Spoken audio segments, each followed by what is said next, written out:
lot of friends in the room today, a lot of good friends. Thank you for coming. Good morning, good morning. My name's Sherry Hornbeck and I'm the Executive Director of the Taft College Foundation. It's my pleasure to welcome you all here. Thank you so much for coming out to Taft today. When I was driving out this morning, the sun was kind of on the mountains. It was actually really pretty, wasn't it? So thank you for being here. Now that you're all seated, I would ask that you all rise because we're going to be led by the pledge of the flag salute by our good friend from Taft High School Oil Tech Academy, Bryson Genn. Salute, pledge. I pledge allegiance to the flag of the United States of America and to the republic for which it stands, one nation, under God, indivisible, with liberty and justice for all. And Bryson, before you leave, I want to let everyone know that Bryson is a senior at Taft High School right next door. He is a member of the Oil Tech Academy, the famous Oil Tech Academy from the high school. And he spent the last year raising over $14,000 for Honor Flight Kern County, and he took it upon himself. He is a community leader, and I better look out because he might have my job one day, right? Thank you, Bryson. Yes. Good job. Okay. Once again, good morning. It's wonderful to see so many familiar faces today, and I do have to tell you that the speaker lineup today is going to be so innovative and so educational for our industry. I hope you can stay for the whole thing.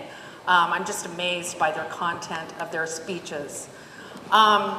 Many of you may know that our friend Alex Trebek was the MC of the 2015 West Kern Petroleum Summit, and since then we've become friends. He's not only a friend of Taft College, he's a donor, and every year we give out the Alex Trebek Scholarship to an engineering student. A couple months ago, we asked Alex if he would MC, and he said, I would really like to, but I film on Thursdays, which I did not know, and this was already planned for a Thursday. And I said, would you consider doing a video for us? And he said, I'd love to.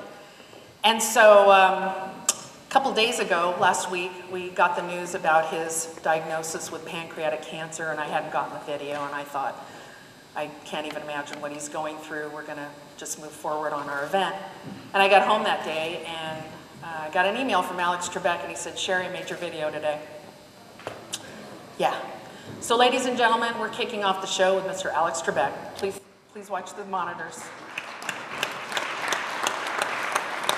Hi everyone, I'm Alex Trebek, and I want to welcome you to the 2019 West Kern Petroleum Summit.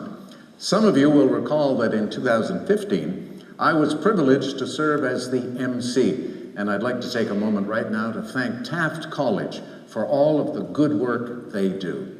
Now you folks, enjoy the show. That was pretty cool. Now, ladies and gentlemen, to officially kick off the show, I would like you to welcome Dr. Deborah Daniels, our President and Superintendent of Taft Community College. Thank you.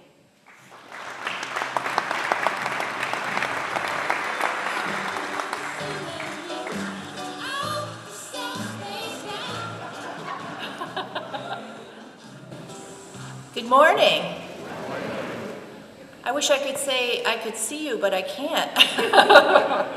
All of a sudden it's bright lights in the eyes. But anyway, it's my pleasure to welcome all of you to the third West Kern Petroleum Summit. This is a wonderful event, and it's so great to have you all here to share it with us. We have a great lineup of speakers, and so I know that you're going to be entertained and you're going to get a lot of great information out of it. It's my job to introduce a whole list of people, so maybe we could have the lights up a little so they could stand and you could recognize them as I introduce them. Is that possible?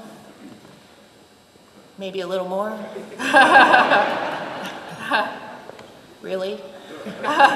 Just a little more?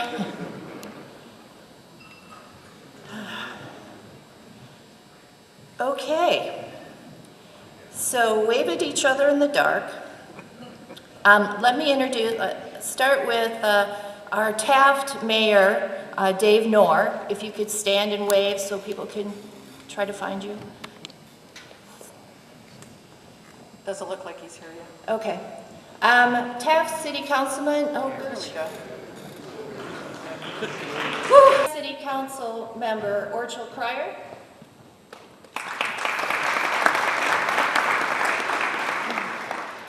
Taft City School Board Trustee Les Clark Jr. Right down front. Taft High School Trustee Julie Ortlieb.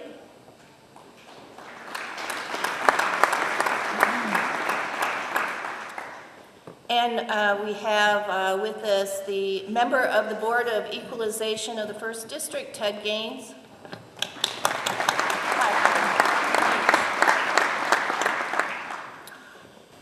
And I would like to introduce the Taft College Board of Trustees.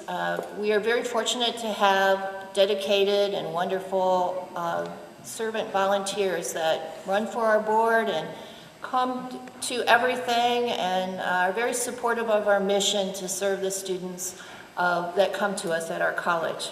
So please welcome them. First, I have President Dawn Cole.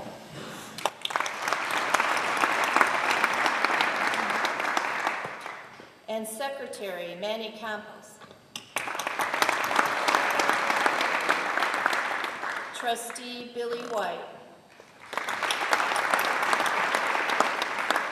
And Trustee Dr. Kathy Oren.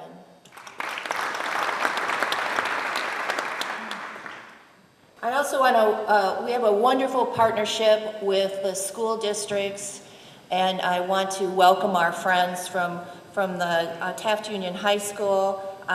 First of all, Superintendent Blanca Cavazos.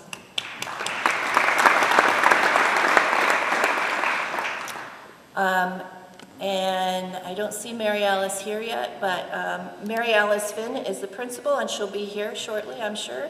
And Stacy Stansberry, the Director of Education Technology. And I know Ted Pendergrass is here way in the back, and thank you for coming. And I'd also like to thank the Oil Academy students way in the back. Thank you. I put your name on there. And also we have some of our Taft College students here, so thank you all for coming. They're going to get a great education today. We also have a great lineup of speakers. You're going to get introduced to them later. I just mentioned Mark LeCure, Robert Rapier, and John Hoffmeister. I want to thank them for traveling from Texas and Arizona to be here. And we have wonderful energy leader sponsors that support us, not only today, but in every way in our educational journey. They are Baker Hughes, Berry Petroleum, California Resources Corporation, Glass Point, and Chevron. So, I think before I quit thanking people, I want to thank Sherry Hornbuck and her staff for putting on this great event. And if you've ever put on an event, you know that it's not easy. So thank you. Thank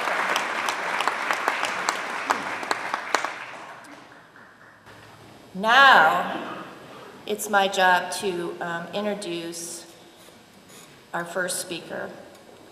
I would like to introduce the Chairman and CEO of Berry Petroleum, Trem Smith.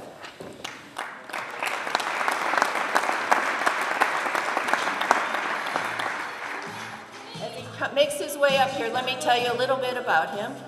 Mr. Smith has an extensive background and experience in all phases of oil and gas exploration and production, both within our country and internationally.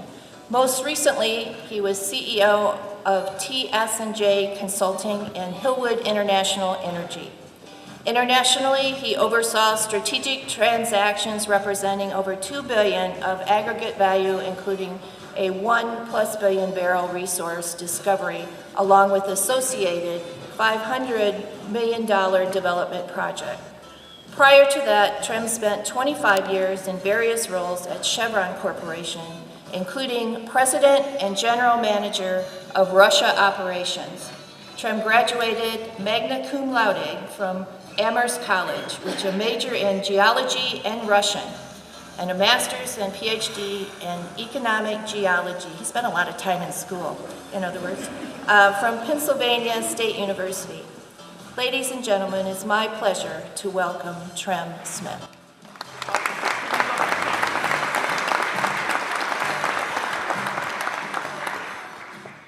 Great.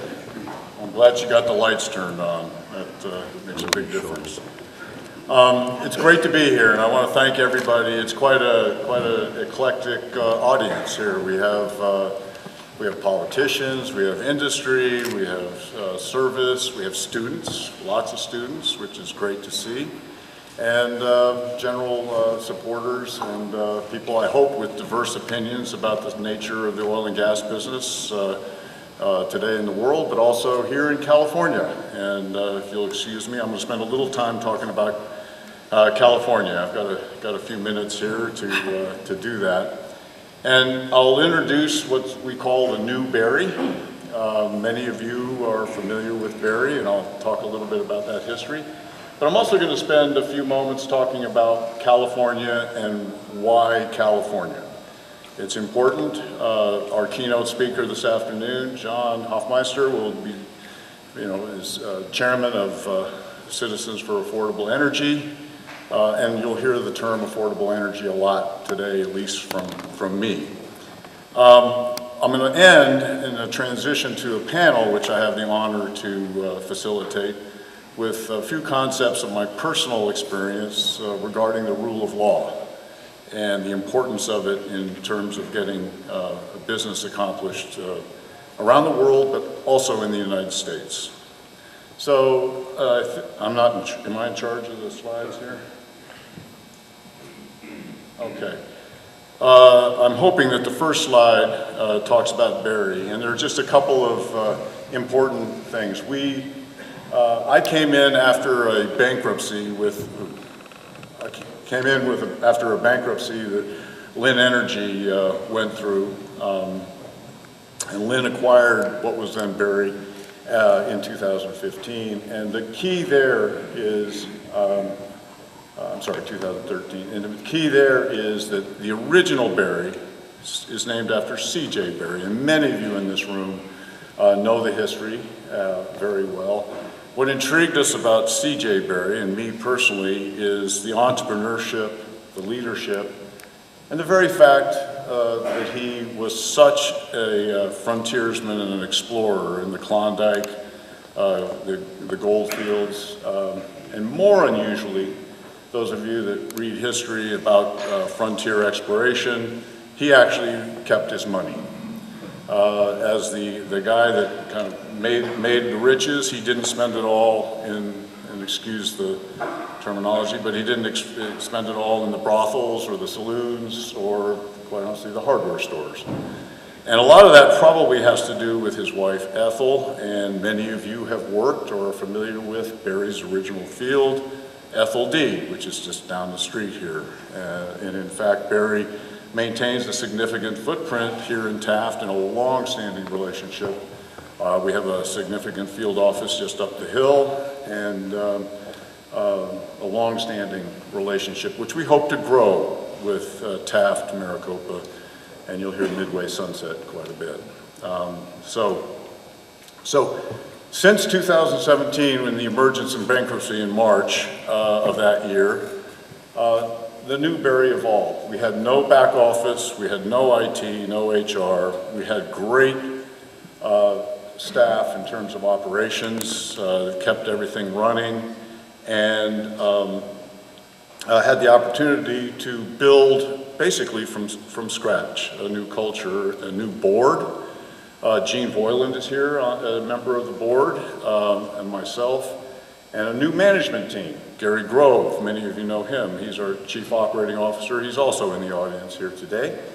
All of us are not Legacy Barry or Legacy Lynn, and had the opportunity to create a culture focused on California, but also Utah and Colorado, growing value. And we live under a very simple financial policy, and that is we manage the value and we live within what we call levered free cash flow.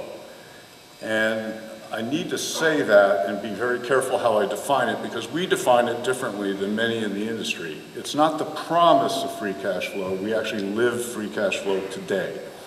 And that free cash flow is defined as we pay our costs, we pay our taxes, I'll talk about taxes a little later too, we pay a dividend, and I'll come back to that in a second. Most companies in our state of growth do not pay a dividend, and we pay the amount of money it takes to maintain our current state. We call it maintenance CapEx. And with all of that, we're able to sustain and keep Berry going down to $45 Brent. Anything above that is levered free cash flow, and we grow the company. I think this morning Brent is around 68. WTI, just for the reference, is in the high 50s, and guess what? That's a difference in the positive for Brent crude. Talk about that in a moment. After March 2017, literally a year and a half, the company went public on the NASDAQ under the symbol BRY. And a big deal. First energy company, E&P company, to go public in a year and a half at the time, 2 years now, and likely to be the last for some time. And why is that? Well, this financial model this policy I just went through is a key reason. And living within levered free cash flow and returning value to the shareholders right off the bat separates us from a lot of the oil and gas companies you read about in the resource plays in the Permian, the Bakken, Eagle Ford, etc. The other opportunity here is that we have a lot of we have basically no long-term financial commitments, which means we can turn CapEx on, turn it off. The market also likes that. Current portfolio at Berry is on that next, there we go, on the next slide. I'm going to spend the rest of the talk on California, but I would like to mention core assets in the Piceance, a natural gas asset, and an oil asset in Utah, which we like technically very, very much. Currently, we're 86% oil, most of that in California and Utah, and we love California. We love California because 94% of our value at the end of 2018 was in California. We had a 275% reserve replacement ratio. For those of you who know what that means we more than doubled, we almost tripled the amount of reserves we have after what we produced in 2018, which is remarkable, in California. Okay? So think about these old fields, all right, been around for a long time, and that's going to lead me to my next topic on one of my favorites. I'm a geologist by training, by the way, so I get excited about the geology, and I get excited by something called the San Joaquin Basin. Berry Petroleum currently is valued north of $2 billion. Based on that, we drill a lot of wells for our size. We drilled 224 in 2018, and we plan to drill around 400 in 2019. Many of you that work with Berry or have contracts see that. We have 4 rigs running, mainly in Midway Sunset right now. And we will keep that going as long as the market allows us to. On the next slide, just briefly, I could spend the next hour on this one, but the San Joaquin is a super basin. It's overlooked by the industry. Many of you have seen the production decline over many, many years.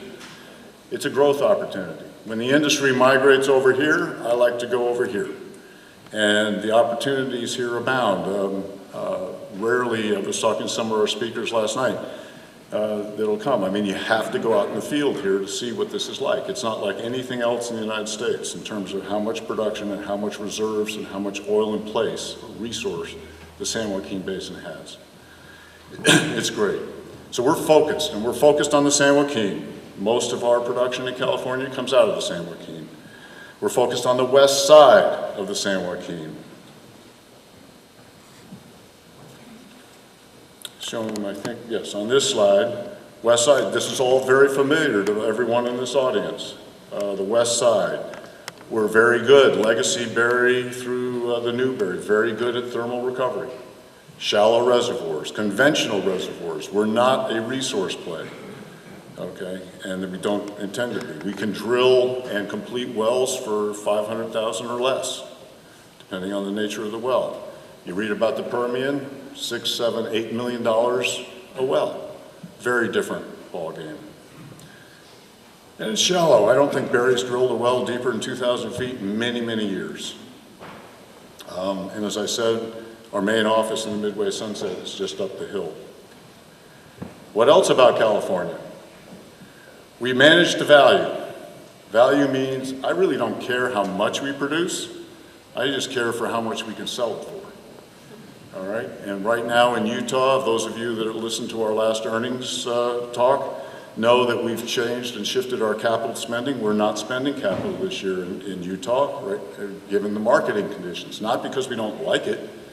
We're working hard on getting those marketing conditions changed, but we're working, but where we can get value in this current market is in California. Why? California's market is an island. None of the other 47 states, there's not a single pipeline that comes into California from the other 47. So we all read the news and we hear about the oil prices and all this 10 million barrels plus going out in the US. That doesn't impact California. We don't get anything from the Permian. All right? Where do we get it from? Well, approximately 2/3 of the energy, and you can debate the number depending on how you measure it, but it's a lot. Okay, it comes from the water. Probably the most the riskiest transportation of hydrocarbons. Only 1/3 of what's used daily in California comes from what's produced in California. And it's in decline. And it gets transported in one of the safest ways, in pipelines. Okay? Opportunity. All right? So we've got a super basin, we've got lots of resource. Every company that's in here knows that. And it's just an opportunity for growth. And Berry is well positioned to participate in that growth, particularly in areas like Midway Sunset. So, and with that, with California being a market island, and with the isolation from the lower 48, guess what? We're priced against Brent. And that makes a big difference, as I said earlier. Okay, the last slide is meant to be a transition to what we're going to talk about today with the panel I'm honored to facilitate. A group of politicians from the area that you all, I think, know very, very well, and it's wonderful that they've volunteered and are participating today, so I appreciate that very much.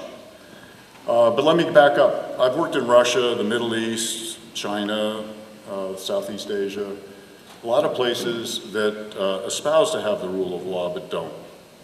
There's actually no legal recourse. There's no opportunity to fix something if you feel like you've been wronged. Okay, that's a very simple way of describing the rule of law. And the rule of law in the United States is one of the pillars of the United States. And one of the trends we kind of see now, and I'm trying to be a little bit provocative while being politically correct, is we're seeing a trend, or I'm seeing a trend, I'll make it personal, that away from that. Usually the rule of law allows both parties to end up in a situation where the population and the country is better off. And so when you deviate from that and you have groups that seem to think they know better about what people should be doing, that tends to be a problem and can lead to many countries and many examples over history where it didn't work out so well. So the rule of law is a win-win, if applied properly, is a win-win situation. Sure, we do need to be regulated. I'm not arguing with that, I get it. And the rules, as I like to say within Berry, one thing I like about California is there are rules. Is it the hardest place I've ever worked? Not a chance. In Russia, I used to wake up every day thinking our Caspian pipeline had been taken away from us. Okay, and it could have been. Okay, we had to fight tooth and nail to keep that thing every day because there was no rule of law. The Russians don't like to hear that, by the way, but that was a fact. All right, and so it's very important, and it's going to be a theme for the upcoming panel. So I'll set the stage now, but I do want to say that before I introduce the panel, I've been asked to introduce a video. We'll be hearing from our Congressman, Kevin McCarthy, who has a welcome message that he wishes he could be here and that he wants us all to see. I'm not sure what I did. Good morning, and welcome to this year's West Kern Petroleum Summit. You know, there are few places in our great nation with the natural energy potential of West Kern, and it's people like you who routinely demonstrate the amazing promise of our community. Your efforts help make America among the world's top oil exporters, and your industry is the engine that powers our local economy. I want to thank each and every one of you for the work you do to promote and produce the energy that keeps the world running. It is an honor to represent a region that plays such an important role in American energy. And I look forward to the continued success and can continue to work with you. God bless. Okay. Very good. I know he wishes he had been here. He was in town here earlier this week, as many of you know. So it's now my pleasure to introduce the political panel. Our first panelist is Senator Shannon Grove, who was born and raised here in Kern County by a single mother. Upon graduating from high school, Shannon served in the United States Army. From 2010 to 2016, Shannon served as the Assemblywoman for the 34th District, supporting the disabled community, fighting for water funding, and increased job growth. Elected in 2018, Senator Grove is the first woman veteran elected to serve in the California legislature. Ladies and gentlemen, Senator Grove. No, I'm not Shannon Grove. We're running a little bit early, and Shannon is coming up the road, so we're going to let you continue. Oh, you want me to talk more? Shannon should be here any minute, so Vince and Zach and Ted are all here, and you're welcome to introduce them. I will do. Shannon will be here shortly. And then you guys will have to confirm that I already introduced Shannon, so I don't have to do it again. We're running early, which is a good thing. Our first panelist is Assemblyman Vince Fong. Vince represents the 34th Assembly.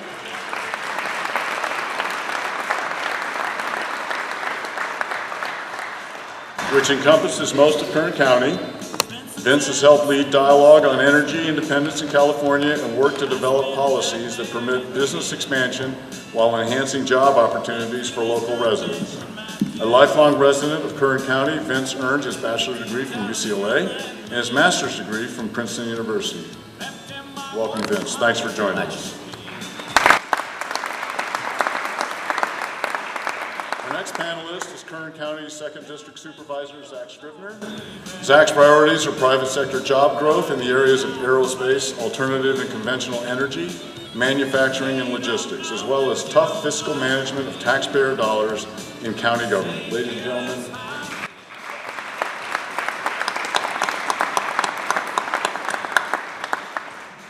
And our third is final, and next to final panelist is Ted Gaines, member of the Board of Equalization, the 1st District, which I learned last night covers 30 counties in California. It's a massive district. A leading taxpayer advocate, Ted is committed to providing trustworthy and transparent representation for 30 counties of the 1st District. Prior to his election, Ted served 12 years in the state legislature. In addition to his public service, he is also a successful small business owner, having owned Gaines Insurance for more than 30 years. Ladies and gentlemen, Ted Gaines.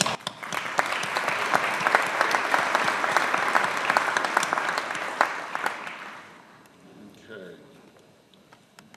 I guess makes it easy.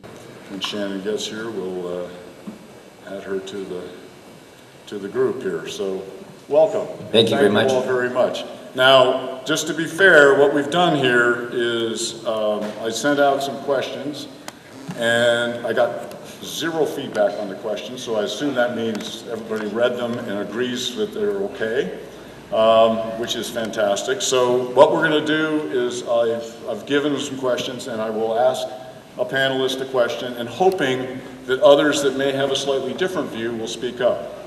The other thing that Sherry helped out with is we solicited some questions from other members of the audience ahead of time.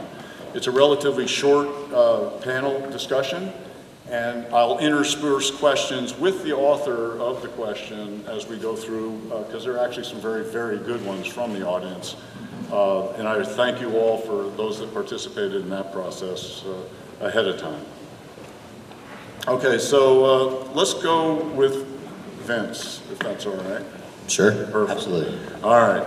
This is a little bit of a lengthy one, but it does kind of go to the rule of law concept. And I think I mentioned death by 1,000 cuts, which if you follow the Colorado stuff that's going on, that's what's happening to the industry there. So having some politicians involved in this process, I don't like to die by 1,000 cuts. I kind of like to either put an end to it or survive, and I obviously would rather survive. So that's the context here. There are between 15 and 20 bills being considered in the current session, okay, that have a negative impact on the oil and gas industry. About 4 in the Senate, the remainder in the Assembly. Some of them have minor immediate impact, the death by 1,000 cuts, and some have significant impact, such as SB 246, the severance tax, and AB 1441, which I'll just say redefines the Dogger role, or in vernacular, cuts the legs out of Dogger, okay, which is probably not a good thing for the industry or the state. All of them taken together will continue to take away the viability of the industry in California. All but a couple are being sponsored by representatives from the coast, LA through San Francisco, and obviously not anyone on the panel today. As a representative of one of the largest oil and gas producing districts in the state, how do you stop this death by 1,000 cuts? How do you think we can sustain the industry with the emotion and momentum of the green movement that is happening all around us? Vince. Wow. Well, first, thank you for having me, and thank you for Taft College for putting this on. So we are in a difficult situation in the state of California, especially someone who represents Kern County in the oil patch. I'm proud to do so, and I think we need to build a coalition, and we're trying to feed all these measures, but we have to build a coalition bigger than we've ever built before. So in the past, it was always, well, we're going to rally our industry and we're going to rally our community to defeat these bills, and try to educate members on the consequences to if these bills ever became law. But it's no longer that we can just say we're going to rely on our original allies. So we have to figure out how we get new voices to join our coalition.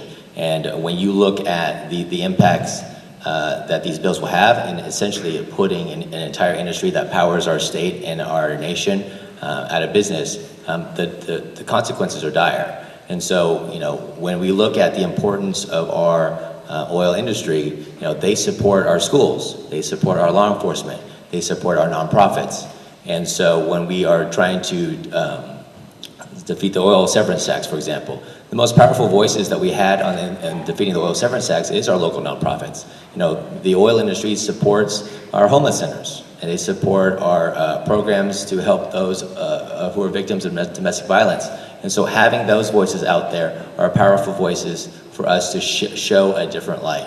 Well, we need to provide certainty in our state to those who do produce oil. And so, yes, taxes, regulations, the level of uncertainty that exists in the state of California, it is a difficult time to do business in California, and that's not just specific to oil. But I think the broader message that we have to articulate is the one of affordability. I think everyone in the state of California, especially those who are in the audience, no one believes that it's affordable to live and work in our state. And so that is the lens that we have to get everyone to view these policies from. So energy costs are clearly a critical component of that. And so when we talk about bills like these, the lens that I want to get legislators to view these bills through is, does this bill or do these regulations or do these concepts, does it make things more affordable in the state? And when it comes to energy, it clearly doesn't. It's going to make it more difficult to produce. It's going to increase prices of fuel. It's going to be increasing prices of products that need to be delivered through transportation means of trucking and other forms that require energy costs. And so that's kind of the game plan at the moment. But I will end with, I'll just throw this out there, and this may lead to another question, but we are in a unique time right now in the state of California because we have a new governor. We have new legislators. The governor is appointing new people to agencies. And so we are going through this period where we're trying to feel each other out and see, all right, who is Gavin Newsom and how is he going to govern? Who is he appointing to these agencies, and can we work with them? Are they pragmatic? Are they common sense? Or are they progressive and out of touch, in my opinion, to the needs of ordinary people? And of course, we have new legislators, and we're trying to figure out and educate how are these new legislators coming into the Capitol, and how are they going to vote in many instances. Just as a follow-up on that, when do you think you're going to have a view? When does clarity occur, if ever? Clarity comes when people start voting. We are going through the committee process before. There are a lot of new legislators now that say, I'm going to keep an open mind, I'm going to listen, I want to gather all the facts. But when you have to hit that red or green button, you are no longer learning. You have to make a decision. And so those are so when it comes down to that, that's when we're going to know where these individuals are going to be, how they're going to view these issues. And of course, we're working with the governor. We're trying to understand where he's coming from. A lot of the appointees that he's made, that he's surrounded himself with, we're concerned about. There are a few bright spots in terms of individuals that we can work with, but the jury is still out on this governor in terms of how he is going to interact with an industry that is important to the state of California, like oil. Great. Zach or Ted, do you have anything to add to Vince's comments?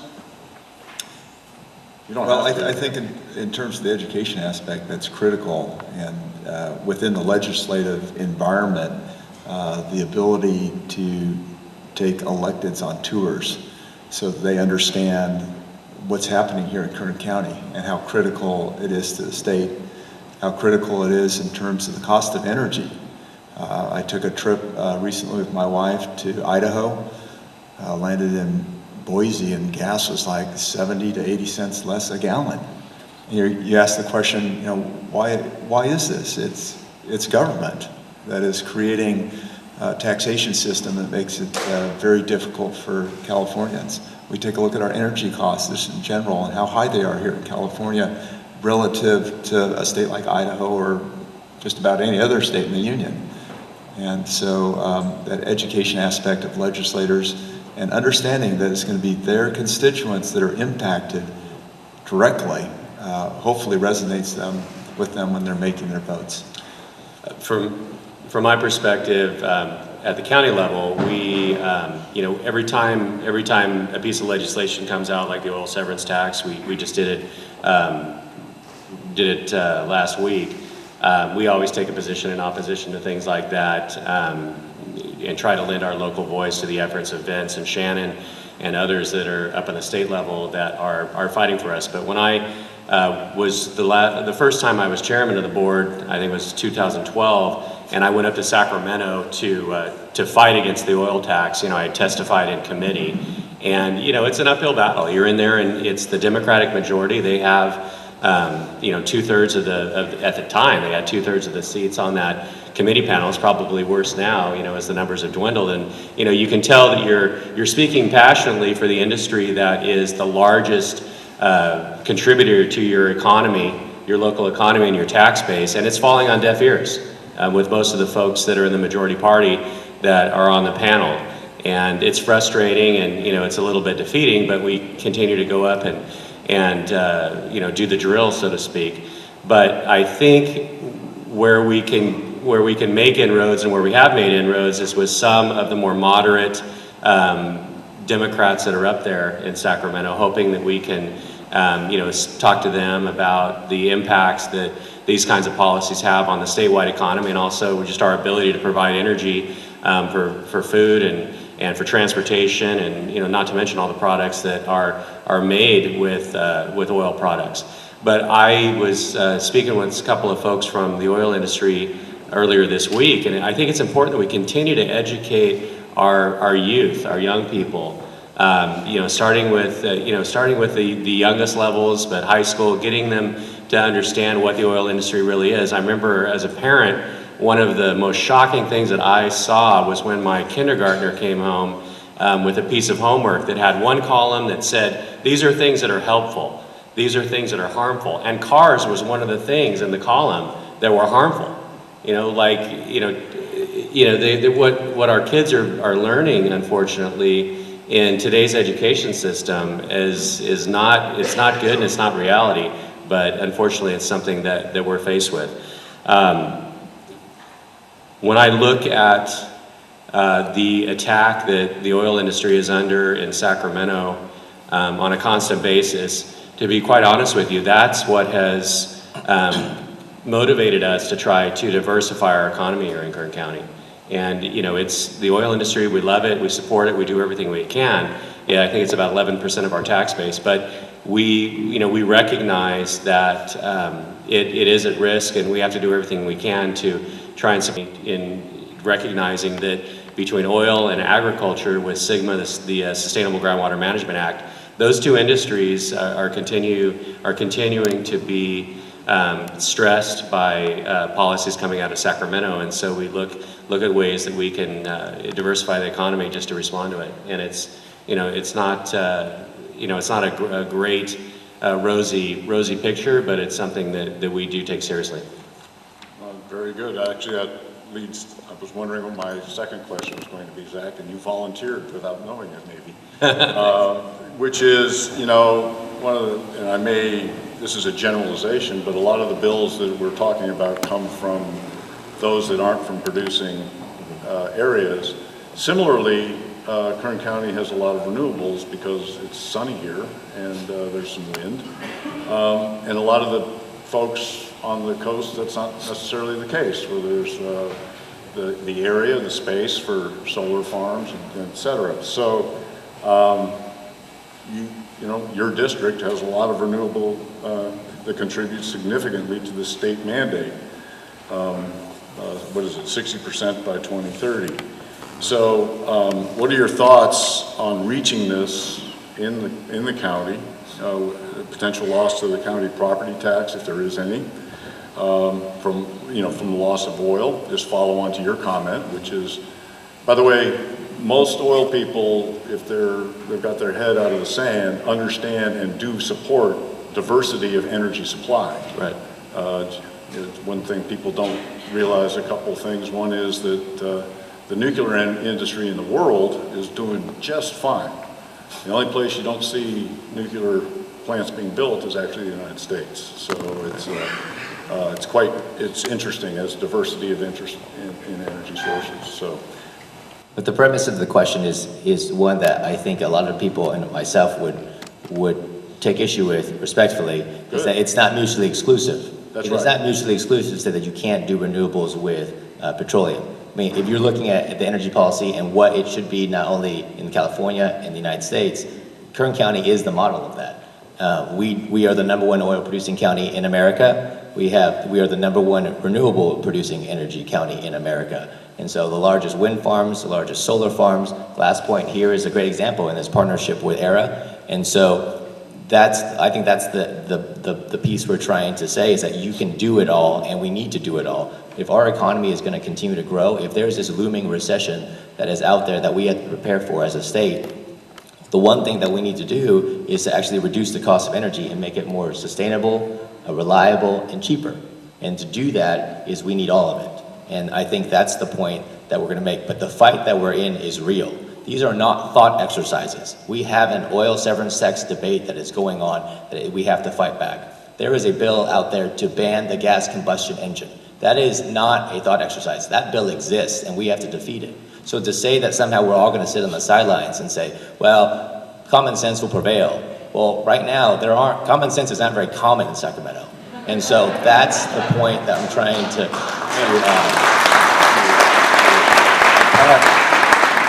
impart on people, is that decisions are made with or without us. And we have to be in the room when those decisions are made. And there are two audiences. We are one audience in terms of the legislature and elected officials, but there's a public audience. And the public is our boss. And so we have to take the gloves off And we have to persuade people and articulate a message and educate the public at large to go to our legislators and say, these guys need to listen to us because we're the ones paying the bills. And we can't afford to live in this state, and our electricity bills are going higher, our gas prices are going higher, everything is getting more expensive, and it's Sacramento that's sticking it to us. And so you need to change, and we deserve better. Excellent. Excellent. That was my soapbox, I apologize. Well, by all means, you can get on a higher soapbox if you want to. But just to be clear, I was maybe not very clearly, but advocating that. No, absolutely. The diversity of the energy sources is critical to the survival of affordable energy. Absolutely. And where it makes sense. So absolutely. It's perfectly,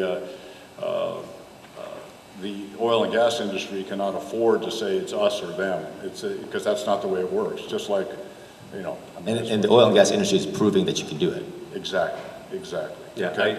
you spoke about my district, and yes, my district, District 2, it includes the Eastern Kern Desert, Tehachapi, Mojave, and we have the largest solar farm in the world. We have more wind turbines in our county than any other county in the United States, and you know, now with the redistricting that occurred at the county level, my district now includes a tremendous amount of oil as well, and I'm very, very proud of the fact that I think my district, the 2nd District, is the energy capital of California, of course, but I think we rival just about anywhere in the entire United States. And I think it's important for us as a county to be an all of the above energy county, where that's our approach, that we embrace any type of energy production because of the jobs that it produces. You know, the state has put policies in place that have mandated a certain amount of renewable energy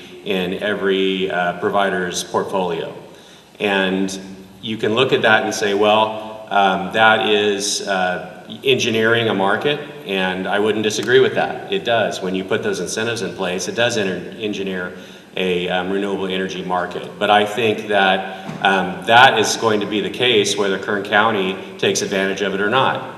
And we have taken full advantage of those policies, and the jobs and the tax base that we have built is a testament to our eagerness to find ways in which we can take advantage of a situation when it's presented to us.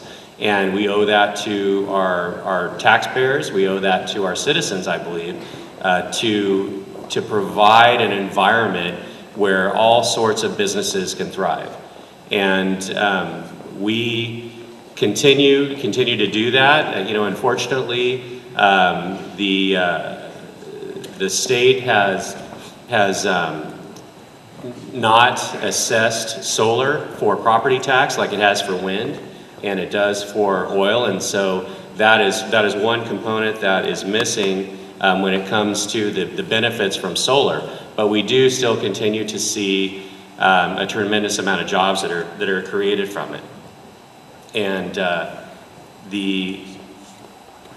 as I said, the challenge that we continue to see is, you know, the fact that some of our traditional industries have been under attack and continue to be under attack, and so we have to look at ways that we can adapt and grow our economy however we think that we can do so. But I do believe, though, that when we are up in Sacramento, not so much talking to the state legislators, but I think when you're talking to the bureaucrats that are in various state agencies that we have to deal with, the fact that Kern County has embraced renewable energy, the fact that we are the leader in the state when it comes to renewable energy, I think that lends credibility to our arguments when we talk about our oil industry. Because, you know, we're not just a singular focused, we don't have just a singular focused perspective, but we're multifaceted. And so when we do go up and we deal with various agencies up there, I think that they recognize that, and I think that it helps us when we're arguing for the oil industry because we've done so much with renewable. Okay, very good. Welcome, Shannon. Thank you. And,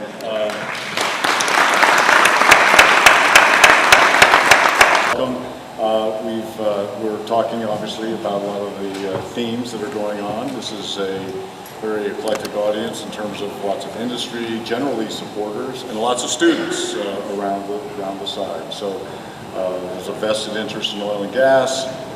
There are some current situations in California which are worthy of conversation in terms of how we proceed. Okay, so I'm sure you're fluent in all this, so it's much appreciated. And I would like to go to a question with you, if that's all right. Sure. Okay, great. We had commented that in California, it's isolated from the rest of the country in terms of access to oil in particular. No pipelines coming in. It's an island that way.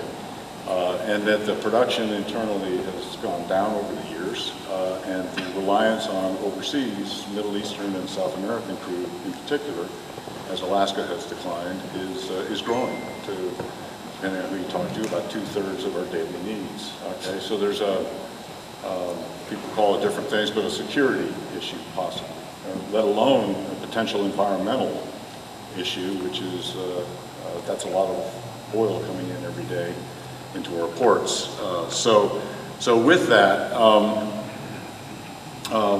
what sort of solutions do you see? And we've talked a bit about renewables. We've talked about the benefit that the country can come to with a blend of renewables and oil and gas working together to provide affordable energy. So what kind of solutions would you see that California could do if there, as Vince was pointing out, if there was more common sense commonly distributed in Sacramento, what kind of things could we see California actually do to reduce the dependence on foreign oil?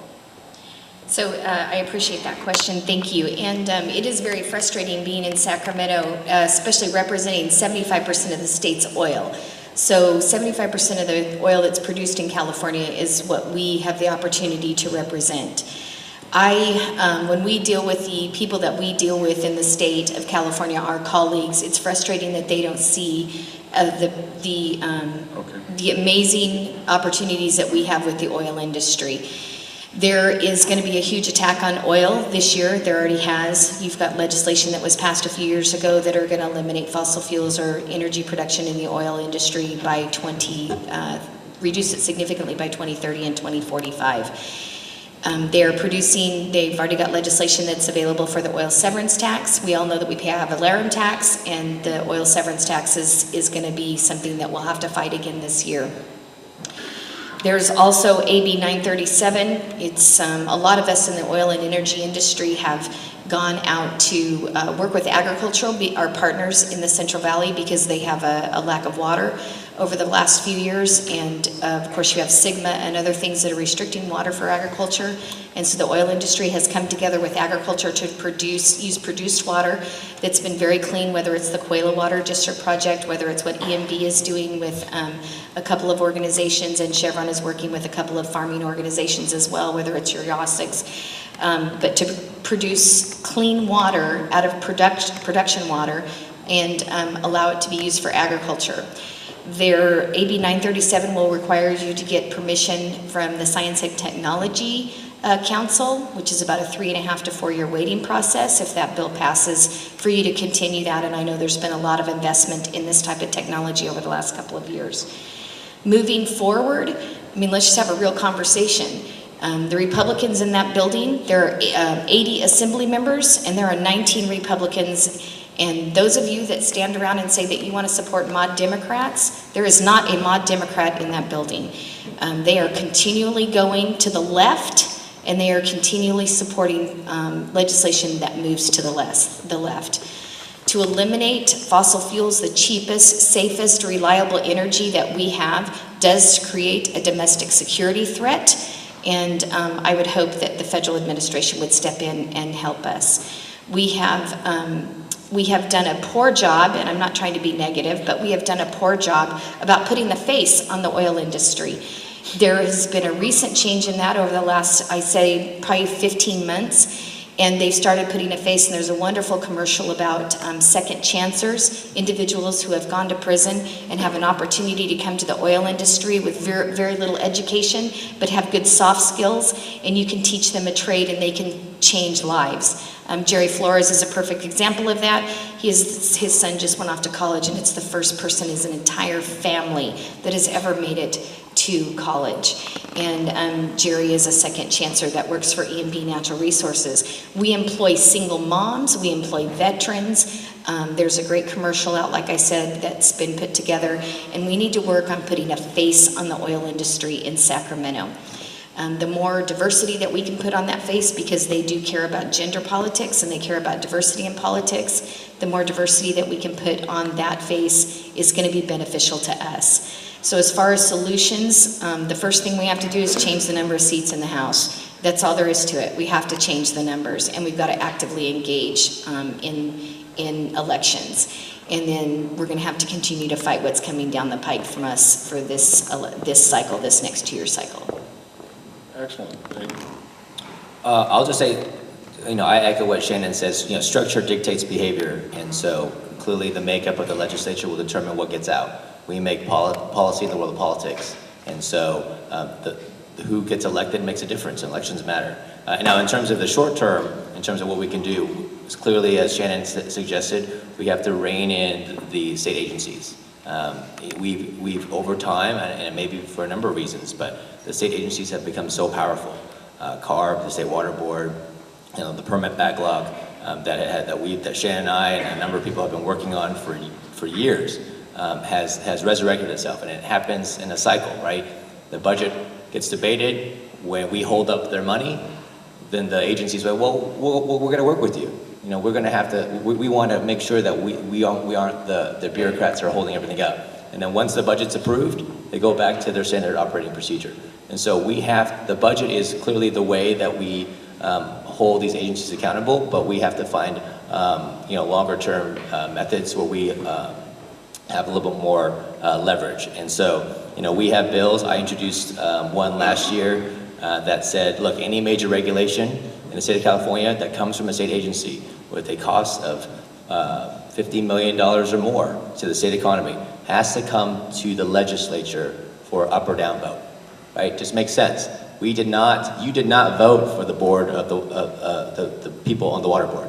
You did not vote for the people on CARB. You did not vote for someone on the 200 plus agencies that regulate the state of California, but you did vote for us, and we're accountable to you. And so if the agencies of the state of California are going to impose a regulation that's going to affect all of you, then you should allow us to be the ones to decide whether it should go to effect or not. So those are some of the ideas that we need to get done.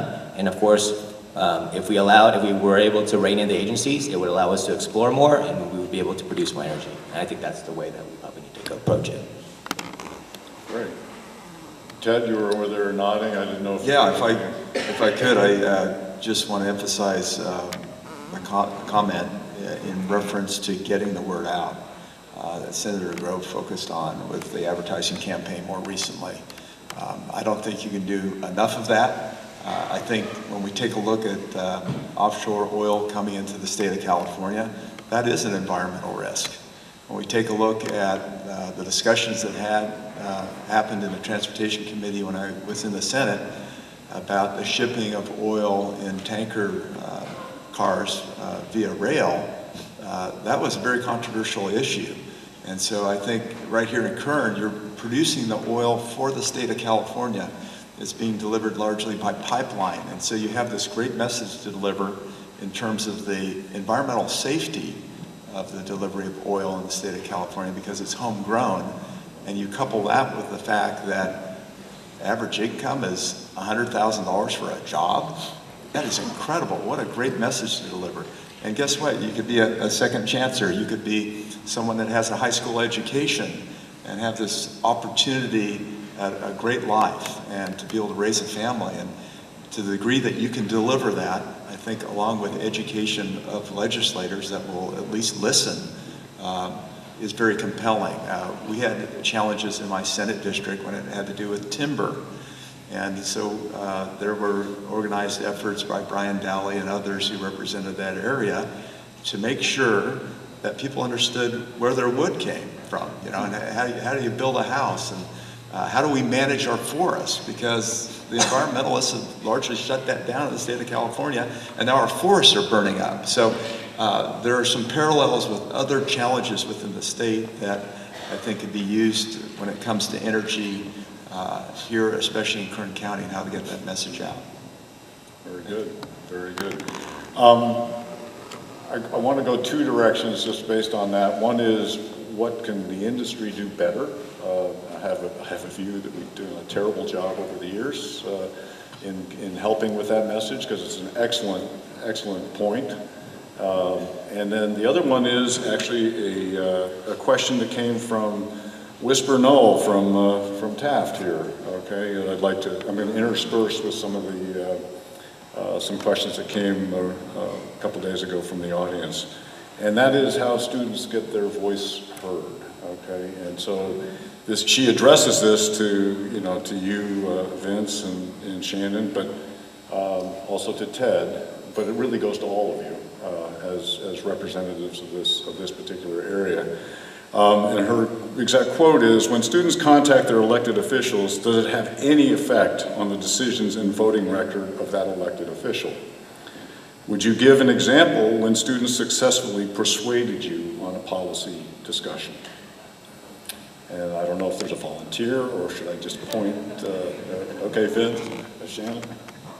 Well, I'll start, and Shannon may be able to add a little bit more to my comments. But students have a huge impact. I mean, Shannon and I probably have met with a number of students when it comes to the state budget, when it comes to college funding, the funding levels of the Cal State system and the UC system, and their voices are very important. And so, anytime anyone comes, I will say this for myself. We know 1 inch about everything. And so if any elected official tells you they're an expert in something, they're probably lying to you. And so that 2nd inch and that 3rd inch of information that you provide us is extremely important. And so, we reflect the state of California. We come from different backgrounds.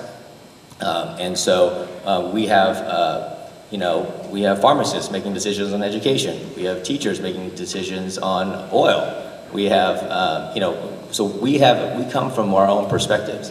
And so anytime anyone comes to us with information and details, it's extremely important. And so that's kind of where I would start from, and maybe Shannon can springboard off of that. But it is important for everyone to engage in the political process and the elected process, because as I said before, you can't assume that we know, and a lot of people do make that assumption. They say, "Oh, we assumed you knew that already." And then when you talk to elected officials, it's like, "Well, I never knew that was true." And so when we talk about, especially advocating for the oil industry, Shannon's right. When it comes to second chancers who want a chance for a new career, the petroleum industry is the one industry that is providing that for people. They can afford to buy a home in Kern County. They can afford to send their kids to college, and that's the California dream for a lot of us. And your industry is the one that's providing that dream and making that dream a reality. And of course, as I said before, when we were fighting the oil severance tax, having someone talk about, look, the beds that are provided in my domestic violence shelter is funded by charitable contributions from my local oil industry. And so if you make this industry go away, these 10 beds that are helping these victims of domestic violence are going away. It's a reality. And so if you do that to our industry, you are hurting the people that you purport to help. And it's the same thing for homelessness. It's the same thing for poverty reduction, the support that our local schools get. I mean, STEM education, all those things, the foundation of it is the local oil industry here in Kern County. So if you want to promote those things, then you should promote our oil industry. So yeah, I agree with what Assemblymember Fong said. One of the things that we really have to do, like I said earlier, is put a face on the oil industry and oil companies that have employees and that have students that want to advocate for that. It's cheaper to get some buses. We had to haul you up to the state capitol to lobby for the oil industry and lobby against bills that come up that will be detrimental or worse or far more detrimental than what's already been passed. There was a rally at the state capitol last week, and out my office window I heard all this chanting and cheering. And I said, what's going on down there? And I looked out the window, and there was probably about 5,000 people there from the Charter School Association to oppose the bills that are coming through to affect charter schools. And when you look at these students, they come from all over the state, and parents, and they're all, every diversity that you, every race, Democrat, Republican, it doesn't matter, because there are issues that cross party lines, and they came to advocate against the bills that are going through the building on charter schools. You guys in the oil industry can go up and advocate and have your students that want to participate, just give them general knowledge and information on the bills. Have them meet with the committee members that are going to be hearing those bills and share with them. And like I said, the better diverse. That's not what, Kern County, that we're always labeled as this, redneck county, right? And you have just so much diversity here in Kern County, because we look at people like, with the content of their, their character and their heart, not the color of their skin. I really do believe that we have that right here in Kern County. And when you look at the state, they demand it when you go up to Sacramento. So if you want to make an impact, you have to put a face on the oil industry the way that the state legislators will view the oil industry. And what I mean by that is that you have to have people like I said earlier, the Jerry Flores, the single moms, the veterans, the students that want a career in STEM technology to develop their skills in the oil industry. You want to be able to have people that have been in Folsom Prison come out and say, look, I was in East LA and I grew up in a gang, and I dropped out of high school and I went to Folsom Prison after I was convicted of this crime, but when I got out, my probation officer told me to go to Kern County and I could get a job, and now I make $85,000 to $100,000 a year. You could have a military veteran that works in the oil industry and say, when I came back from fighting for my country in Iraq or Afghanistan, there weren't any jobs, but I got a job in the oil industry because it gave me an opportunity, because I did heavy equipment and, electronic, PLC boards, whatever, in the military, and I transitioned those skills into the oil industry. You have to put a face on it, and you have to be able to engage with those legislators in the Capitol. You have to help us help you. And so if students want to engage, they can do that. When students come into my office, just like they come into Assemblymember Fong's office, we always listen to what they have to say. And it doesn't matter, it doesn't even have to be a student, it can be anybody. We, like he said, know a little bit about a lot of things, but you guys are the experts in your industry and the experts in the field.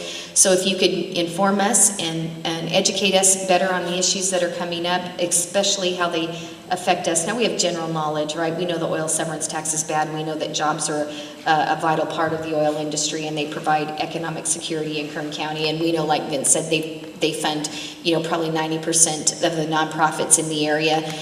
We know that they participate in philanthropy, and we know that they participate in many avenues. The other thing that's affected is that we've always tried to build coalitions. When you build a coalition, the problem that you have in Sacramento is that they make an amendment on a bill which carves out someone. I think realtors, car dealers, restaurants association, the oil industry should build coalitions with every type of industry that will be affected. If the oil industry shut down in Kern County, who's going to be here to buy a home? That affects real estate. The county should engage, because if nobody's buying homes and they're not producing oil and have a levy tax, then the county loses revenue for schools. The education people should join a coalition, because if they don't have the funds for the education system, then students don't get educated. Parents coalitions. The car dealers, if you don't have the oil industry producing oil and providing jobs, who's going to buy cars? You just have to think about building coalitions and fighting this together, and stay unified. I mean, make a pact, sign a contract, do whatever you need to do so that you stay unified all the way to the end, because if they can't peel you off, you may not have a voice with these 3 legislators, but the realtors do. You may not have a voice with these 2 legislators, but the car dealers do. You may not have a voice with these 2 legislators, but the education department. As long as they can't peel those people off and you stay unified, you will get all those votes to stop the insanity that's going on in Sacramento to affect your industry. Very good. One thing that I recognize for sure is that elected officials want to be reelected. And the folks up in Sacramento that are putting these policies into place that go after the oil industry, it's because they believe that that's what their voters, their constituencies from those places like, you know, the Bay Area and the LA Basin, that's what they think that their constituents want. I talked to, you know, I mentioned that piece of paper, classroom work that my kindergartner brought home that time that, you know, that portrayed automobiles as a harmful thing.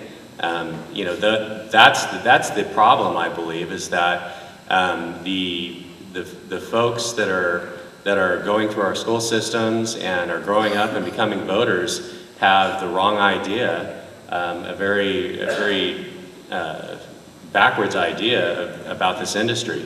And so I think that that's why it's so critical that the oil industry continues to put resources into educating the public. The fact that Kern County is the #1 place in the nation for upward social mobility, it's because of the oil industry. It's because people can get a job out of high school without a college education and make a very good living. And that's why I believe that Kern County provides that opportunity. It's because of the oil industry. But those stories, like Shannon and Vince were saying, those stories have to be told. We have to be talking to our kids about it. We have to be promoting the industry, I think, in every facet throughout the state. Because only when the constituencies of those elected officials in Sacramento change their minds, that's when the elected officials will change their mind about the industry and stop going after the industry with these types of bills. You know, I don't know how many people know that this industry, because of the ordinance that Kern County passed back in 2015 and the environmental impact study that was a part of that, which the industry supported and came to the county and asked us to do, $50 million has gone to clean up the air in the Central Valley. This industry has paid more than any other industry in the 8 counties in the San Joaquin Valley to clean up the air. But I don't think that, I know the folks in the Bay Area don't know that. And so those are the kinds of stories I think you need to continue to tell. You know, Ted, on this one, I mean, you cover those 30 counties, and we were talking about that, so you see a ton, and you can start with maybe the student input, but I'd love to hear your view of the diversity of the state that way. Sure, you bet. In terms of student input, it's critical. I think all of our offices are open for students that have questions. We want them to be engaged. We want them to understand. We want them to be critical thinkers, because maybe they're being taught only one perspective through the school system. And this gives you an opportunity to talk to the next generation. This is the hope of the future. So we want to hear your input. We want to engage you. We want to use you, have you come and help out as an intern. Typically that would be maybe for a senior or a college student, but we want you engaged. And I've got an office in Lancaster. If students are interested, we'd love to engage them in terms of what the Board of Equalization does over the assessment of certain types of property taxes. I know the legislature loves that and would love to put you through a program and teach you about how politics works and those challenges. In terms of the impact and diversity of my district, from Oregon border down to San Bernardino, it's very diverse. It's also the most awesome part of the state, I think, to represent Kern County. Extremely diverse, and the impact that you have and the ability that Kern has had in air quality related issues statewide, but in particular in San Joaquin, which has always been a challenge, is very encouraging. And so even though the state is diverse, we have basic needs that need to be met. We want to have a home, live the American dream.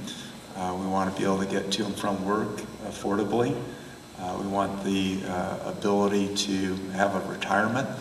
And those are all the seeds and bounty that you have right here in Kern. So unfortunately, you have to fight for it, because we live in a state that has these diverse views and views that are very counter to your survival. So we want to make sure that message gets out and it connects with everyday Californians who live in all 58 counties. And that message needs to be delivered to them, and they need to call their legislators and say, I don't like this idea of a severance tax. You're going to cause my gas prices to go up, and I'm already commuting 25 or 30 miles to work, and I'm trying to raise 2 kids. So those are the challenges. That's right. Yeah. I'm going to add to that if is that possible? Of course. So I'm sitting here as Senator Gaines, he actually BOE member, but Senator Gaines speaking, and I look at the buttons on Vince's sleeve, and I look at the microphone and the plastic, and my cell phone with this plastic, and that chair, and that styrofoam cup, and that glass, and everything in here that is the soles of the bottom of your shoes. I think that even though we want to put out a message about the face of the industry, which is the positive message about the face of the industry and who works there and who it helps, we also need to go after the people in the Bay Area. You know, do you like your iPhone? Do you like the sheets that you sleep in? That alarm clock that you turn off in the morning? Do you like the tires on your car? Do you like the plastic chair I mean, whatever. I mean, petroleum products, a byproduct, to produce so many other products. So when you shut down the oil industry, are you going to be happy that you don't have these luxury items that the byproducts of the petroleum industry support? So in the Central Valley, and when you go up and speak to legislators, you could talk about the face of the industry and have that face very adequately represented. But then when you run commercials or you put together a public campaign, you need to talk about, you know, and just ask those questions. Do you like the glasses that you wear and the frames that are attached to those glasses? Do you like the, you know, when you talk about transportation and the stop signs and just everything that the petroleum industry touches, they need to know that they will lose those luxuries if this industry disappears. Excellent point. Almost everything you're touching right now comes out of the petroleum business. And a fear I have is the emotions get in the way and data and the facts actually become irrelevant in the conversation. So it all gets back to kind of what you're saying, which is civil discourse is a good thing, listening to the unintended consequences. So, Zach, we've talked a bit about regulations, and we've talked about broad effect of what's going on, and Shannon referred to a couple of regulatory opportunities that don't necessarily directly impact oil and gas, but bear with me, but they do. I mean, indirect. But for this particular audience, let's just talk a little bit about Dogger for a second, as an example, a kind of a poster child for this. And Dogger tries, you know, I know a bunch of people, and maybe all you guys do, tries to do a very good job and understands its rules and its mandate. But there's a couple of, there's actually one bill in particular that's trying to take what I say, and I'm not a politician, by the way, so you can correct me, is take the legs out of Dogger by, you know, changing his mandate and this kind of thing. He changed a little bit because it's not, I think we've talked, it's going to have an impact if that passes in terms of how the operation. But you have a view kind of building off the themes that we've talked about and the panel has talked about supporting the regulatory environment, knowing what I said earlier, which I firmly believe, I think all of you do too, is that regulatory agencies are important. It's both sides of the conversation are required. It's a win-win situation if applied, you know, if everybody follows the rules. So, love to hear your views. Thanks. Well, I think that the environmental impact report that we completed back in 2015, and the ordinance that we put in place to do our permitting for the oil industry, a huge part of that was about supporting Dogger and supporting an environment where you have a streamlined process. You don't cut corners. I mean, that environmental impact study was massive, and it looked at the entire San Joaquin Basin. It studied water impacts, air quality impacts. The industry paid for that study, and it was very, very expensive to do, but the end result is creating a system where oil companies can come in and pull a permit in 7 days with a 3 business day review and get to work and put people to work. And we have issued since 2015 5,300 permits in that very fashion. Now, if you look at a situation where you're doing you're trying to drill on BLM land, you know, good luck. That is a very difficult proposition. But what we've done in Kern County, even when you're looking at the very sensitive relationship between the surface owners and the mineral rights owners, you know, that's a tough thing to navigate a lot of times between, say, a farmer that has an orchard and an oil company that has mineral rights underneath to come in. But we in Kern County found a way to make it work. Is it perfect? No, it's not perfect, but anytime when you're dealing with two competing interests, it's very hard to find perfection. And I think that we've gotten very, very close to that. But part of those regulations in that environmental impact study is about protecting the environment in a way that I think is very measurable. I talked about the $50 million in air quality mitigation that this industry has paid for, that this oil industry in Kern County has paid for over the course of those, 4 years, more than any industry in the entire valley.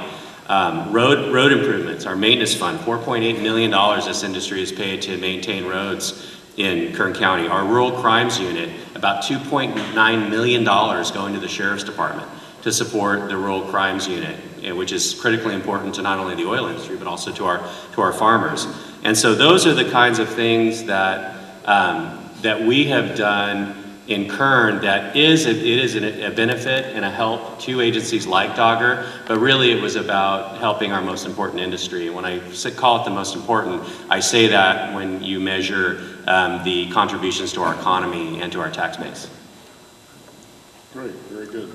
Ted, did you want to add to that with what's happening? No? No, I think that. Okay, great. Well done. You guys need to stand on that document. I know the EIR is not perfect, but you need to stand on that document. The Environmental Defense Fund and other organizations from like the Sierra Club and many other environmental organizations are trying to chip away at that document because they realize what it does. And although the document is not perfect, you need to stand on the document. What I mean by that is, like Dogger, we started off the subject matter for Dogger. Dogger is an industry-funded organization, so you guys fund that agency yourself, and now they're requiring you to provide an indemnification to Dogger if they issue you a permit, right? That was the latest thing that just happened. And now other agencies are adopting that. So if you get a water permit, you're going to indemnify the water agency. And it almost sounds completely absurd that you have to indemnify a state agency to give you a permit to produce the product that you guys are producing, or any other agency. But one of the things that we have to do is we have to stand on the document that the EIR, if you don't, if the county issues a permit and they ask for an indemnification clause, you lock the county in as your partner in order to proceed forward. And what they're trying to do is divide everybody so that they can chip away at this document that has issued, I don't remember the number, but hundreds of permits. 5,300. 5,300 permits, where you were waiting years. I mean, we all remember the Elena Miller days, right? Where we were waiting years for permits. I don't think we speak her name in this. So we all remember that time, right, when we were waiting years for permits, and now the permit process is streamlined. But I can tell you that they have not given up. The environmentalists continue to chip away or try to fight this document, and it's putting us more in a position, and if we start peeling off, then they win. So we have to stick together with what the county's produced. And maybe in the future try to make it a better document, but right now we have to solidify it and wait for it to go through one more court process. And I would just add that we need to track regulations just as we track bills. As we mentioned before, we're naming all these bills, and I'm sure a lot of you guys will read articles, and I'm sure your folks will list bills that have been introduced that we follow, that we need to either amend or stop or pass. But we don't provide that level of attention a lot of times to the regulations that the agencies do, and that's why we do need to provide a lot more oversight and accountability and transparency to the way these agencies operate, Dogger being one. Look, as Shannon mentioned, it is industry funded. So the resources go up, they hire more staff, and the permits go down. It sounds a whole lot like the DMV, right? Wait times go up, but they ask for more money and more staff. And that is the way that Sacramento operates, right? They're completely arrogant because they think they know best, and that the only solution to them is more money. but it's a management problem. And so we shouldn't give them any more money until they figure out what the problem is. And if there's a permit backlog, then tell us how they're going to fix it. But don't ask us for more money, and this is my personal opinion, I won't speak for the other legislators, right? Don't give them any more money until they tell us how they're going to fix the problem. And to me, that sounds pretty basic, right? But it's a challenge, and we need to put the pressure on these agencies to do their job. Californians expect them to function. That goes back to elections. I'm just going to say that one more time, and I'm not trying to continue this discussion up here, but that goes back to elections. The budget is passed by 41 votes in the Assembly. We have 19 people, okay? So if we want to hold up their money and we want to be able to impact how you guys are treated, that piece has to change. And the same on the Senate side. It has to change. Okay, so get out and vote. By the way, your comment about it's not perfect as a document, there are very few documents that are perfect. Exactly. Okay? To have a win-win situation, everybody's got to give something and you win mostly what you get. I hope there are no Russians in the room, but the Russian strategy in a meeting would be I win, we both lose. But sometimes it's better to have no deal than a bad deal. Exactly, many times. So very good point. Ted, this question goes to you, and then I'm going to take a couple questions that I received from the audience. But as we do renewable, You call me the equalizer. Perfect, excellent. All right. Well, I knew you'd take issue with that, but that's fair. With the renewables and the electric generation goals in the state, how are they going to get paid for? That's a great question. You've got exemptions related to solar, and I think the way they want to pay for it is to increase your taxes. So anybody that's getting a utility bill, you're going to see a higher bill coming your way. When we take a look at just the structure of the state of California and the philosophy that's in place, it's always at a cost to your pocketbook. We've got a number of things coming forward. An initiative in 2020 called Split Roll of Prop 13, which is going to subject every commercial property in the state of California valued over $2 million. And I think there's a caveat about maybe having to actually be a tenant in that building at the $2 million level. But basically an effort moving forward that was funded by Zuckerberg to get the signatures on the ballot. He kicked in $500,000 to get this split roll on the ballot. And it's going to tax Californians billions and billions in additional revenue. And so we have challenges. We've got the severance tax. We've got a challenge to Prop 13. The only reason they're not trying to take out all of Prop 13 is there's too many homeowners in California, so they don't want to touch the residential side. But we have to have our guard up, and we've got to be prepared. Discussions that I've had recently with John Copal of the Howard Jarvis Taxpayers Association, he's working with property owners. They're talking about raising $100 million for the 2020 election cycle to defeat split roll. How does a doubling of your property tax impact you in Kern? How does that affect your bottom line, your rate of return? How does it affect a pension or insurance company that has real estate in the state and they're relying on a certain rate of return for pensioners or for shareholders? It's a scary prospect. It's a pathway towards socialism in terms of what's happening from a taxation standpoint, what's happening from a regulatory standpoint. We talked a little bit about, you touched on the change of the authority of the Board of Equalization. We used to have sales and use tax, and that was stripped away through legislation so that the government can have more power. The administration set up a whole new bureaucracy to hear your cases. And instead of going before elected individuals to hear a case on an appeal, if you're a small business owner, let's say you miscalculated your sales tax and you own a deli, you could represent yourself. You could come to the Board of Equalization and have your case heard. And maybe 1 in 10 cases would be in favor of that taxpayer, but at least you had your day in court, you didn't have to hire an attorney. Right now, with the new bureaucracy that's been set up, you now go before the Tax and Fee Administration in front of administrative law judges, and now it's maybe 1 in 100 cases that are in favor of the taxpayer. So how do we benefit when we see the growth of government, the growth of regulatory agencies, just as Vince was saying, where you don't have representation? So we've got to continue to fight to increase our numbers in the Assembly and in the Senate, but also just for basic representation when we have issues that come forward. And with that, I'm getting the signal here. I'm sorry. No, that's okay, but I do want to say that we did receive some questions from Jacob Pinero of Varner Brothers, and We don't take his questions. I'm kidding. exactly, and I want to thank you for that. But there's one from Nathan Jones from Baker Hughes, one of the sponsors here, and it's kind of appropriate at the end because there'll be a big smile and a lot of laughter, but it's pretty serious, which is, how optimistic are you that the Republican Party ever gaining the executive branch again, or even a majority in the Senate or the Assembly in the state of California? So I've been a Republican Senate leader That'll be our for last about question, by the way. 15 days, maybe 17 days, and we've already put together a plan. I did it like a good CEO, right? A business owner, first female veteran, go in, look at what they're doing.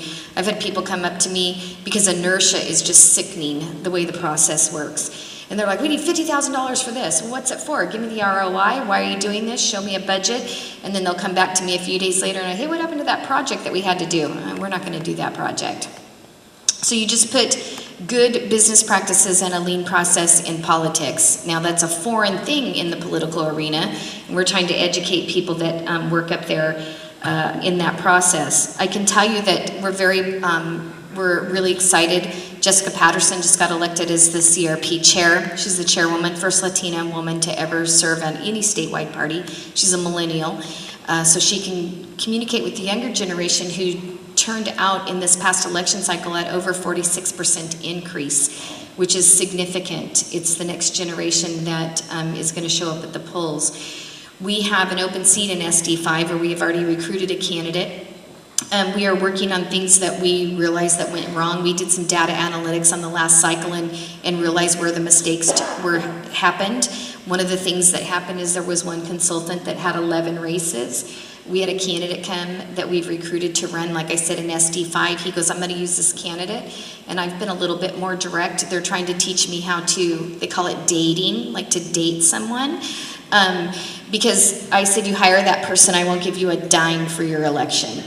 And they're like, well, you shouldn't do that. You should say, why don't we interview other candidates? I don't have time for that. Most of you that know me, you just have to do what needs to get done and move on to the next item. So we're going to do everything we can to clear the field so that we don't end up with a situation that we had where we lost a seat, where we had 6 or 7 Republicans and 1 Democrat. We are going to do everything we can to try to do what they've done in the past, try to pick our opponent, if that makes sense. And we are going to do everything we can to select candidates that look like their district, like Jesus Andrade in SD5 as the CEO of the Hispanic Chamber in that area. He is from the Charter School Association. He's got a great background. He is elected city council for the south side of Stockton, which is an area that we would traditionally lose. He will face Susan Eggman as the Democrat candidate. She is the person who introduced the bills to bring you safe injection sites so that when you go get your nails done or you go to the bookstore, the injection site next door where your drug-addicted individuals could come and get their color needles and be safely injected with the heroin of their choice and not be overdosed and have a taxpayer-funded individual watching them to make sure they do it safely. That's the Democrat world of solutions for drug abuse or drug, assisting people to get off drugs. So we are working hard to make sure that we recruit the right candidate for the right district. We are coming around, we're running around the state, we're raising money, and we are making sure that we draw a contrast to what they are doing in the building. For instance, the governor just came out on the capital punishment issue. It's constitutionally protected. The death penalty, it was overwhelmingly supported by the voters in the last cycle. and he says he's putting a moratorium on it.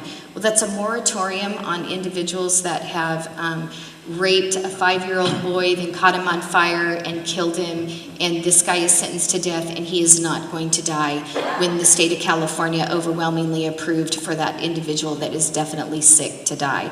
There's other things that we're trying to draw contrasts with. SB 54, sanctuary state issues. You know, you have a lot of individuals. You have Officer Railnil Singh. You've got the latest issue on the Bambi murder that just took place, where somebody was supposed to be deported almost, I think it was 7 times, and they are still in this country committing murder, and we cannot communicate with ICE. Officer Railnil Singh was gunned down. That was a huge story as well. We're tracking all of those, and it's really sad that when you have those kinds of situations and you cannot communicate with other law enforcement that allows you to keep the public safe, and we are going to draw contrast with them, and they're giving us a lot of gifts that we will be able to use in the next election cycle. So yes, I am optimistic. There you go. I was going to suggest that's exactly.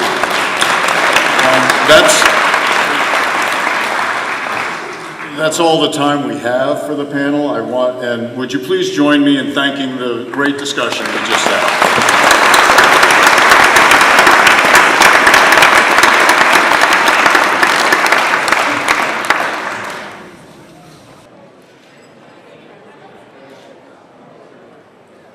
Well, before everybody leaves, can we take the lights off? Thank you so much for your time. I know how busy you all are, and it was an impressive hour.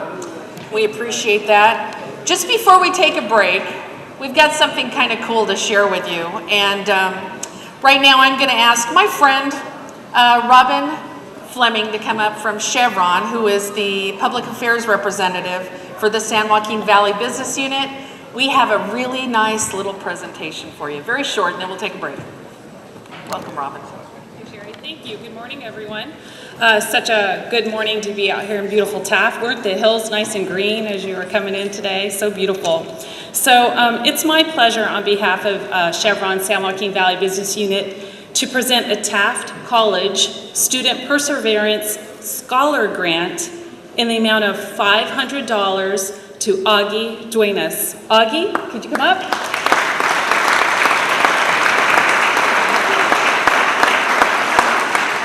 So Augie didn't know about this, right, Augie? No. So Augie is pursuing a kinesiology degree at Taft College and plans to transfer to CSUB when he's finished. In 2017, he began working as an intern for the athletic department, in the marketing department specifically, capturing memorable moments from both athletes and coaches and collaborating with them towards enhancing the content of their videos and all of their presentations. So it's our honor, our privilege, and definitely a big congratulations to Augie for all of his hard work and educational perseverance. So I'm so happy to give you this check for $500 today, Augie. Thank you so much.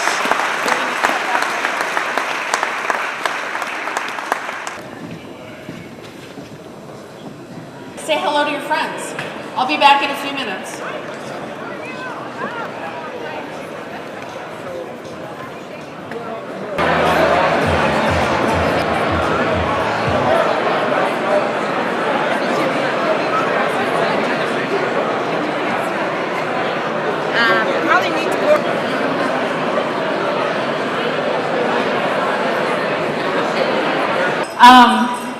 It's now my pleasure to introduce to you a young lady by the name of Emily Love.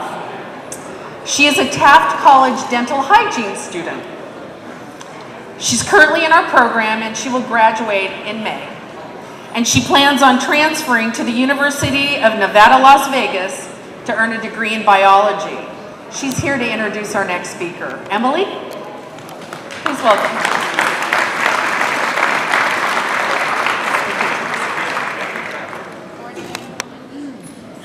It's my pleasure to introduce Sean Kern, the Executive Vice President of Operations and Engineering for California Resources Corporation. Sean's career in the oil and gas industry spans over 25 years in operations, development, and engineering. Prior to his current position, Sean served as Executive Vice President of Corporate Development for CRC. In addition, he has provided leadership for various engineering and technical roles for Occidental in Kansas and Oklahoma, President and General Manager of Vintage Production California, President and General Manager of California Heavy Oil Company, and President and General Manager of Occidental of Elk Hills. In addition, Sean spent 5 years in Doha with Oxy Qatar from 2003 to 2008, working in planning, reservoir management, and operations. Sean holds a bachelor's degree in electrical and communications engineering from the University of Oklahoma and is a licensed professional engineer. He is an active member of the Society of Petroleum Engineers and a California State University Bakersfield Foundation board member. Please welcome Sean Kern.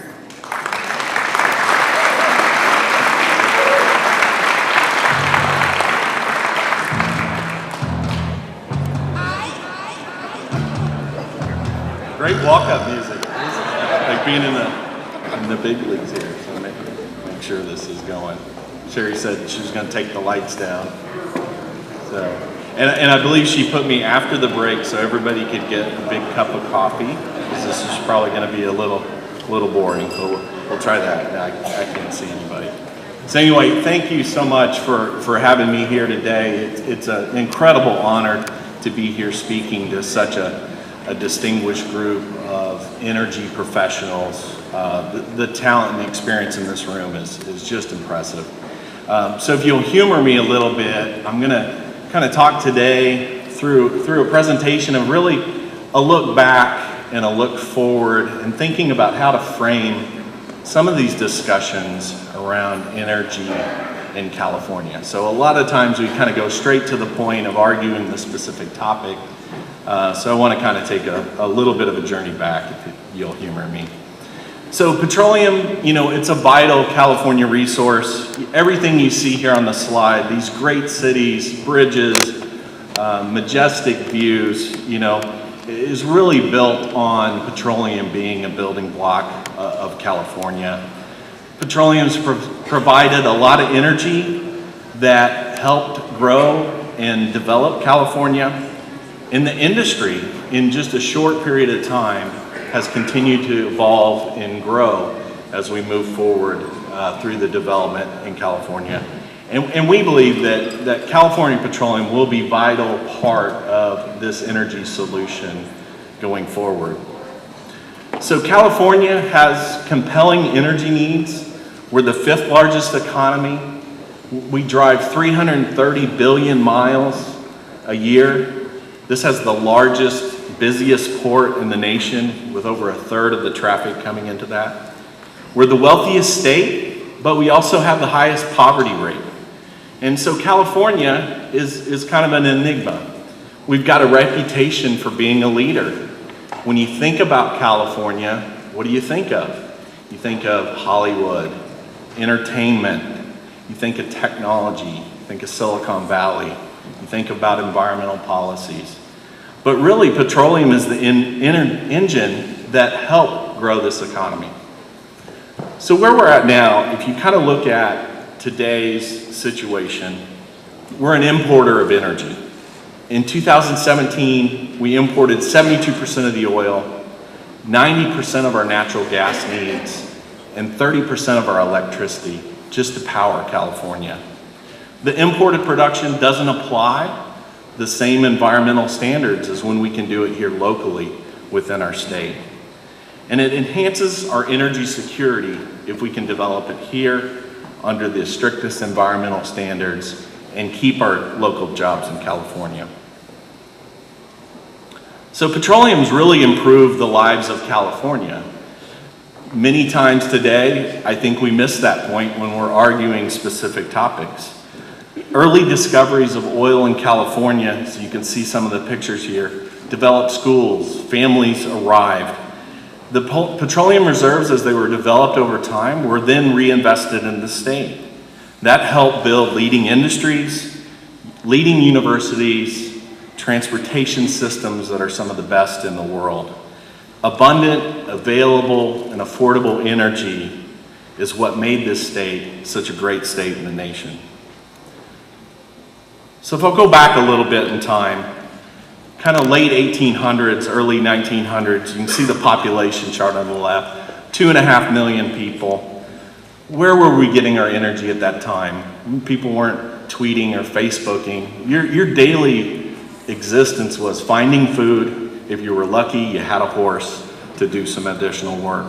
But the industry started here, you know, finding this petroleum product, using it for early lighting, kerosene, early transportation.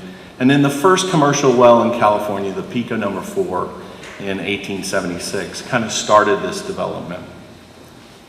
By the 30s, we've got a little over 5 million people in California. We've discovered 5 of the largest 12 fields in the US. And jobs, consistent with what you heard today on the panel, jobs were bringing people to California. They were attracted to these oil centers. And you could see how people were developing around these properties. The industry provided necessary transportation fuel, and it was a feedstock for a lot of our industrial efforts. So you kind of move forward a little bit, kind of into the mid-century. So you got 15 million people in California. We have the home of the largest naval petroleum reserves in our state. And really the petroleum industry here supported the nation's war effort as we were in the World War II time period. Not only that, it really launched the modern shipbuilding industry and the modern aerospace industry through California's working in here to support our nation. At the same time, the industry's going through an evolution. We continue to get better every day. We were learning how to drill deeper wells with less impact. And so as we're finding more fields, we can create more energy for Californians. In the 70s through Y2K, everybody remembers that time when the computers were going to go off. You have 35 million people in California. You remember in the 70s, kind of the OPEC oil embargo, the gas lines where things were rationed.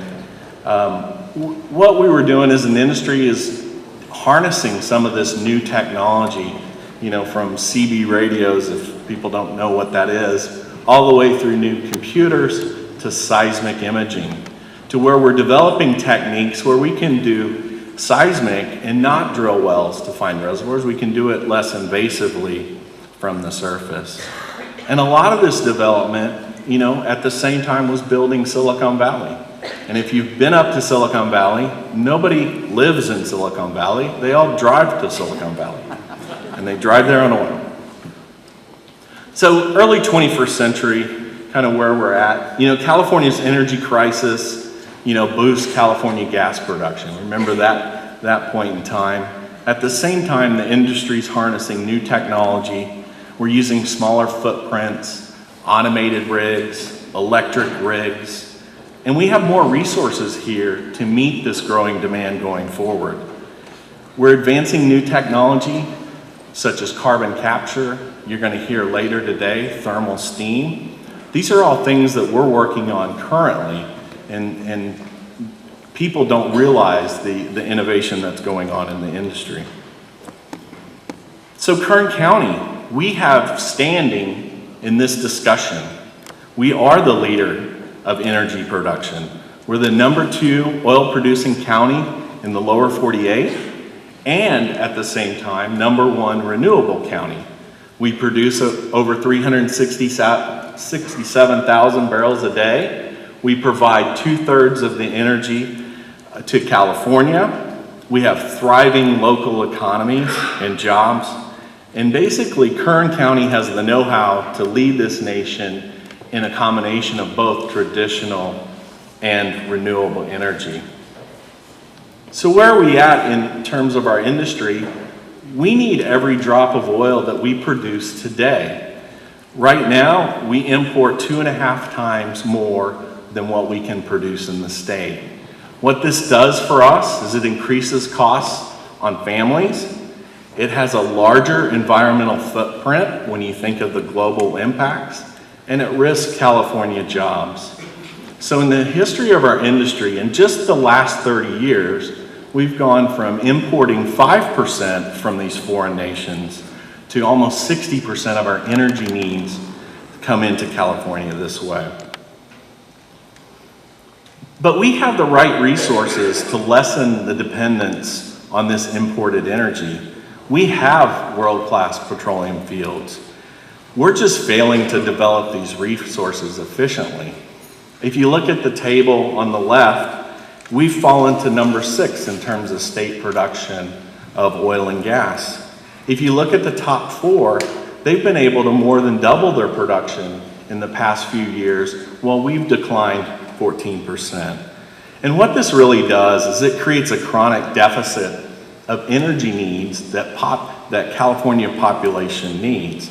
So just looking out, if you extrapolate a little bit and think about the future, by 2050, we've exported all of our jobs and we're completely reliant on imported energy, which really risks supply disruptions, geopolitical events that can affect the 5th largest economy in the world. And we heard a lot about it this morning, the jobs. The oil and gas industry provides California with much needed jobs and revenue. 7 of the top 10 Kern taxpayers are energy companies. We contribute $14 billion, or over 22% of the GDP. 40,000 mom and dads work in the industry, and it provides much needed funding for our schools, our communities, our local healthcare systems. And it's really providing these families with good jobs, path to middle class. So we can't get rid of these jobs. We need to protect these as much as we can. Now, we're a part of the solution. Everybody in this room, you heard this morning talking more about the coalition. Just looking out, kind of thinking, California population continues to grow up to 50 million people.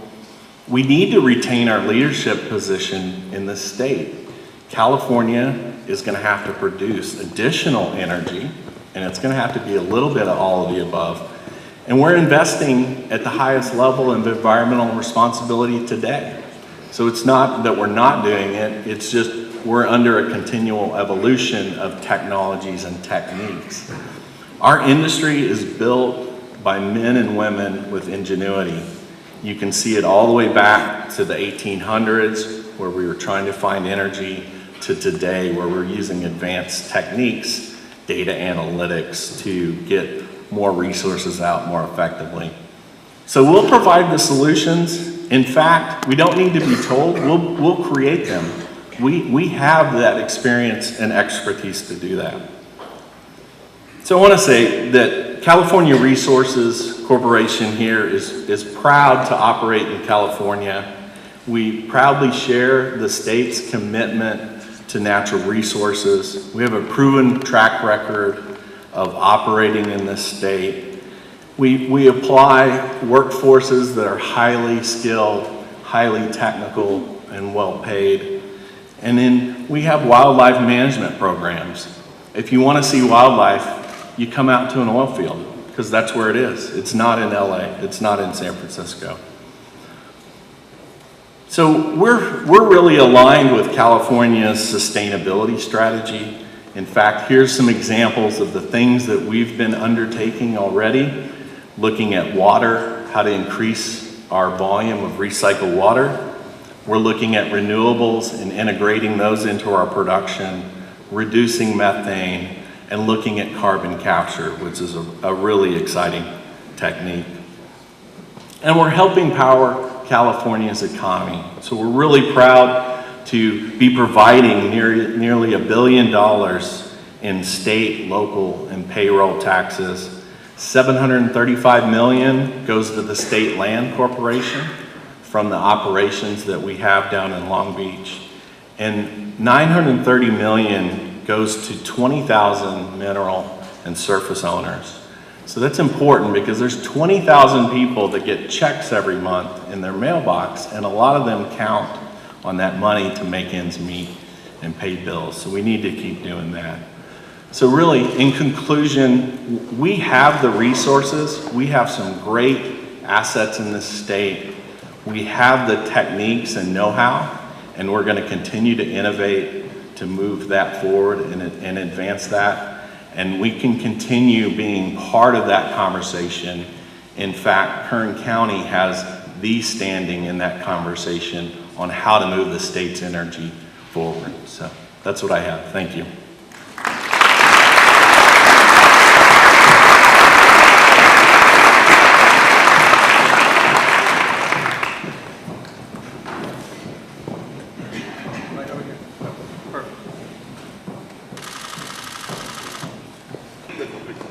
And again, thank you for being an Energy Leader sponsor, CRC, today.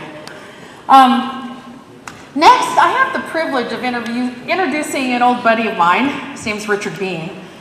Richard is retired CEO from the Bakersfield, California. He now has the Richard Bean Show. Hopefully you've tuned in. It's an American General Media radio station, and it's local. And yesterday, our speaker that he's going to introduce was on his show, and it was quite interesting, so I think you're really going to enjoy this. My friend, Rico, Richard Bean. Thank you, Sherry. As Sherry mentioned, our next speaker is Mark LaCour. I had him on the show yesterday, and he speaks with such passion and knowledge. I think you're really going to get a kick out of it. Let me do a little introduction of Mark.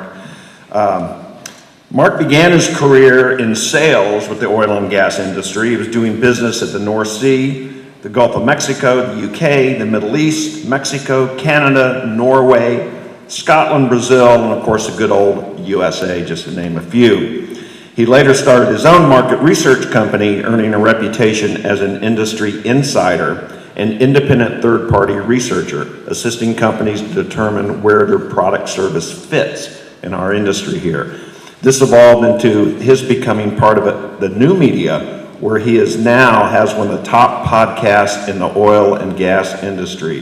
He is sought after as a public speaker, author, sits on several oil and gas boards, and has one of the top oil and gas presences in social media. Ladies and gentlemen, join me in welcoming Mr. Mark LaCour.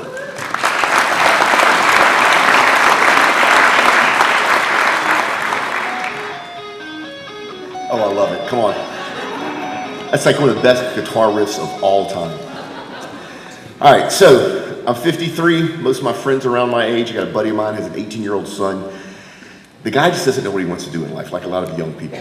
And so he was talking about it, and he's worried about his son. Like, what is he going to do? Is he going to go to college or pick up a trade or whatever? And I go, look, I'm going to tell you something my grandfather did to my dad, and my dad did with me, and I have done with my son. And he goes, what? I go, just wait. Let me know when your son's out of the house, and we'll come over, we're gonna do something cool. He goes, okay. So he calls me, actually texts me, I go over there. His son's gone for about an hour, and I lay out on the bed, I lay out a dollar bill, a Bible, a bottle of Jack Daniels, a copy of Playboy, and a rifle. And my friend looks at me and goes, what you doing? I go, just wait, I'll show you. So we go hide in his son's closet and wait for his son to come back, and it took forever. And finally we hear the car drive up, hear his son walk in the door, the son walks in the room, and he sees all this stuff. My friend goes, what are you doing? And I'm whispering, I go, look, if he picks up the Bible, he's gonna be a preacher. If he picks up the rifle, he's gonna be a soldier. If he picks up the dollar bill, he's gonna be a businessman. If he picks up the Jack Daniels, he's gonna be a drunk. And if he picks up the Playboy, he's gonna chase the women his whole life. So his son's looking at all this stuff, and my friend's looking, and I'm looking, and the kid looks, he sticks the dollar bill in his pocket, puts the Bible under his arm, takes a swig of Jack Daniels, puts a rifle on his shoulder, and starts leafing through the Playboy. And my friend goes, what does that mean? And I go, he's gonna be an oilman.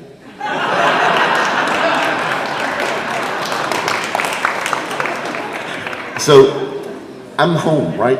We all think the same way. We all see the value in hydrocarbons.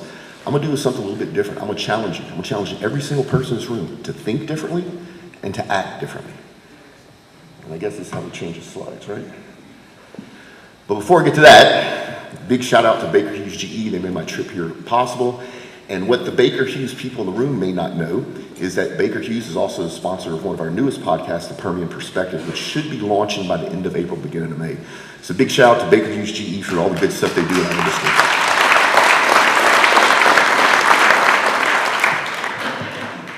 Got any chemical engineers in the room? Oh, we do, right here. Perfect. So since I figured most of y'all weren't chemical engineers, I actually labeled what this molecule is. It's carbon. Let's talk about carbon. Carbon is stardust. The carbon that makes all of our life possible, and you do know that we're a carbon-based life form, and so is every almond tree out there, and every dog, and every cow, and every goat I saw. We're all carbon-based life forms. That carbon's recycled. The carbon atoms that are in your body could have easily come from dinosaurs, could have easily came from prehistoric fish from the Jurassic era, right? The carbon is immortal. It just gets transformed, it moves. Let's talk about carbon and its usefulness. Carbon by itself is actually not a very useful molecule. It's hard to work with. But you start combining it with other things and it becomes much easier to work with. And one of our favorite things in this room is something called hydrocarbons. Hydrocarbons are not fossil fuels. I hate that term, right? Hydrocarbons are the most organic fuel on the planet, the most natural fuel on the planet. It's literally legacy sunlight. For millions of years, plankton and zooplankton in our world's oceans collected this sunlight as energy, stored it as sugar. When they died, their bodies fell to the bottom of the ocean floor in the perfect conditions of zero oxygen condition, right? So it didn't rot, and it got covered by layers of sediment. And then Mother Earth heated and compressed this for millions of years, and then it gives it back to us. It's organic. It's totally natural. It is the most important molecule to mankind. Everything we do involves hydrocarbons, right? And I want to challenge the room to quit thinking about hydrocarbons solely as fuel, because it's not, right?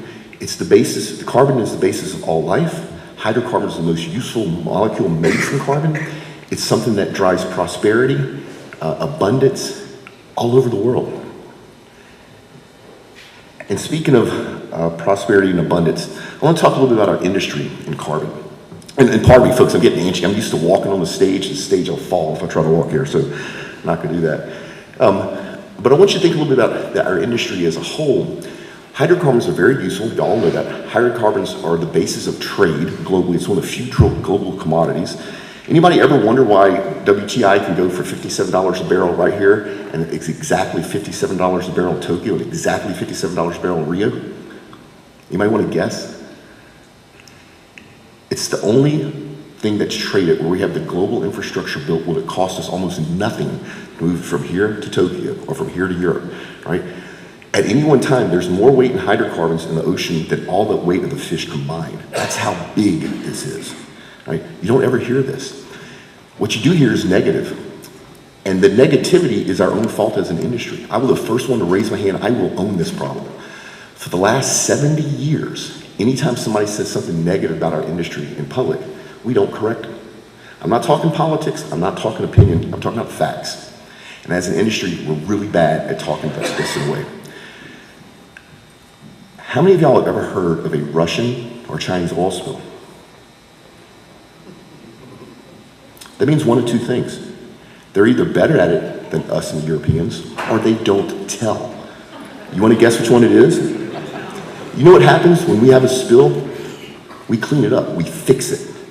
This is an industry of engineers. I'm telling you, we can fix anything in this industry. And so we take environmental responsibility to our hearts. So one of our shows is the Oil and Gas HS&E show. Everybody in this room knows HS&E is the most vital metric in our industry, period, bar none. But what a lot of people don't know outside of our industry is, yes, it's a metric that we use internally that we get judged by. Yes, it's a KPI, but trust me, folks, I've interviewed hundreds of senior leaders in this industry. And in their hearts, everybody wants their people to go home safe every day. It's not a metric. It's the way we feel about our people, about our family, right? So when you think about hydrocarbons and you think about big companies and you think about the challenges we're facing, we need to own that we've done a horrible job communicating the value to the public. And then in the last decade or so, with the advent of social media, now one person has the eyes and ears of millions of people, right? We need to use those same tactics. So I'm on the board of directors of the API Houston chapter. All of y'all know who the API is. We call it Big API Washington. I've had some serious issues with how they spend their marketing money, right? I'm watching small companies like, and excuse me when I say small companies like Anadarko, but I'm watching small companies like Anadarko, Noble Energy, Oxy, finally figure out that the way to spread the truth about the great stuff about our industry is not with full-page ads in the Wall Street Journal. It's not with press releases. It's by empowering their people, you, to go out and talk about what we're doing. Now the problem is, our industry is risk adverse. Have you ever thought about that? Anybody outside of our industry thinks we're old fashioned. We're not. Has anybody ever seen a subsea tree being built? It makes the NASA scientists like a bunch of Lego builders. It's an incredible amount of engineering and construction. We're unbelievably huge on new technologies, new processes. But in our industry, if we make a mistake, people die. And not only do people die, but you can have an environmental catastrophe which can destroy a company overnight. So in our industry, and we have a process or a technology in place, and whether it's how you cement a well, how you do accounts receivable, or your HR process for hiring a new employee, and if nothing leaks and nothing blows up, nobody wants to change that process, right?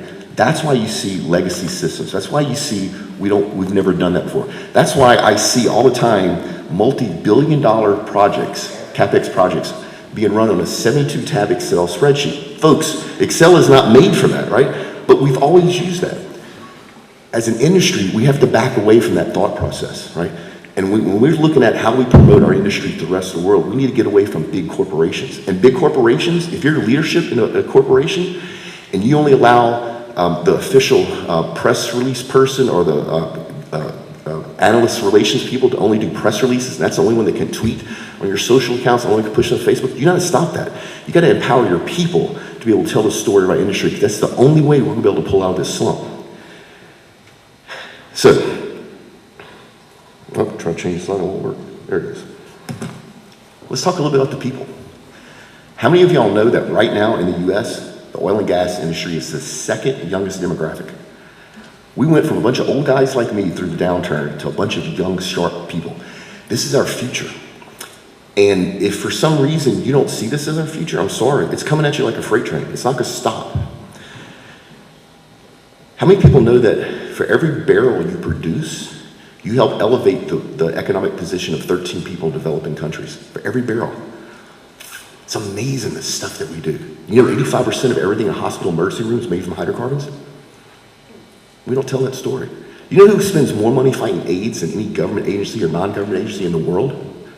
They're right here in this room with us. It's Chevron. You know who does the same thing with malaria? Who fights malaria all over the world and never talks about it? It's ExxonMobil. As leaders, because they're not being told, people form their opinions on the squeakiest wheel. And with the advent of social media, that squeaky wheel quite often is somebody that either doesn't know our industry or doesn't like our industry. And we spoke politics up here. I challenge our politicians, learn our industry. If you don't like my industry, tell me why. But tell me why based upon facts. Don't tell me why based upon theory or something that you heard. How many people are old enough to remember acid rain? You do realize it's gone. We fixed it. The oil and gas industry fixed it, right? You want to guess if we had a magic wand, if we removed every automobile today out of the US, you want to guess how much our total emissions would drop percentage-wise? Less than 2%. Our cars burn so clean now. I have a 2013 Infiniti. At 80 miles an hour, it puts out 80% less emissions than my 1967 Mustang does cut off in the garage. Right? We don't talk about this, right? If you're a politician and you're for our industry, learn the challenges. Don't just say you support oil and gas. Learn what we're dealing with. Let me tell you what the biggest challenge that's coming at us that we're facing for the first time ever. Young people don't want to come work in our industry. Now, remember I said earlier that we're an industry of engineers and project managers. We're good at that. No matter what you do, it's project management engineering. Some of the best engineering minds on the planet work in this industry. What happens, people, when we can't hire engineers? For my entire lifetime, maybe not here, but the rest of the world, let's pick Africa. Some young person, some young woman in Nigeria, if she got a job with Chevron, the village would rejoice. It would be celebration time because this is jobs, this is money, this is medical care, this is prosperity for her and her family and her extended family, right? For the first time in our history as an industry, that young man or woman in Nigeria doesn't want to come work in our industry. We need to own that. We need to fix that. Now, I'll tell you something else. The world has a bunch of emerging economies. So by 2050, 2/3 of our planet will live in metropolitan areas. Right now in China and in India and in Vietnam, pick your emerging economy, it's an agrarian lifestyle. It's typically a large extended family, so mom and dad have a bunch of kids, they live with grandma and grandpa. That's my workforce. I farm to feed my family, and hopefully I have a little bit extra I can sell to buy stuff, right?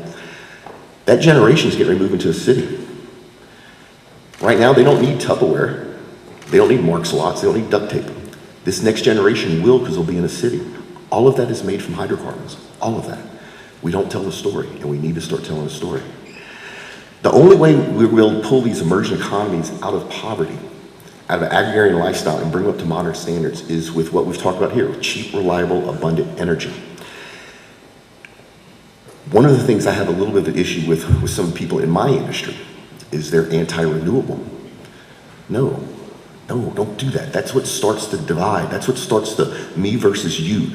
Love your neighbors. I love renewables. It has their place. If you think about mankind, we've always had a mix in our energy use. We start off, everybody, with biofuels. We start burning wood. Do you want to know how much pollution that creates? And then we move to coal, right? And between coal and crude oil and natural gas, we hunted whales, right? To the point of extinction. You know who saved the whales? Y'all. It wasn't environmental groups. You brought a product to market which was cheaper and more reliable and better than whale oil to make light with. Y'all saved the whales. We don't talk about that. We talk about environment. My degree's in wildlife management, right? One of my favorite things to do is have a discussion with somebody who doesn't like our industry and talk about our impact to wildlife. Because I'm telling you, I can give you the numbers, and I can prove it, and I can back it up. The Gulf Coast of the US, we have the Rigs to Reef program. Before the Rigs to Reef program started, because we didn't have a lot of coral, because the water's very dirty, not dirty as in polluted, but it's about a silt coming out from Mississippi, so there's not enough light so corals can't grow. A lot of the Gulf was like a desert. There was no structure for wildlife. You start throwing these rigs, and corals start attaching themselves, sponges start, and so all of a sudden you build this ecosystem, and it's beautiful. We don't talk about it, and we need to talk about it more. So we have all these worlds of young people. The thing that bothers me the most, so you have the millennial generation, and my core team is all millennials. I think this is one of the greatest generations on the planet because they act and think differently. But because they act and think differently, my generation has a hard time talking to them, right? You don't want to talk politics. You don't want to talk your opinion. What you want to do is challenge them. One of my favorite things in the world to do is go, do you think you could go a day without hydrocarbons? And every single one of them says yes. And the very first thing I say is, give me your cell phone. All of a sudden it's impacting them. They go, my cell phone's made from hydrocarbons? Or, yeah, it's ethylene crackers, right? They convert natural gas to plastics. So is your shoes, your shirt, your pants, you need to give me all of that, right? All of a sudden, they like hydrocarbons a little bit better, right? Because I've now made it personal. I've made it part of their life. Not my life, not the API's life, not Big Oil's life, their life. We talked today about the problems California is facing. When people's electricity bills start going up and they can't afford electricity, and if you don't think that's gonna happen, take a look at what happened in Germany the last couple of years, right? So Germany had the Interwind program. Their hearts were in the right place. And let me back up a little bit. The people that don't like our industry, the large majority of them, their hearts really are in the right place. They think they're doing something good. It's just they've been misinformed. Unfortunately, there's a much, much smaller group that intentionally misinforms them for their own financial gain, right? And so, as an industry, as people that want to help other people prosper, we need to tell this story. We need to quit passing legislation that allows companies to benefit from hurting our industry. It's ridiculous. But the way to stop that is we need to vote. We have a very low voter turnout in this country. It's kind of embarrassing. I've worked all over the U.S., 4 years of Marine Corps, Semper Fi, for any brothers out there. I think one of the things that as a country we don't do a good job of is most people in the U.S., because we're so prosperous, because of the cheap energy we have, we don't have to leave our country. And so most of the people in the U.S. don't see how the rest of the world lives. We have it really good here, people. Our poor people are overweight and have cell phones. That's not normal. We're so prosperous that our poor people have cell phones and are fat, right? I hate to say it, but y'all are responsible for that too. So, personally, get involved in schools, get involved in universities. If you work for a company, bug the bejeebies out of who's ever in charge of restricting the firewalls to let you tweet when you're at work. Yes, I know it's a risk. Yes, somebody may say something that you don't want them to say. Tough. The tech industry's done it, right? The medical industry's done it. We need to do it too. We need to start telling the story in a way that this new younger generation actually listens to. The other thing that scares me, besides this lack of talent, is perception. So the Generation Z, that's the generation right behind the millennials. It's the ones that are in high school-ish right now. Less than 2% of them have a positive perception of our industry. Less than 2%? We don't need to own it. That's our fault as an industry. We're not out there telling the stories. So I'm from Texas, from Houston actually. In my local school district, my son brought home a textbook and they actually talked about the end of oil. They talked about peak oil. And I spent 2 years fighting and lobbying for this. And peak oil, if you don't know the story, very sharp guy from Shell named Hubbard figured out mathematically that we were going to hit the peak of production and then go down, but it was based upon the data he had in the late 50s and early 60s. He was wrong. He is so wrong. We will run out of hydrocarbons about the same time the sun runs out of hydrogen. Y'all know that? Do you know that these fields here, even the best operator is maybe getting 15% of the hydrocarbons off the ground, right? At least 75% of the hydrocarbons. Every day there's a new well stimulation technique, there's a new biological, there's a renewed interest in this. Something I find fascinating, speaking of prosperity and technology and oil, Google, Salesforce, Amazon Web Services, big tech companies, all publicly do not support our industry. In fact, they don't like our industry. Can I tell you that Google Oil exists? It's a dedicated budget for a bunch of Google guys to be in Houston, Texas to try to help us with our data problems. So even though Google publicly says they don't like our industry, they're making money off of us. There's opportunity there. Same thing with Amazon Web Services, same thing with Salesforce. They're all right in our backyard working with our industry. So if the tech giants see the potential, even though they won't admit it, right, but their actions speak louder in the world, we need to see our own potential. Yes, we use less oil and gas for fuel every year here in Europe, but the rest of the world doesn't. The rest of the world needs those energy, but we use more and more of it to make stuff. I threw this number out yesterday, I believe, on the radio show, but 72% of a Tesla is made from hydrocarbons. I love renewables. They're a market for us. The blades in that windmill are made from hydrocarbons. They're composites. The insulation on the wires, hydrocarbons. The paint on the stand, hydrocarbons. The lube in the gearbox, hydrocarbons. The vinyl in the Tesla, the tires on the Tesla, on and on and on and on. Hydrocarbons. We need to tell a story of how hydrocarbons are the best thing that's ever happened to mankind, and our ability to manipulate those molecules are our future. And let me see where I am on time, because I could do this forever. All right. So, speaking of our future, does this look like the oil company of the future? Does that look insane that I put a picture of a spaceship out there? You want to guess what is the only fuel that has enough energy density to get us out of our gravity well, get us off our planet? There's only one. Come on, keep saying hydrocarbons. Y'all know that's the answer, hydrocarbons. Elon Musk, genius in several ways. I think he's a genius to get in public perception to give him subsidies to fund his company. Still genius. And by the way, I'm not dogging Tesla. Has anybody driven a Tesla? It is an incredible automobile that just happens to be electric. That is our future. There's a lot of efficiencies by going electric once somebody figures out this storage thing, once we have better batteries. Only one fuel can get us off the planet. So Tesla's SpaceX program runs a very sophisticated fuel called RP1, Rocket Propellant 1. You wanna know what it really is? It's kerosene. Kerosene liquid oxygen, right? Hydrocarbons. If you think the future of mankind is somehow dependent on our ability to explore space, do you want to know the only molecule that we can mold and change chemically to make spacesuits? Hydrocarbons. If you think we'll ever leave our solar system, we have to have a way to refuel our ships. There's this little planet called Saturn, and around it there's a little moon called Titan. And Titan has lakes of liquid methane. Titan is covered with lakes of liquid natural gas. How better way to refuel a spaceship, right? We stop halfway out our solar system, drop a pipe, cut the pump on, there's probably a bunch of pumpers out there. But we'll be able to explore the universe because of hydrocarbons. This is our future, right? And if we can't tell the story effectively to our world's young people in a way that they understand and they resonate with, we're gonna be in trouble. Now, do I think it's all doom and gloom, even here in California? No. Human personality is human personality. When the cost, the emotional cost of change gets higher than the pain of change, things change.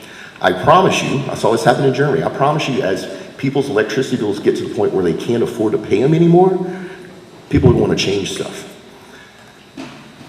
Big agricultural center of the US right here, right?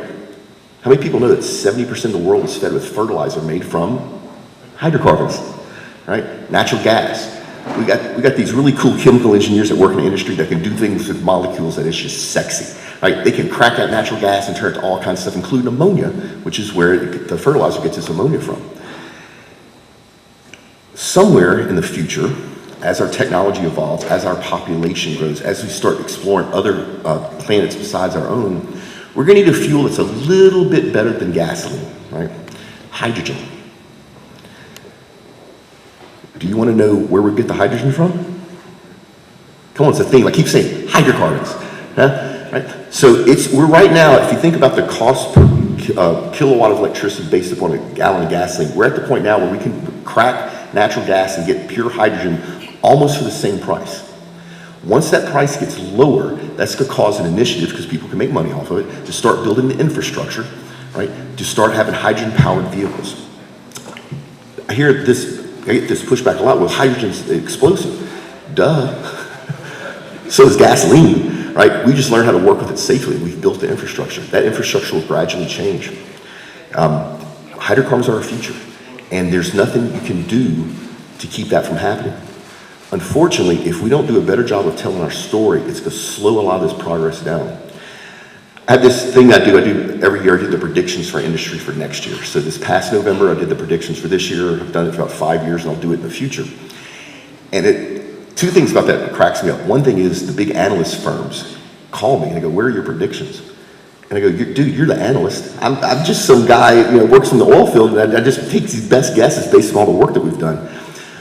But the other thing that cracks me up is people think our industry is going to die. They think we're going to fade away, that we're archaic. We're the opposite of that. We're the leader in new technology, in energy production, food production, jobs, and it's only going to grow. But it only can grow if we can get over this little bump that we're in, which is this trough of negative public perception. Now, based upon our research, we actually think that, now this is a US and European study, not California, not just US, but US and European. We think we hit the negative trough of public perception last year. I think it's gonna take about 15 years for us to climb completely out of it. But in my head, the future of our industry is beautiful. I think in 25 or 30 years, the oil and gas industry will look like Silicon Valley. We have this perfect storm coming in. We have this new younger workforce, which is gonna happen no matter what. They think and act differently. This new younger workforce isn't like me. So my generation would go work for a big oil company, and maybe I don't like my job, but tough. I'd do it for 30 years, and then I would enjoy life after, right? I'd retire. And then the story about that is usually the wife hasn't had her husband home in 30 years. When he retires, she's sick of him being home, so then he goes find another job to get out of the house. But this new younger workforce isn't going to do that. They're going to come work for me, and no matter how well I pay them, and how well I train them, how well I treat them, and how well I give them visual progress to their career path, they're going to leave because they want new experiences. As an industry, we're going to have to learn how to deal with that. And one of the things that we're going to learn to deal with is we're going to have a flexible workforce. Anybody out there that does anything in upstream knows that there's such a huge need for standardization. Literally every mud pump is different, every manifold is different, every blowout fender is different, every drilling rig is different. And what we started as an industry is to start standardizing that. Well, once we standardize the stuff that we have to work with, now that engineer doesn't have to know how Chevron configures its trees. The trees are all the same.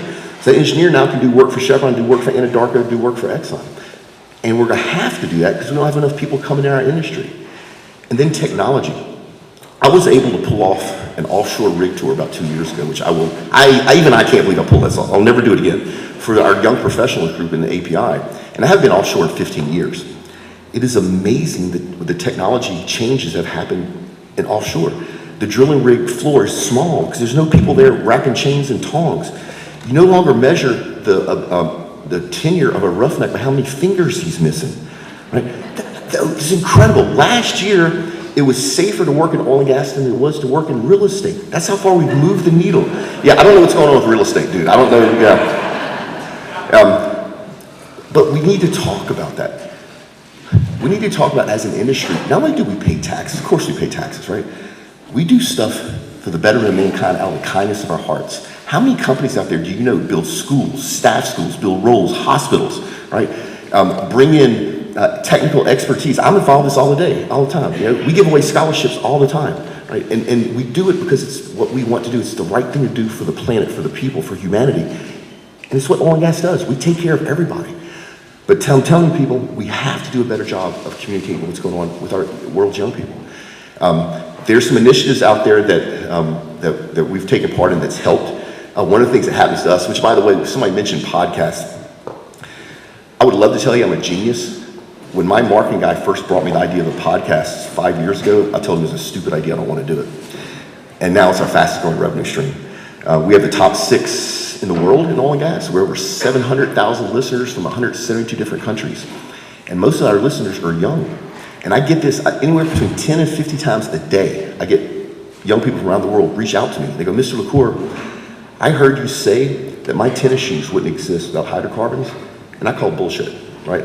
So I went and did the research to prove you wrong. And oh my God, do you realize it's not just my shoes, but the buttons on my shirt and the medicine in the hospital and the syringes need to give my dog shots. And so because they want to challenge me, they do their own research and they find the facts themselves and it changes their opinion, one young person at a time. I'm telling you, if I can do this, y'all can do this. It's just a matter of talking to people. It's a matter of letting companies open up, get away from worried about risk of what people say in public and let your employees talk to their neighbors. Let them talk to the school boards. We can make a difference, and we are making a difference. The thing I worry about California is, I'll kind of zig, you know, should have zag, right? So California historically has always been a much bigger producer in Texas. Not anymore, right? We're chasing it down, we're gonna pass you up, we're gonna pass everybody up. But you can do it. You can come back and be that leader. But you gotta tell the story about industry the right way. And I don't want to get into politics, but it's hard not to in our industry. If we can't get the right elected officials to understand what we do, whether they support us or not, but just have an understanding of what we do, our ability to communicate that message to young people on a mass scale is going to be dampened, and that's going to slow us down. So here in California, I think one of the challenges we all have as an industry, as people that live here and work here, is making sure our voices are heard in a way that is not argumentative, that is not based upon opinion, and really doesn't really touch politics. But we have to tell the stories to our politicians. I just told I got to shut up. So, with that said, everybody pull your phone out, take a picture real quick. If you're interested in the podcast, if you have an iPhone, you put that Q code in your camera, and it will automatically pull up a podcast. If not, if you're Android, if you're Android, you have to actually type in oggn.com. And then if I can help you with anything, there's my Twitter handle. Just reach out to me. I would love to help, especially if y'all want to help educate our nation's young people. It's a passion of mine. Thank you very much.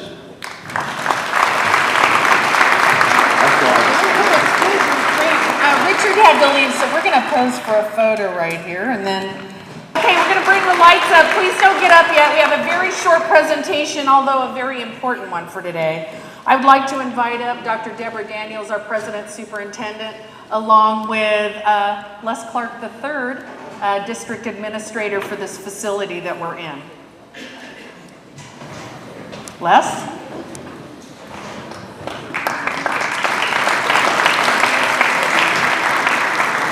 They said go before lunch. I said I've been called a lot of things but late for lunch, so here we are. Good morning on behalf of Westside Recreation and Park District, Board of Directors, Chairman Ron Oren, Board members John Swearingen and Rick Jorgensen. Welcome to the Westside Rec and Park District. We appreciate you guys being here. Most importantly, welcome to Air Gymnasium. Air folks, raise your hand. We appreciate you guys being here and supporting us. Tell you a real quick funny story. On the way here, I passed a very, very slow car on Petroleum Highway 33. Very slow, 3 people. I was a little worried about them. And as they came into the parking lot, I walked over and The two people in the back seat were distraught, and I know a couple of you are in here in this room today. And I asked a young lady that was driving the vehicle, I says, gosh, why were you driving so slow? And she says, well, it's posted 33 on the road. And I said, God, I'm sorry, but that's Highway 33. The speed limit's 55. She says, oh my gosh, I'm sorry. You know, I'm sorry. And I says, well, what's wrong with the two people here? They're holding each other and scared to death. She says, well, we just got off the 166.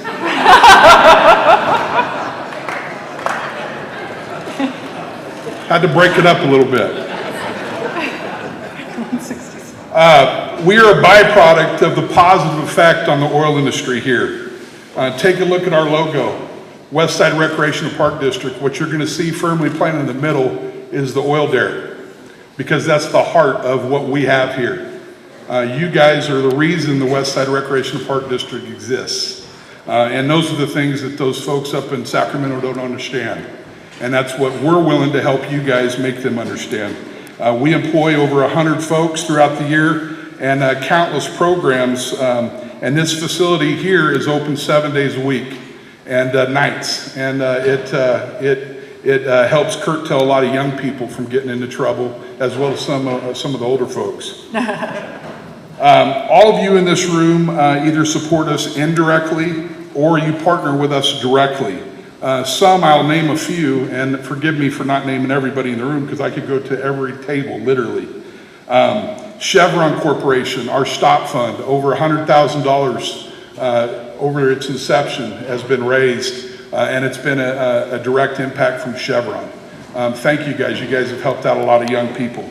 CRC recently donated land to us so we can start the process of building a fast-pitch softball field for young girls to play. And so CRC folks, Gloria Williams, thank you guys. Most recently, we've partnered with Taft College, Sherry Hornbunk, Dr. Deb Daniels, and the board of directors at Taft College. And Sherry had a dream, and we're just a byproduct of that too. And thank you for being here at our facility. We're pretty proud of it. I know the city of Taft and all of us are happy that you guys are here today enjoying this. But I wanted to point out, Sherry says, let's have it here. I says, well, we can have it here, but gosh, our basketball floor, you know, the board might hang me if we put it in here. And she says, well, let's get a floor and put it in here. Well, the floor costs a little bit of money. And so through that, Sherry, Deb Daniels, and the Taft College board says, well, let's do many community activities here throughout the year. And let's get this floor done so we can do a lot of things. I see Taft High School here as well. And so we're all going to enjoy this in our community. But on behalf of the board of directors, Westside Recreation Park District, and all the community in Taft, I'd like to thank you guys for this donation of $15,000 toward this floor.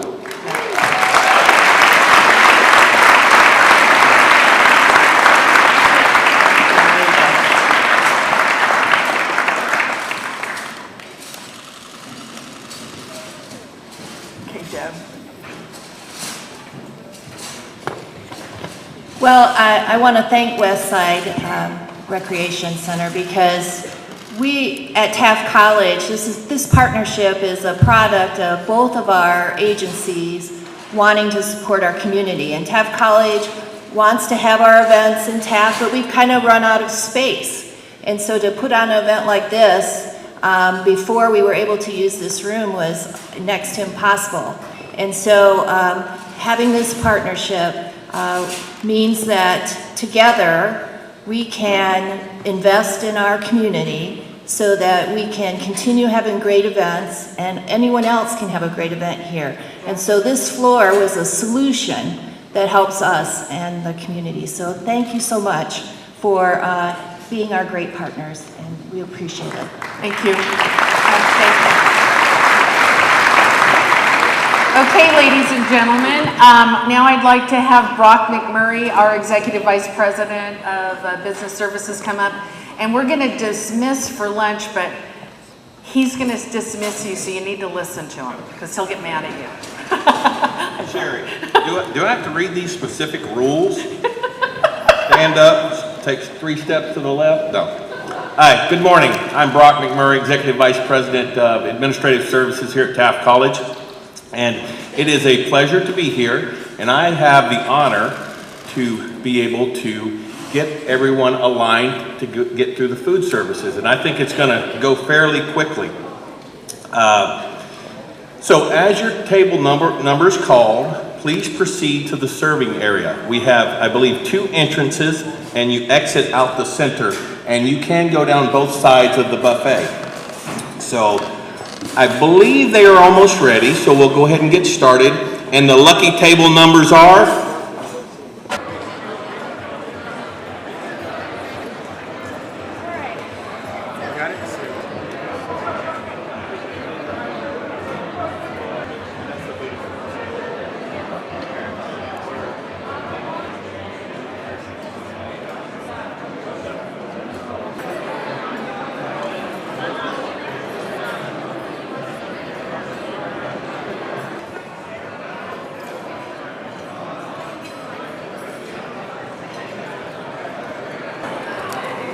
So you're probably wondering why someone from Taft College would talk about the New England Patriots. Yeah, it's kind of a strange story. But in 1967 and 1968, we had a young man play football for Taft College. His name was Dante Scarnaglia. Does anybody recognize that name? He's the assistant head coach for the New England Patriots, and he's been with them for over 25 years. And he's a Taft College alum. That's pretty cool, isn't it? Yay. So last year we started a grad summit where we invite our graduates to come in and listen to speakers like Bo Bravo and different alum that are a little bit older, not a lot older, just a little bit older. And they get to hear from some of the stories on how to transition out of community college, maybe transfer into university or go into the workforce. So we asked Dante, as being an alum, if he could maybe make a video for us to sort of help the students along. Maybe talk a little bit about how he felt when he was at Taft College and the challenges and the ways that he maneuvered through his next time in life. The cool thing is we're going to play that video for you. It's just a few minutes. I hope you enjoy it. Finish strong. That's what good teams do. They finish strong.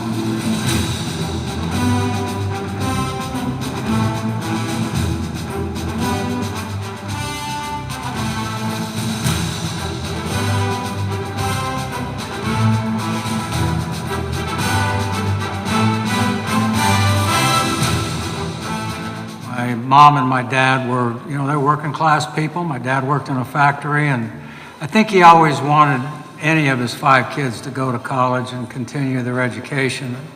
I was number 3, and my older brother and sister didn't.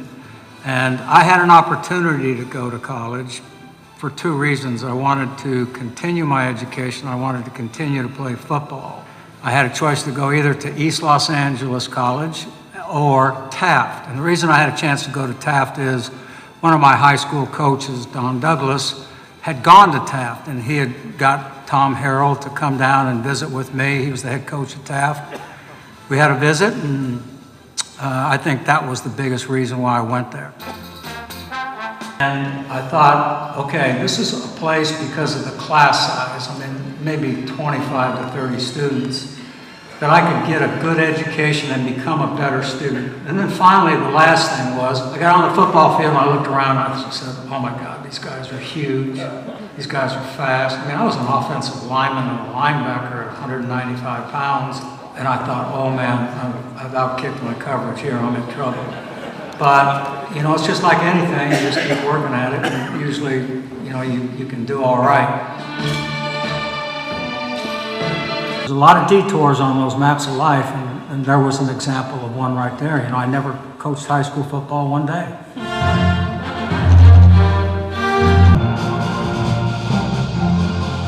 It's human nature to label or to limit other people. We're doing it right now when we get ready for this draft.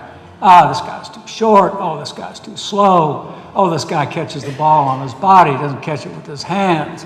On and on and on. And we find ways to beat people up and put limitations on them. But the reality of it is, is that those people, sometimes those people come into our organization and that guy was too slow. He may be too slow, but no one can tackle the guy. Grad summits, and it's kind of our theme for our students. Doesn't matter where you came from, it only matters where you're going, so yes, you can, right? Okay, now I am going to introduce a friend of mine. Terry Davis is going to come up here and introduce our next speaker. Terry Davis is a retiree from Chevron, and we have been so fortunate to get Terry as our energy technology adjunct professor. And Terry is also our lead coordinator for our Hutchison Engineering Promise at Taft College, which is a very fine engineering program that supports young people, veterans, and gets them through 2 years of engineering school debt-free. If any of your children are interested, let us know. Okay, Mr. Terry Davis, come on up.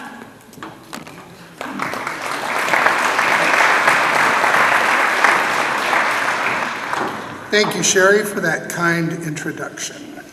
So I have lines, so I guess I'll stick with them. I usually like to improv. Good afternoon, everyone. It is my pleasure to introduce Tunde Daru to you today. Mr. Daru is the Director of Sales for Americas for GlassPoint Solar. They're based in Bakersfield. Tunde works closely with oil and gas producers to introduce and evaluate solar energy solutions that can reduce operating costs and carbon emissions, which is very important. Prior to joining GlassPoint, Tunde was a technical team lead for Berry Petroleum, where he managed multi-million-dollar, multi-year major capital projects. He also held various technical and leadership roles with Processes Unlimited, which is now Stantec, and Anadril Schlumberger. Tunde holds a BS degree in mechanical engineering from the University of Lagos, Nigeria. Ladies and gentlemen, please welcome Tunde Daru.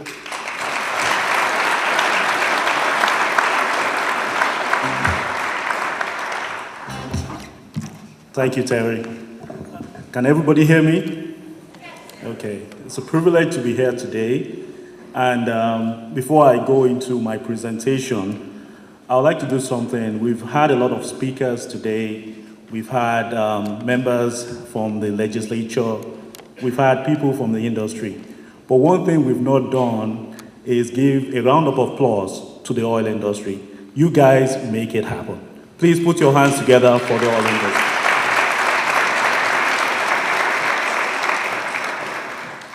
So like Terry said, I started my career in the oil industry. I worked in the fields with Anadril Schlumberger in Nigeria. I was in Warri, had experience with drilling very deep wells. And then I moved over to the US, and I'm still stuck in the best industry, the oil and gas industry. So today, I want to talk about how we'll revitalize oil and gas in Kern County. We're doing a great job. We'll keep doing a great job. And I think there's opportunity for us as we grow as an industry to do better. So with, let me see if this works. Okay, so to start, I want to talk about GlassPoint. Some of you might know or heard about GlassPoint. If you've heard about GlassPoint, then I'll do a reintroduction because it's been 10 years since GlassPoint has been founded. So in 10 years, we celebrated our 10th anniversary this year. And one of the beauty about GlassPoint is the ability to continue to innovate to help the oil and gas industry. So GlassPoint was founded in 2009 and was founded as a technology company solely for delivering low-cost steam to process industries. When we started in 2011, we had the opportunity to partner with Berry Petroleum. So if you drive along Highway 33, by the Reward Road intersection, we have our first commercial pilot plant built there. That pilot plant has been in operation for about 8 years now. So GlassPoint is by no means a flash in the pan. We are here to support the oil industry and to make sure the oil industry continues to grow. Because of the significant progress we've made over the years, whereby we've had pilot plants in Kern County, a pilot plant in Oman, and building the largest solar project in the world. We've attracted investors, investment from big oil and gas companies. An example of that is Shell. And we also have investment from the sovereign wealth of Oman, and we have venture capitalists that have invested in our organization. We've grown since we started 10 years ago from a 3-man company to 250 people. Today, we have offices in China, Muscat, in Fremont, where is our head office, and we have, of course, in Bakersfield. So as I continue, I want to also say, as we've grown, we've also gotten a lot of recognitions from the solar industry, from the oil and gas industry. When you think about GlassPoint, sometimes it's difficult to place GlassPoint. Is it a solar company? Is it an oil and gas company? Or just simply put it as a technology company. So one of the awards, if you look at the screen, I'd like to point you to is the Platts Award. We got that award in 2008. Sanjeev, who is also with GlassPoint, sitting over there, got the award on behalf of GlassPoint as innovation for the oil and gas industry. So let me take a pause and kind of show you a video of how our technology works. So I think a picture is worth 1,000 words, maybe a video 10,000. So I want you to meet Mira. Mira is the biggest solar project in the world being built by GlassPoint. GlassPoint, as I said, started in Kern County. And when you watch this video, it tells you the story of how our technology works, how we utilize the energy from the sun and capture it, focus it to make steam. Please meet Mira.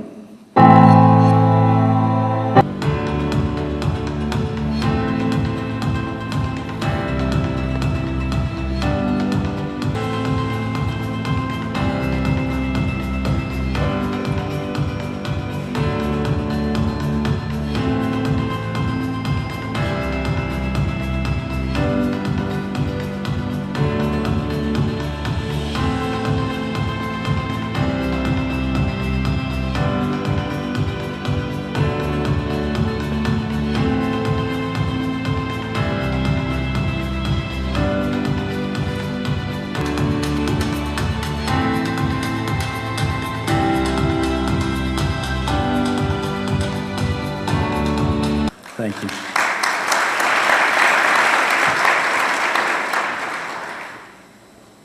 So that is very impressive. But what impresses us the most at GlassPoint is not the ability to execute, the ability to innovate, but also the ability to do this safely.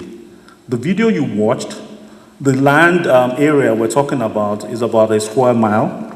And for the amount of blocks, we call the mirrors in the greenhouses, we call them blocks. So for every block, you have about 2 blocks there in construction. For every block, you have about 45 miles of 2-inch pipes. And since we started building, we've had 4 million zero lost time incidents running 45 miles in 1 block, putting a lot of glass planes on that greenhouse and installing tens of thousands of mirrors. So what excites us about our facility is not just the technology, but our safety record, which is also dear to the oil and gas industry. So let's talk about Mira. Mira, as I said, is the largest solar project in the world, steam solar project in the world. And when we started production early steam in January 2018. So this year marks about a year since we've been gathering data. The beauty about our project is that the uptime is about 99%. We only work when it is day. So when the sun is up, we're working. When it's nighttime, we are not operational. That's when we do all our cleaning. So from an efficiency standpoint, you work during the day, at night we're cleaning, making sure that our facility is ready to run the next day. When it comes to our facility, The ability to manage the steam that comes out of our facility is phenomenal. So if you have a cloud cover coming in, we have the ability to go from 100% production to 0% production in 1 minute. So the ability to deliver flexibly and reliably in the oil fields has been taken care of. Glass Point, I must say, is a proven solution. So why am I saying all of this? What does this mean to us in this room? This is a project that is successful, and how do I tie that to California?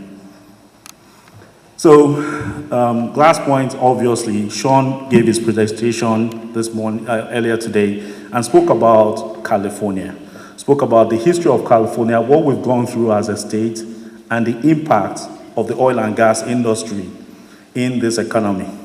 So Glass Point is also heavily invested in California. We're a California company. Our head office is in Fremont. Our business is also in Bakersfield. So we're really invested in California. So like what Sean did earlier today, we need to take a step back and see how steam injection in the oil and gas industry has evolved. In the 1960s, there was a need to increase production. There was testing around in situ combustion. Some of you would know that, I wasn't here then. And then as we had companies testing out steam injection in Kern River in Belridge, and steam injection gradually picked up. As steam injection picked up, so did production.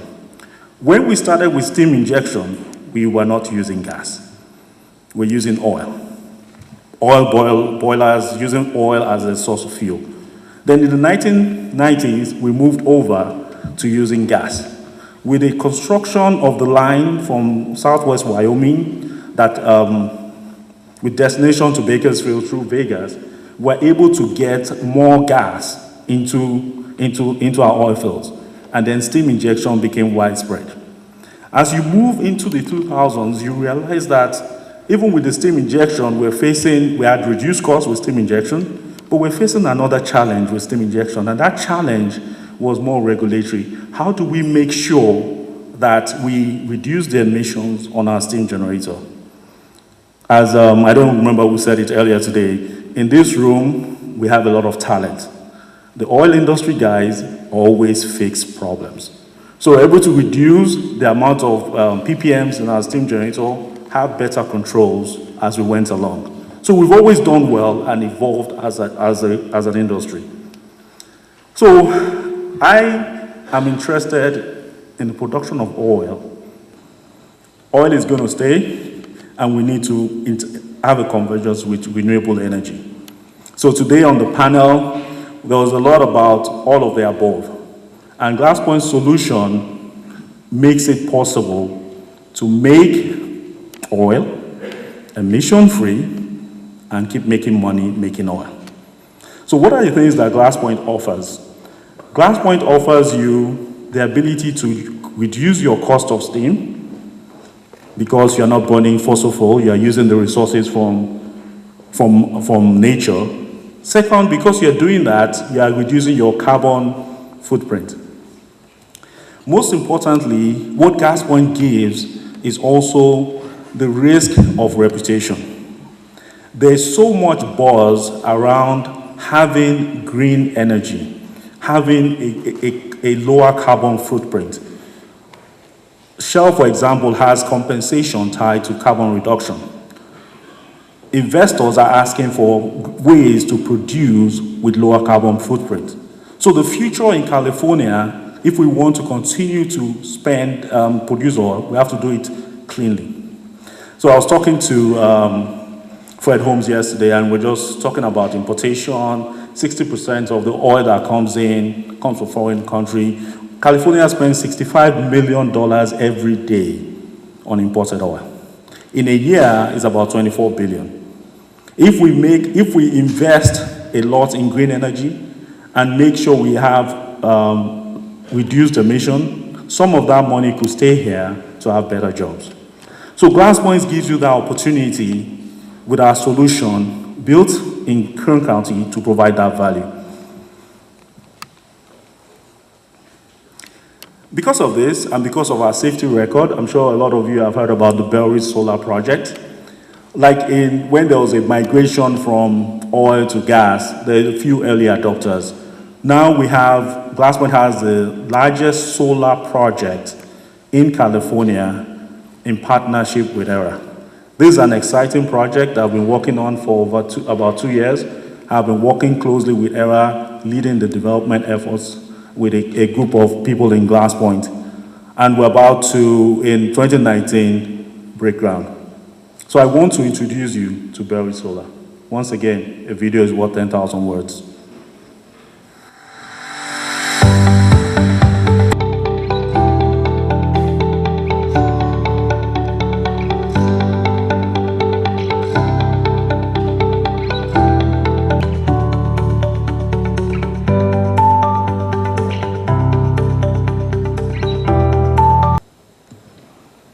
Thank you.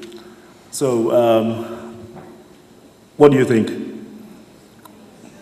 Okay, so when you look at that video and you saw what I showed you about Mira, that's very similar to what you get with Bellridge Solar. And we're very excited about this project. And when you think about producing steam without emissions, when you have 0 barrels, 12 million barrels of emission-free steam, and you're still making money, that is just the way of the future for Kern County. So when we talk about Bellridge Solar, as I said, it's the largest solar project in California. It's an integrated project. It's a combination of solar electricity and solar steam. And this solar electricity and solar steam will be used for the oil field production. The acreage involved in this project, you're talking about 760 plus acres to build this project. The number of jobs, as you saw in the video, is an average of about 500 jobs for the length of time the project is going to be built. It's going to go up, come down, but when you look at the average job creation is 500. Can you imagine building tons of this project in Kern County and the employment that would bring? Also, when you look at the number of EV vehicles, electric vehicles in California, we have about 300,000. This project is equivalent to about 1/3 of that, getting 1/3 of 300,000 EV vehicles off the roads in California. You have 3 of these, you've almost surpassed the number of electric vehicles in California. So from a standpoint of moving the industry forward, this is the solution that is proven. So back to the Bellridge Solar project.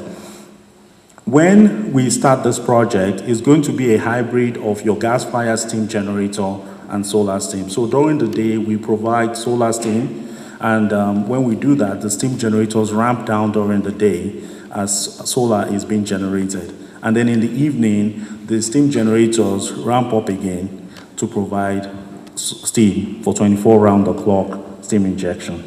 So when you think about Bellridge Solar and the reason why ERA will do a project like this, it just shows the leadership and the environmental stewardship that ERA has always wanted to provide in the industry. In 2017, at the Western Region SPE conference, Christina was on a panel, and in that panel, the question was asked, what is the greatest risk to your industry? And she said the greatest risk to it is not the technical risk, is the non-technical risk. In California today, talking in the panel today, we've not heard about technical risk, we've heard about non-technical risk. During one of the breaks, I was talking to Trem Smith, and I said, Trem, what do you think will be is the greatest risk in California? One is regulatory, the other one is resources. Getting people to come into Bakersfield to come and work. Those are the challenges. Of the 2 challenges Trent mentioned, Glasspoint is able to solve this by addressing the regulatory risks, which is what Christina is doing with ERA. So one thing that we said, that Mark Lacour said in his presentation was, how do we communicate our message in the oil industry? I am a mechanical engineer. You know, you're very short on words. You go straight to the point. The oil and gas people, what we do is fix it. But how do we create an impression in California that oil is good? I heard what Zach said about his son, that he said on the list they gave him, cars are bad. How do we change that narrative? What tool, what technology do we need to apply or do we need to employ that will change that narrative? Glass Point Solar's project is a tool because of the political advantage and the reputation it brings and the improved reputation within industry and community that it brings. If you look at the screen, you'll see the positive news, the positivity about the industry written by the Houston Chronicles, the NRDC, and also the legislator. As I begin to close, I want to kind of bring it home. When we are, the technology that GlassPoint offers, I'm yet to see a downside in this technology. From an industry perspective, it's a win for the community, it's a win for the industry, it's a win in terms of providing the jobs we need in Kern County, it's a win because it keeps money in California.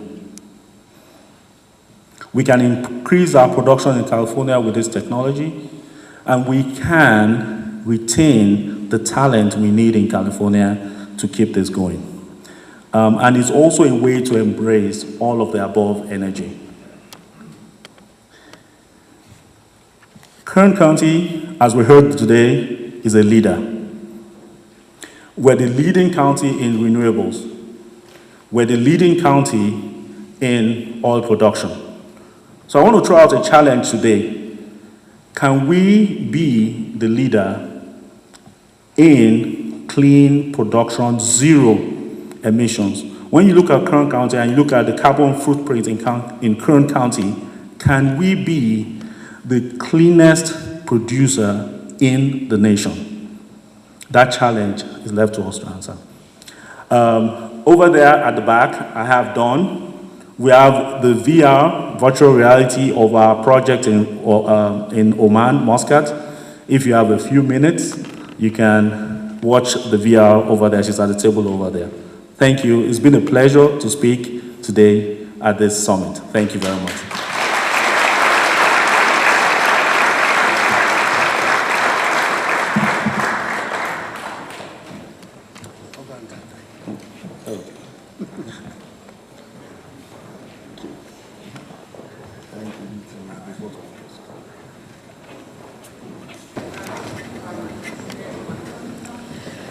Good afternoon. I'm Kamala Carlson, Professor of Reading and English, and also the Chair of the English and Language Arts Division.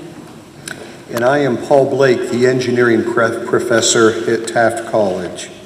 It is our pleasure to introduce to you our next presenter, Robert Rapier. Robert is a chemical engineer with 25 years of international engine experience in chemicals, oil and gas, renewable energy industries, as well as holding several patents with respect to his work. He has worked in the areas of oil refining, oil and gas production, synthetic fuels, biomass to energy, and alcohol production. Robert has appeared on 60 Minutes, the History Channel, CNBC, Business News Network, and PBS. In addition to his energy-themed articles, they have appeared in numerous media outlets, including Forbes, The Wall Street Journal, Washington Post, Christian Science Monitor, and The Economist. And today, Robert will talk about how fracking turned the world upside down. Ladies and gentlemen, Robert Rapier.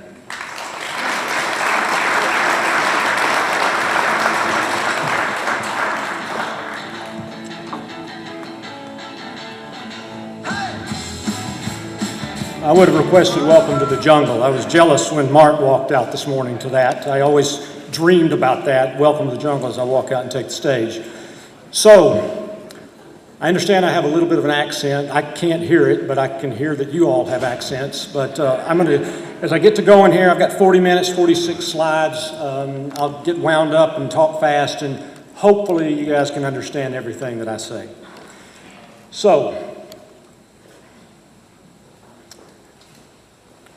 slide is not, there it is. Okay.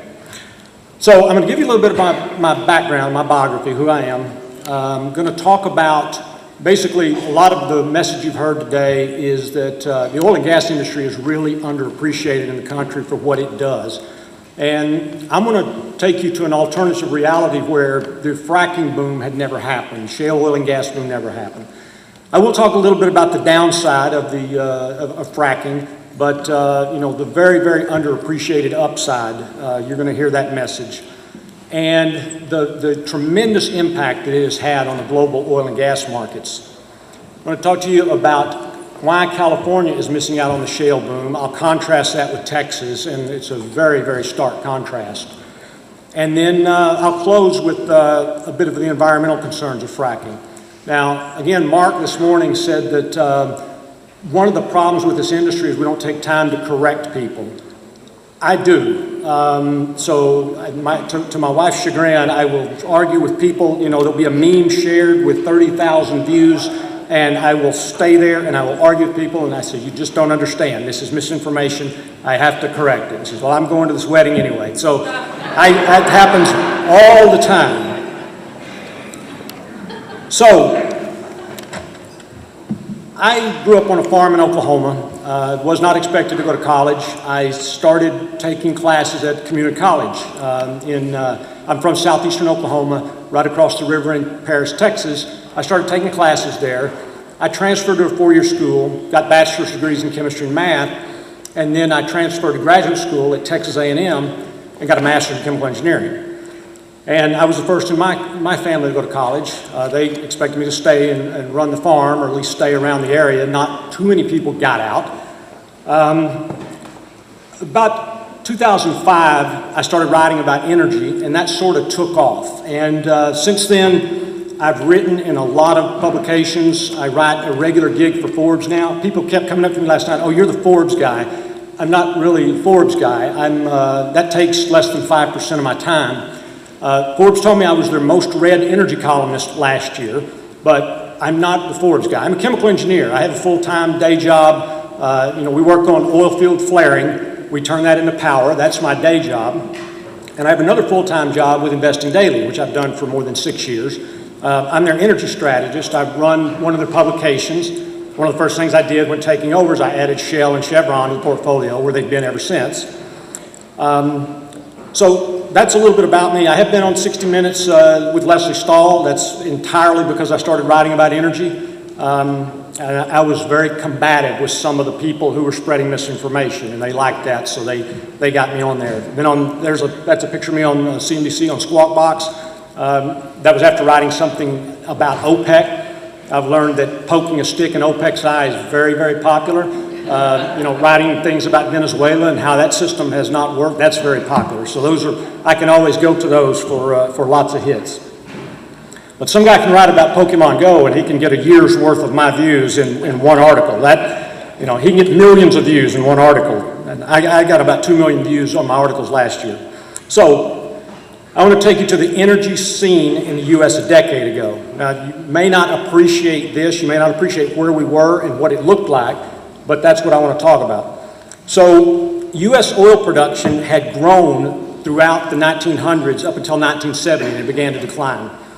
And it went into decline for the next almost 40 years, and production was down 48% by 2008. OPEC controlled 70% of the world's oil reserves, and that's still true, by the way.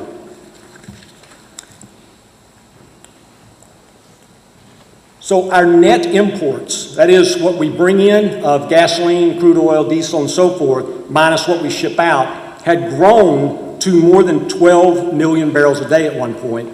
And at the max, that was adding nearly $500 billion to our trade deficit. So really having a negative impact. We were making OPEC very, very wealthy. So Mark mentioned peak oil this morning. Peak oil fears really began to accelerate in about 2005. The late Matt Simmons wrote a book called Twilight in the Desert. He argued Saudi's oil production was about to peak, and that would spell disaster for the world. He made a wager that oil prices would be $200 a barrel in 2010. I have caught him coming off the stage more than once to say, that's wrong, you're wrong about this or that. Roscoe Bartlett talked about peak oil on the floor of the House, and it really began to get a lot of traction. Hurricane Katrina caused shortages, and people started thinking about, wow, this is what shortages might look like, and very high oil prices might look like.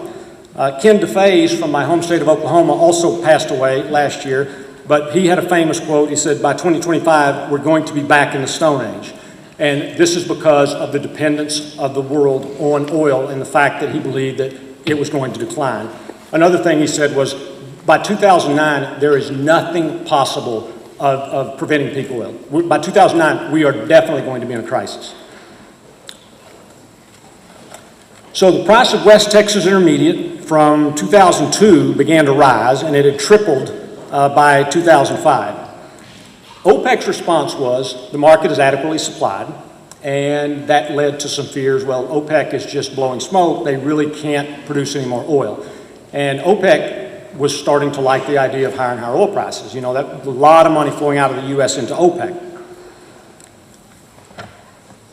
So that's Matt Simmons there. I don't mean to pick on him, but he made some he was on TV all the time making these predictions, and so he was kind of the go-to guy for this doom and gloom predictions. This is 2008. He says the only way is down. There is absolutely nothing that can prevent us from peak oil. And all of these peak oil stories in the media started to really cause fear. And oil prices went on a run. And in the summer of 2008, oil prices nearly hit $150 a barrel. Now, one interesting thing, I always had it in my mind that as oil prices went up, the poorer countries, the developing countries, would be priced out of the market. The exact opposite happened. As oil prices took off, there was nearly no change in demand in developing countries. And I didn't really understand that for a long time until I went to India and I saw 7 people riding on a motorcycle. And I said, that is it. Oil, just a little incremental oil production from billions of people has a tremendous impact on demand. And so, you know, if oil is $100 a barrel, really, if I can put 7 people on the motorcycle and drive them 25 miles, that makes a big difference in my quality of life. Whereas in the U.S., you know, we can cut back a little bit on a trip to grandma's house or, you know, get a little more fuel-efficient vehicle. So our demand did go down a bit as oil prices went up. U.S. natural gas outlook was also bleak.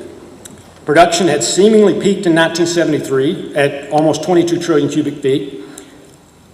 Again, Matt Simmons in 2003 predicted we have a certain natural gas crisis in front of us, and he said the only possible hope is to pray. I mean, there's nothing else that can solve this. And natural gas prices were spiking. So what he was saying rung true with everybody. I mean, it looked like we were going to have a crisis.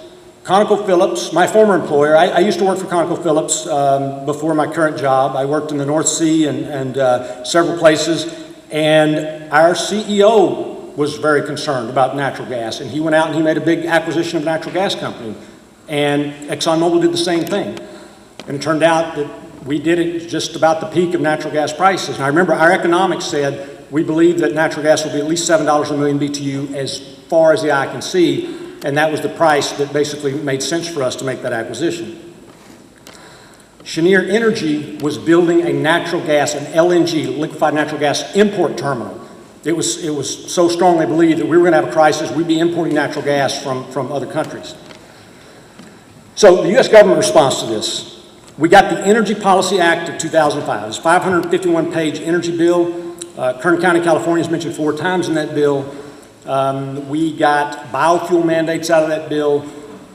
We got all kinds of energy policies that, had they not happened, I wouldn't be standing here today, because the biofuel mandates that they created, there was so much misinformation out there that in 2005, about the time that bill was being passed, that's when I started writing. And I wrote because I lived in Montana at the time. The ethanol lobby there was trying to get a statewide mandate, and my refinery said, would you took off from there? I tangled with Vinod Khosla, a Silicon Valley resident, who was a big recipient of funds. He made a lot of promises about biofuels, especially advanced biofuels. You know, right now, today, we're supposed to be making, 100 billion gallons of ethanol from wood chips and so forth, and that never materialized. That's why I was on 60 Minutes. He was interviewed, I was interviewed. He made the pitch that we're going to make gasoline out of wood chips, and I said, he may do it, but it's going to cost $15 a gallon. And I predicted, Leslie Stahl asked me, she said, what's going to happen to this company? I said, I believe by the end of the year they'll be bankrupt. And the company was called Kern. They were bankrupt by the end of the year.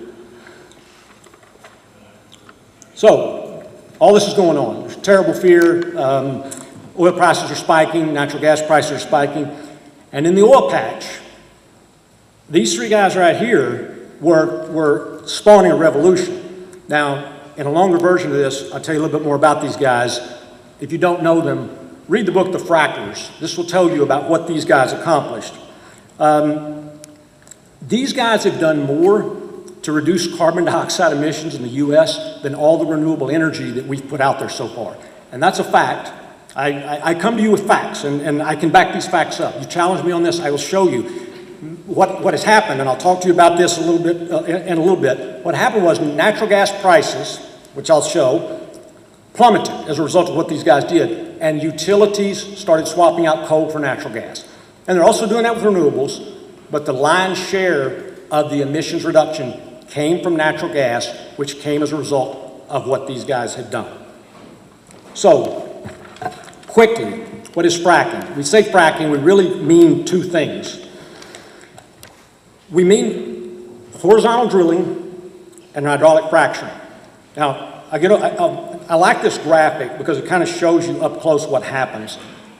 Fracking doesn't require horizontal drilling. Fracking's been around for a long time, but fracking with horizontal drilling, you drill down, you turn horizontal, you can take these horizontals out a very long distance, you can hydraulically fracture them, and then sand in that fluid helps keep those fractures open.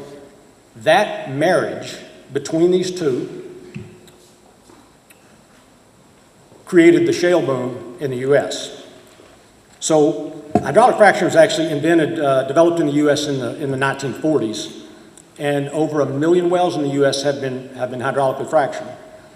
Horizontal drilling really began to take off in the 1990s. Really, the last, in the early 2000s is really when it accelerated.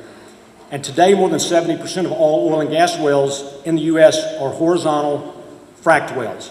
And when somebody says shale boom, that's what it is. It's a horizontal fracked well that has brought all of these. I mean, these resources were known to be there. They were just never economical to produce. And in the beginning, it took $100 oil to start to produce this oil. And over time, prices went down, and now you'll hear them, Shell said, we've got some wells that are economical at $20, $25. And it was the high oil prices that made that possible. So this just shows in the early 90s, almost all the wells that were drilled were vertical. I think about, 80%.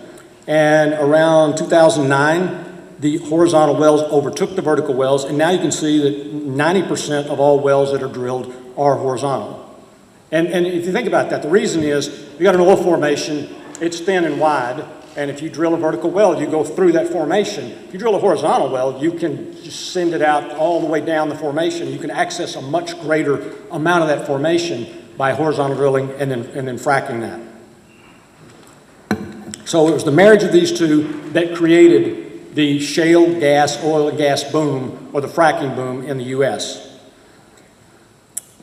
In the lower 48, we have these shale plays, and some of those names are probably familiar to you. The Bakken Formation in North Dakota, that was a big play. Most of the natural gas is in the Appalachia Basin up in the Northeast, up under Pennsylvania, mostly. The natural gas production there has just skyrocketed, and not far behind that now is the Permian Basin, which has become such a major oil producer that it is on a trajectory to become the top oil field in the world, which was unfathomable a decade ago. Ghawar in Saudi Arabia produces 5 million barrels a day. And the Permian Basin now is up to 4, I believe, and they're on a trajectory that they probably will catch Ghawar, and Permian Basin will be the top producing oil region in the world. So you have your own shale resources here, but you've not participated in the shale boom, and I will get into that. So what happened? The U.S. natural gas production turned upward in 2005, and it increased by 51% over the next decade. Fastest increase in U.S. history. We became the world's leading natural gas producer. We outstripped Russia, and now we're comfortably in first place as a natural gas producer. Natural gas prices collapsed, and actually, Cheniere's import terminal, they changed it, and now they've got an export terminal. And now we are exporting a lot of liquid natural gas. Again, something completely unfathomable a decade ago that we would be doing this. ExxonMobil and ConocoPhillips would have never made those acquisitions if they had had a crystal ball and could see this happening. In the 150-plus year history of the oil industry in the U.S., oil production rose at the fastest rate in U.S. history. And I often talk about the irony that George Bush was an oil man, and oil production declined all 8 years he was in office, but these guys were doing fracking behind the scenes. And you could see that it's starting to slow down, but when Obama came into office, he benefited from what those guys had done, those shale guys had done, and oil production increased for 7 of the 8 years he was in office. And I know he took credit for that sometimes, and that's when I'd say, no, not so fast. Obama was pretty hostile to the oil industry, and the oil production increased despite rules that they passed. Those 3 guys, they had far more to do with that than any politician or any energy policy that we passed. The U.S., so there's where Matt Simmons said, the only way is down. And one lesson from that is, you can't predict the future. I mean, I would tell people this again and again. My book, I didn't mention it, but my book actually has the word peak oil in the title, and I was against that. The publisher said, no, we think that's a selling point. And I wasn't advocating for peak oil, even though I had concerns, definitely concerns. I was always more of the mind that we're not there yet. We're not there yet. I'd always say, I look at it as probability. Are we at $20 peak oil? Yeah, probably. At $20, we probably won't continue to grow oil production. But are we at $100 peak oil? No, I don't think so. I think oil production will continue to grow. But I certainly didn't foresee this. I didn't foresee 6 million barrels a day of oil production being added. Very few people saw it. Every once in a while, I'd have somebody tell me this. They'd say, you have no idea how much oil and gas we're about to put out there. And I'd say, this guy, he doesn't know. He's just really optimistic. But they were right. We added 6 million barrels a day of oil over that time frame.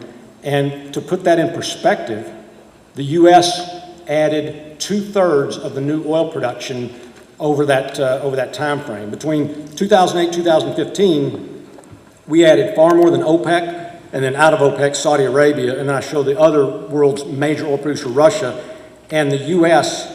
Just dwarfed all of those. We're putting so much oil out on the market that wasn't expected by anyone.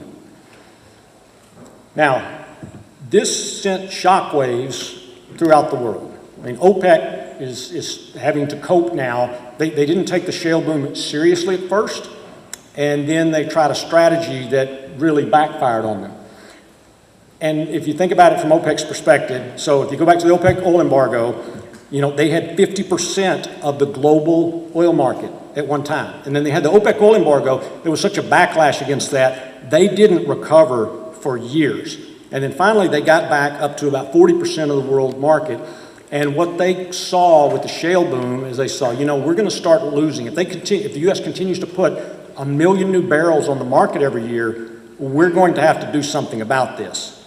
Now, there's 2 ways they could have gone. I would argue that they went the wrong way. So OPEC said, OPEC could cut production, or they could try to defend market share. And I said at the time, I think they'd be better off cutting production and just betting that the U.S. can't continue to add millions and millions of barrels. But they went the other way. They put more oil out on the market. So on Thanksgiving Day 2014, they declared war on the shale guys. And I wrote about that time, and I said, that was OPEC's $1 trillion mistake, because that literally will end up costing them $1 trillion.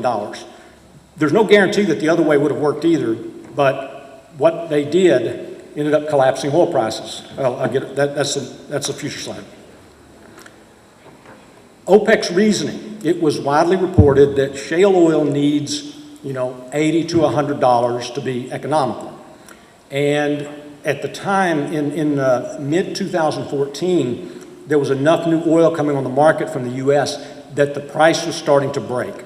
The price had finally broken below $100, and it was about 75, and I think OPEC thought, okay, we'll go ahead and do these guys in, and they put more oil on the market, and they were thinking, and I know this because I was reading articles, contemporary articles at the time, where they said, we're going to drop prices down to maybe $60, and we're going to keep them there, and we're going to put these guys out of business, and then we're going to be back in the driver's seat. And, with so much of the oil reserves, they could play the long game. They could put all these shale guys out of business, and they could jump back into the driver's seat, and then OPEC is in control once again. What happened was they increased oil production or output by 2.8 million barrels a day at the same time the U.S. put all those barrels on the market. That circle right there shows why oil prices collapsed. The oil prices collapsed all the way into the 20s. OPEC way overdid it, and they didn't foresee that the shale oil guys would hang in the way they did. Some of them did go bankrupt, but production dipped a little bit in 2015, but then it continued to grow. And OPEC grossly, and eventually OPEC waved the white flag, and they said, okay, enough of this, and they went back to trying to control prices. And when they did that, that's when oil prices started to recover out of the 30s back up ultimately to where we are today.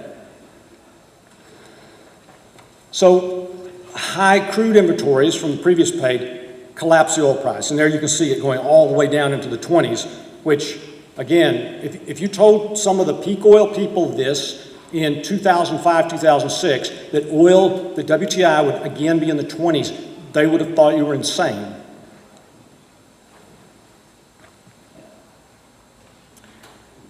So it cost, I calculated probably a couple of years of this, of the $20, $30 a barrel lower prices that OPEC was getting will ultimately cost them $1 trillion, if not more.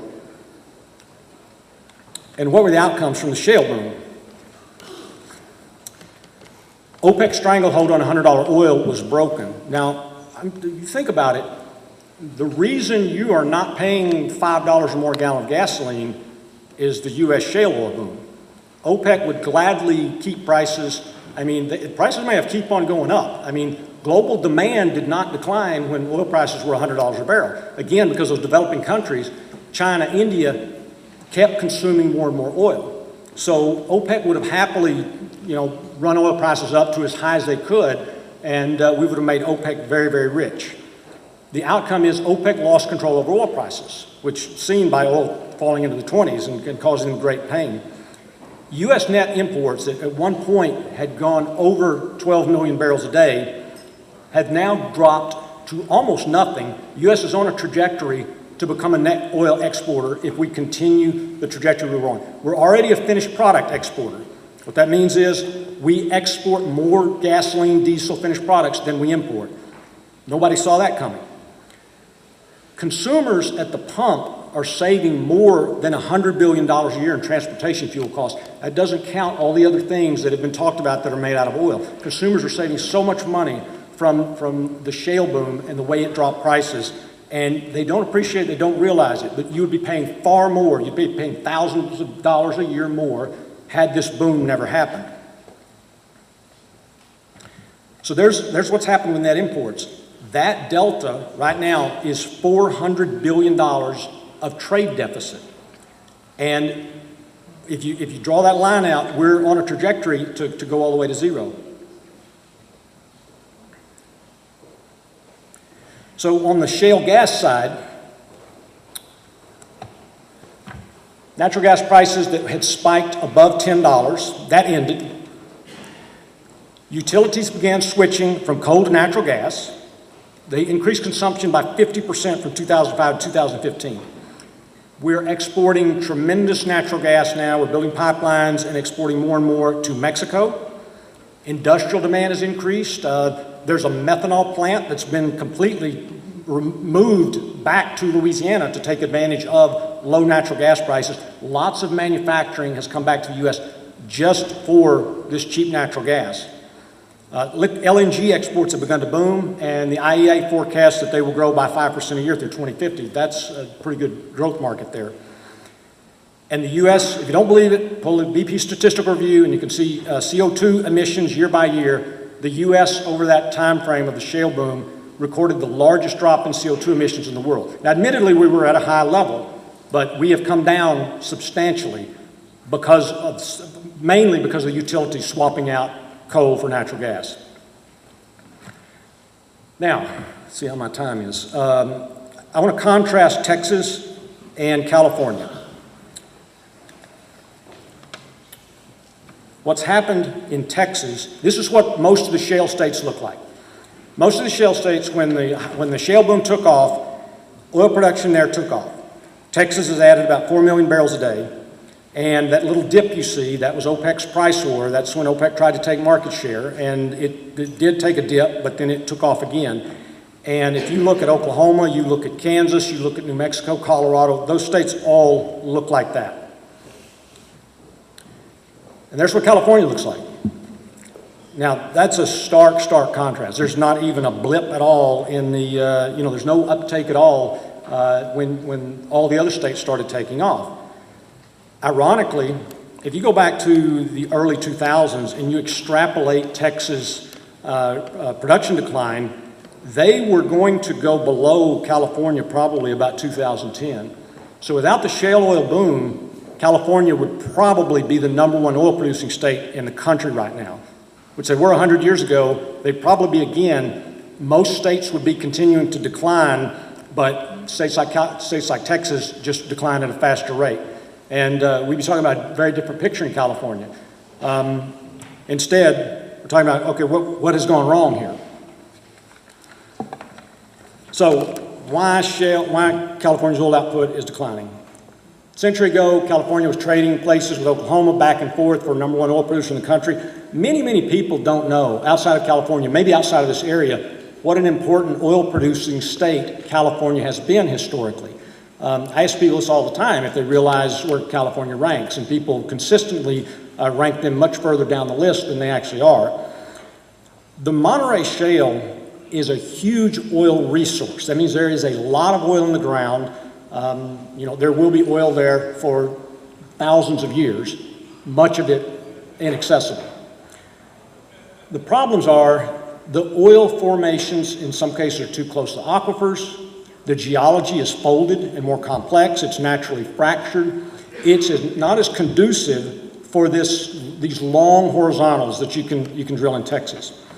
As I prepared these slides, I started looking at the rig counts in Texas and California.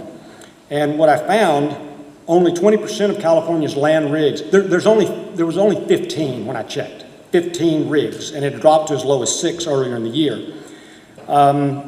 And I should mention, you have an unfavorable regulatory regime here. There's local bans on fracking and so forth, largely because people don't know. If oil prices were $150 a barrel, you probably don't have so much opposition here, and you got people saying, please get on with this. But not in my backyard. That's always the case. Nobody wants any oil production or any energy production, period. Nobody wants a wind turbine next to their house. It's natural. I checked in Texas. This is what drilling locations look like in Texas. That's the Permian Basin out in the west. There's 502 rigs as of a couple of weeks ago in Texas. 92% of those were horizontally drilled. Almost all of those will eventually be fracked. And in California, there was, at the time, there were 9. There were a few in this area. Only 3 out of the 15 were horizontally drilled. 11 were directional. So with a more complex geology, you have directional drilling, but you just don't have those long horizontals, and that makes it more expensive. And that's why that is a major reason that California is not having a Texas-like shale boom.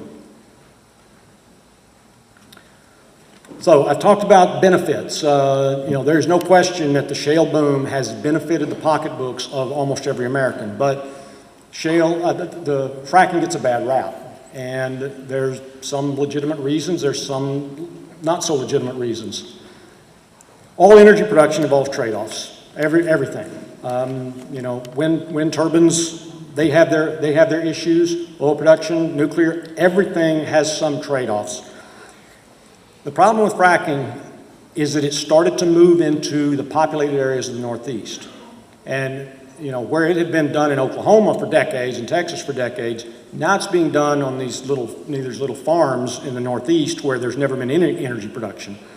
And people are seeing more traffic, they're seeing more industrial activity in areas that have been quiet and idyllic for a long time. And an anti-fracking movement, Josh Fox, the story is they came to him to frack on his land, and he said, oh, this doesn't sound good, and he made the movie Gasland, which is classified as a documentary. It's mostly fiction. There are many, many sensationalized claims in that movie, many just completely inaccurate claims. The truth is, fracking has been around in the Midwest for 70 years. If it was easy to contaminate aquifers with fracking, we would have no clean water left. I mean, the clean water would have been gone a long time ago. As I prepared this presentation, I actually wrote an article for Forbes, Why the Shale Boom Left California Behind.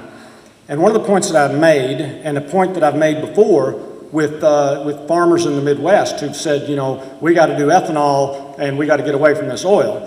Fracking is poisoning the water supply. I said, you are dumping far more pollutants right on top of the ground, right above the aquifers. And I made the claim in that Forbes article that every year in California, farmers dump thousands of tons of fertilizer directly on top of the ground. And an angry farmer from this area sent me an email and he said, you should stick to what you know. You obviously don't know anything.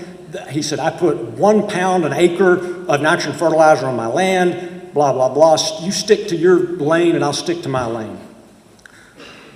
I don't mind arguing with people. So I did respond. And I quoted one of the Water Commission here, and they said every year, California farmers dump 550,000 tons of nitrogen fertilizer directly on the ground, directly on top of the aquifers. Now, at the time I said, obviously aquifers aren't that easy to contaminate. Well, I found out you do have nitrates from those fertilizers in your aquifers. So you are getting some of that in there. Fracking, when done properly, is done thousands of feet below these aquifers. And these fractures are only a few hundred feet long.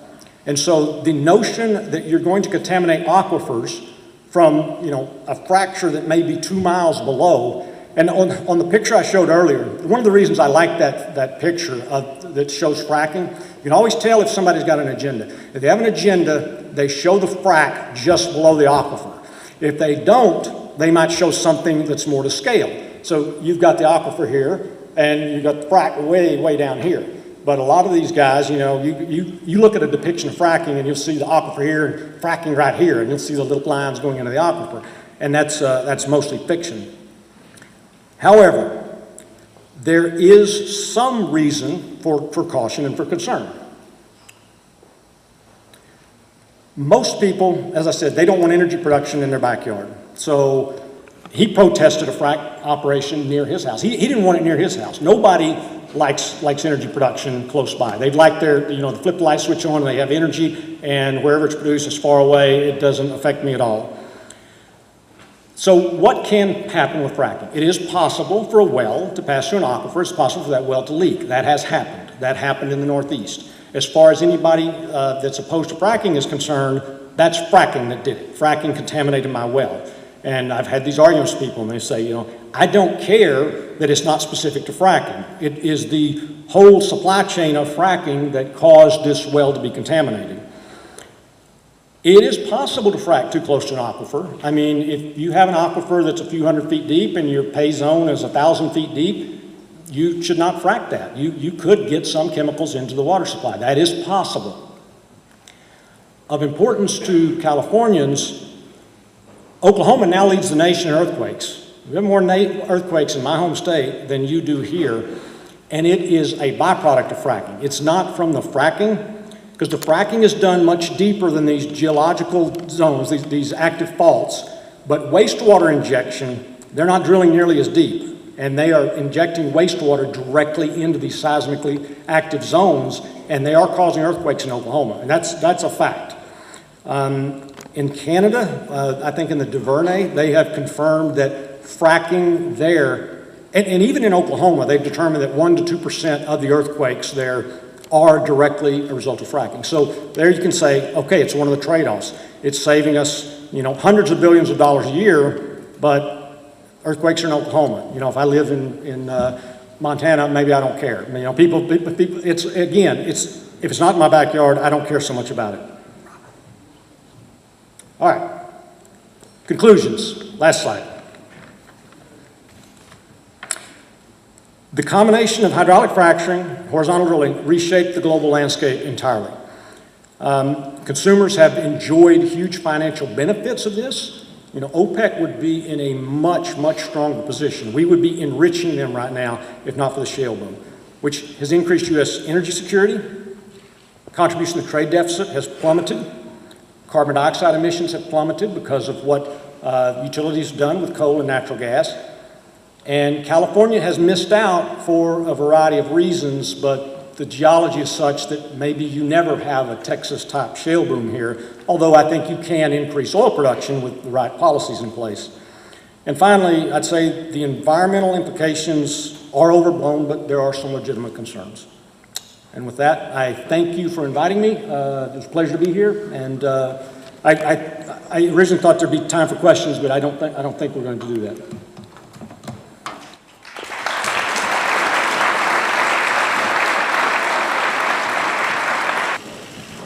Petroleum Club in Bakersfield. Vince Fong will be there for lunch at 11:30. Christine Zimmerman, or Suzanne Noble, if you want to go to the lunch, please contact them. Okay, what we're going to do right now is, remember earlier when we had a student get awarded for persisting and persevering through their education? I'm going to bring up somebody that maybe you haven't met yet. It's our new Vice President of Instruction, Leslie Miner, to make an introduction. Welcome, Leslie.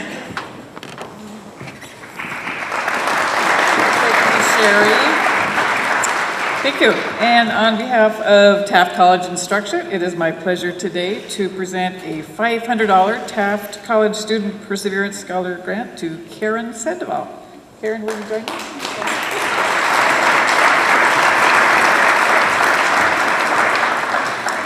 Karen has just completed her certification for the Industrial Health and Safety Program. Yay, right? Concentration and safety. Karen has been an intern with Era Energy for the past 2 years. Wait, it's a 1-year internship. But she was so awesome that they asked her to come back a second year. And all this while attending Taft College. Congratulations, Karen, on your educational perseverance.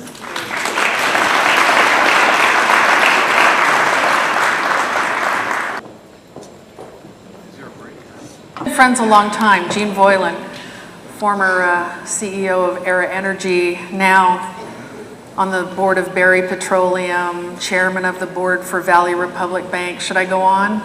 We're here to introduce our keynote speaker and a good friend of Gene's, John Hoffmeister. Let me begin. It's our pleasure to introduce him. Founder and chief executive of Citizens for Affordable Energy and former president of Shell Oil. Upon his retirement from Shell, Mr. Hoffmeister founded and heads the not-for-profit membership association, Citizens for Affordable Energy.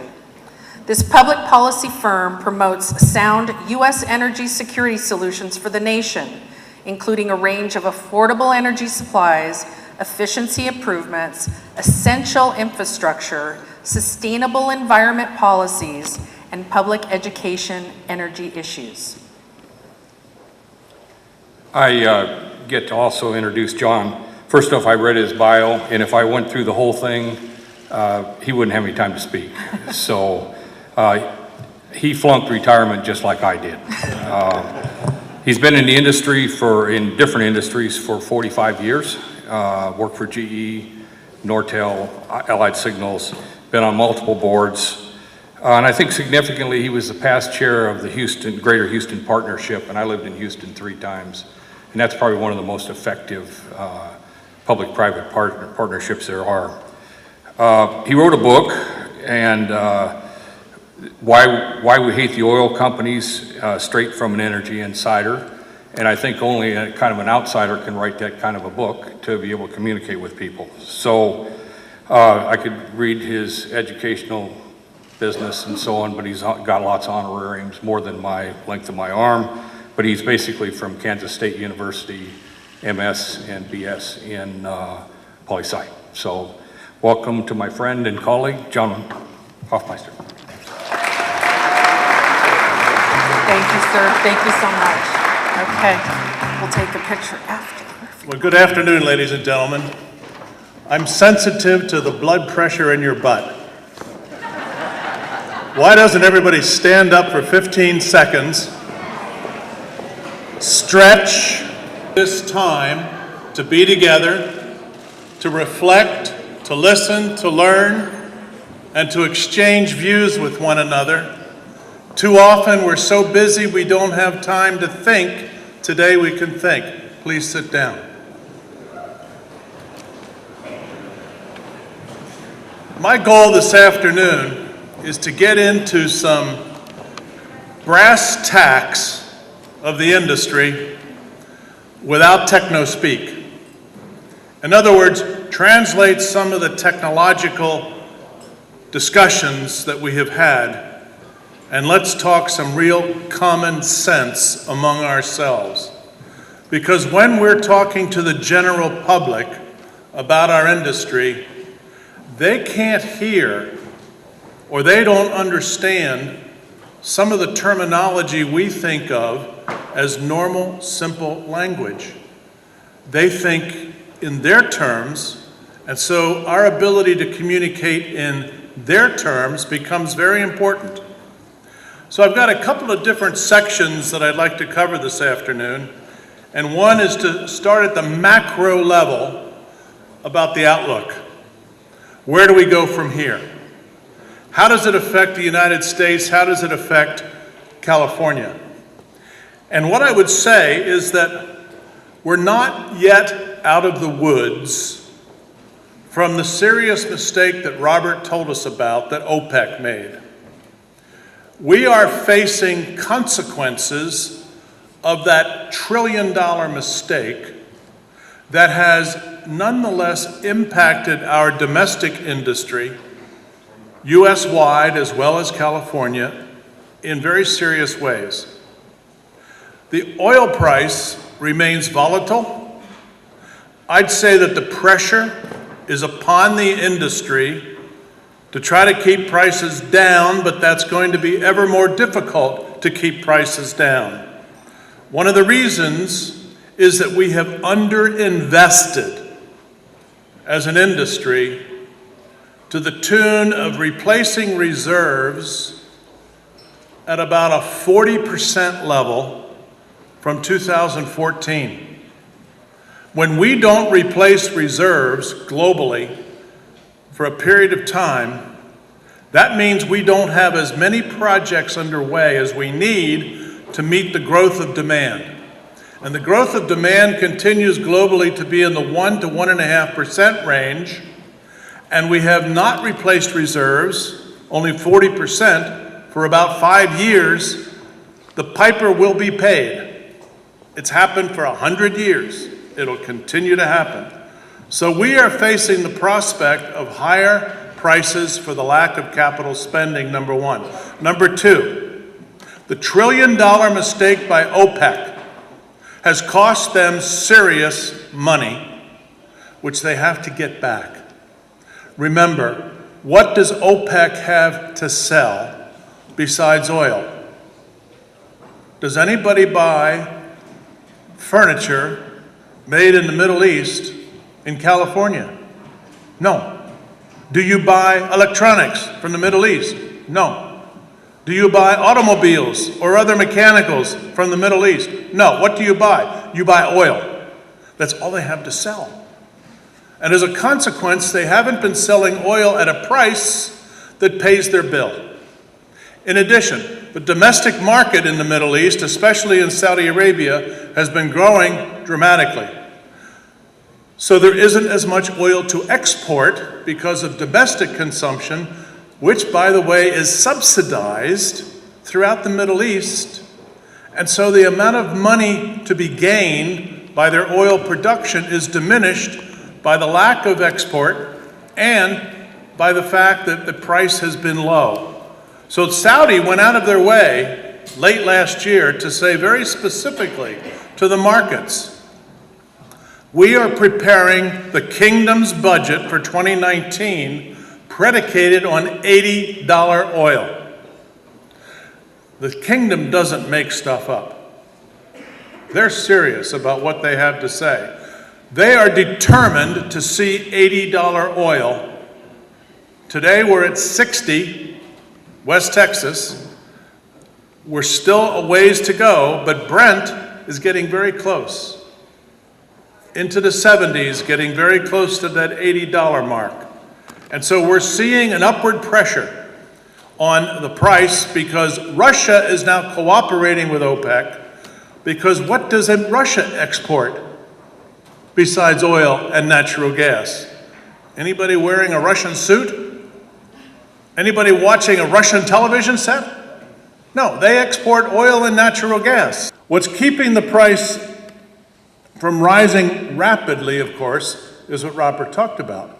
The continued rise in shale production across the U.S., but there will come a point when the lack of capital investment and the global growth and, what I haven't mentioned yet, logistics constipation in the Permian Basin and other oil fields in the shale formations. What do I mean by logistical constipation? There aren't enough pipelines to carry the oil from the Permian to Corpus Christi or to Houston or to anywhere else for export or for production. There aren't enough truck drivers to drive the water trucks, the drilling rigs. There aren't enough hands to do the drilling.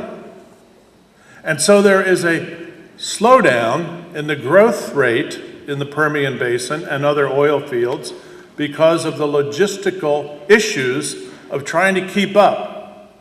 One of the reasons is we've drilled 4,000 more wells in Texas than have been completed. They're called DUCs, D-U-C. Drilled uncompleted wells. And so we're waiting because we don't have the infrastructure to produce the oil. There are some other uncertainties that are driving the macro situation. The uncertainties surrounding the Iran sanctions. President Trump lowered the sanctions on Iran, but then waived them because he didn't want the oil price to rise too high before the November elections. Well, the waivers may be or may not be renewed. We don't know the answer to that yet. So the Iranian oil is still on the market. Other factors, Venezuela is in collapse, as we all know. That's a minus on oil supply. Iranian waivers could be a minus on oil supply. Both could drive price higher because that's a loss of OPEC oil that is going to contribute to the shortages of OPEC oil. Other constipation occurs because the environmental movement in this country has seized upon the midstream industry, the pipeline industry, to stop future oil production. It's not enough for environmental groups to just express caution and concern about the future of oil. No, their strategy is quite simple. Keep it in the ground. Don't produce it. They don't have the legal ability to stop drilling because there's a whole permitting process which cannot be stopped by their actions. But what they can do is stop the means of conveyance because there are no permits for the pipelines.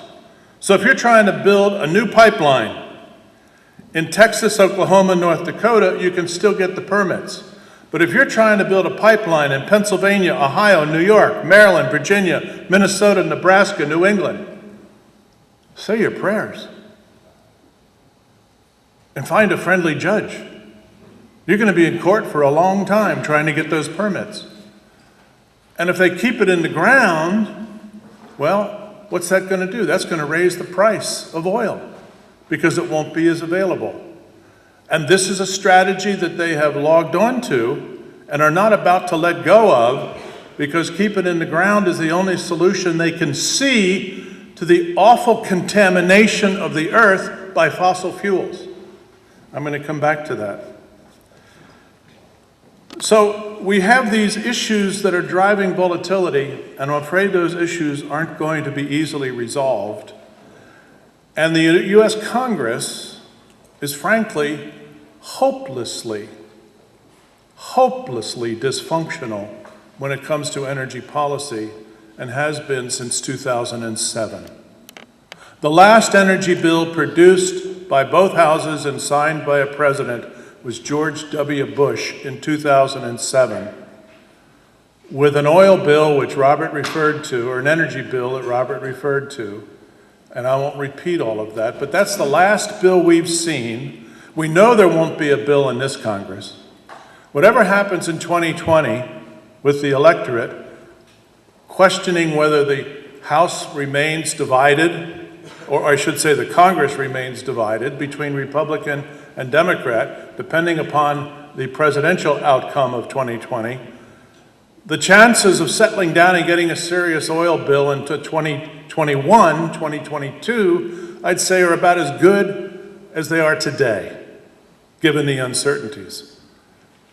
So don't expect the Congress to take any ownership, and the energy dominance strategy of the Trump administration could become the energy subordination strategy of the next administration, because they don't like the direction that energy has gone. And in the same way, the current president has essentially worked so hard to reverse so many Obama-era policies and regulations, the next president could work just as hard, if not harder, to reverse the energy dominance policies and regulations of the current administration.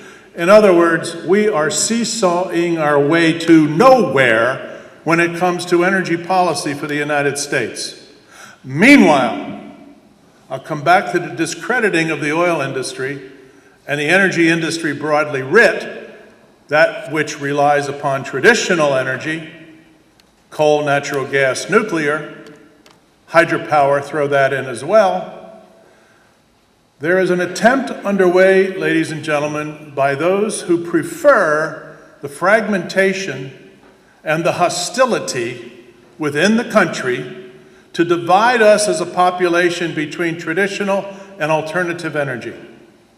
Because that fragmentation plays to the interests of a very small group of subject matter specialists who care less about the future of the American economy and American society than they do about their own agenda for whatever they declare their agenda to be, whether that's environmental protection or whether that is the promotion of one type of energy over another.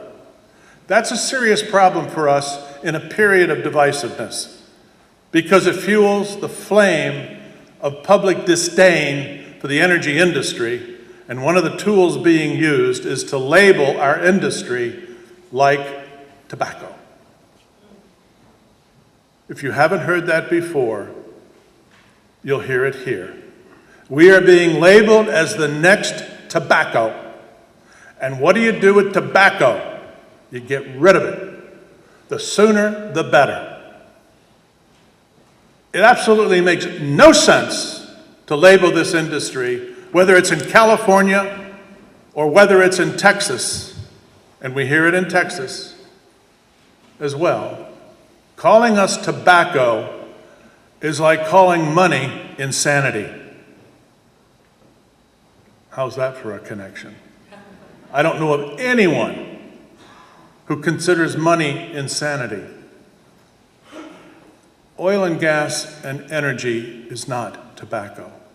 The electrons and the molecules that give us life, vitality, prosperity, security, health, food consumption, the clothes we wear, the way we live our lives as Americans in the 21st century, to treat those molecules and electrons as tobacco is to insult the dignity of human beings in this country.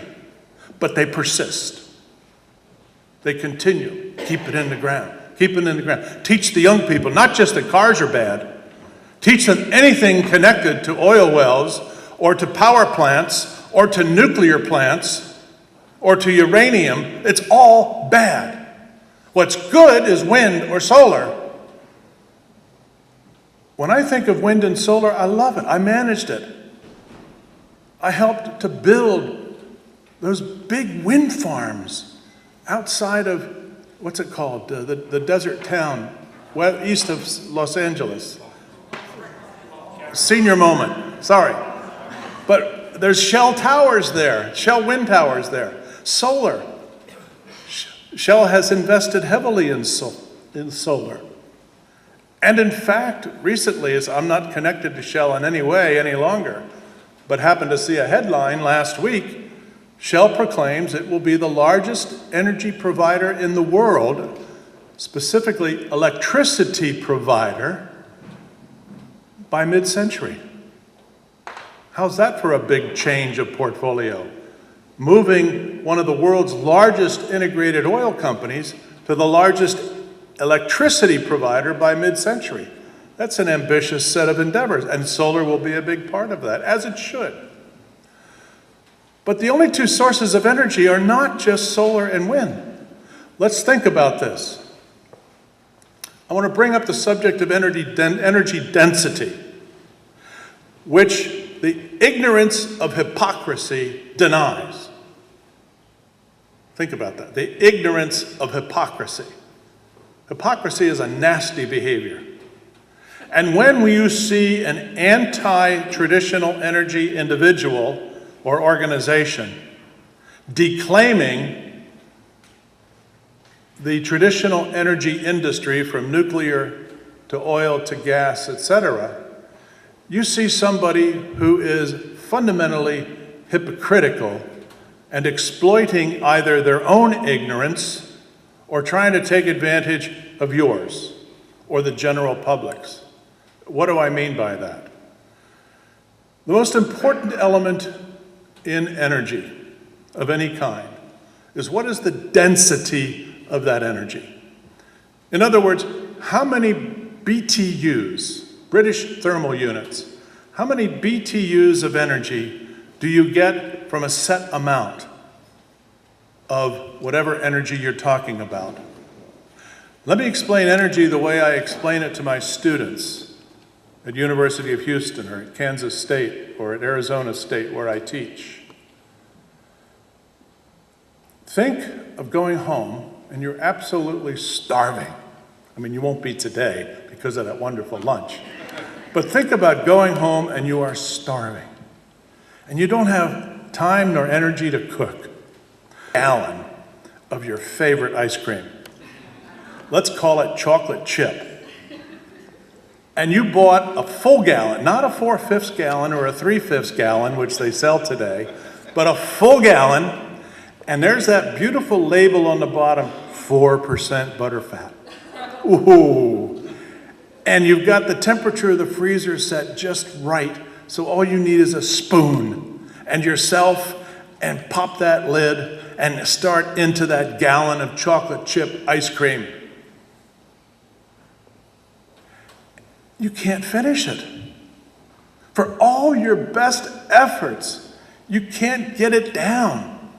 And you think, oh my goodness, I must be losing it. I used to be able to eat it, but it's too much now. So you put the remainder back in the freezer for later. But boy, are you satisfied. You have just consumed a calorie-dense amount of food. Now, at the back of the freezer, which you ignored, is this new recent product that came from a different company than the ice cream manufacturer, and you bought it because it's something that just thought was interesting and it looked pretty on the cover of the box, but it's chocolate-covered popsicle sticks. not ice cream, just chocolate-covered popsicle sticks. Nice wooden stick, dip it in chocolate, stick it in the freezer. You ignored that because you wanted the ice cream.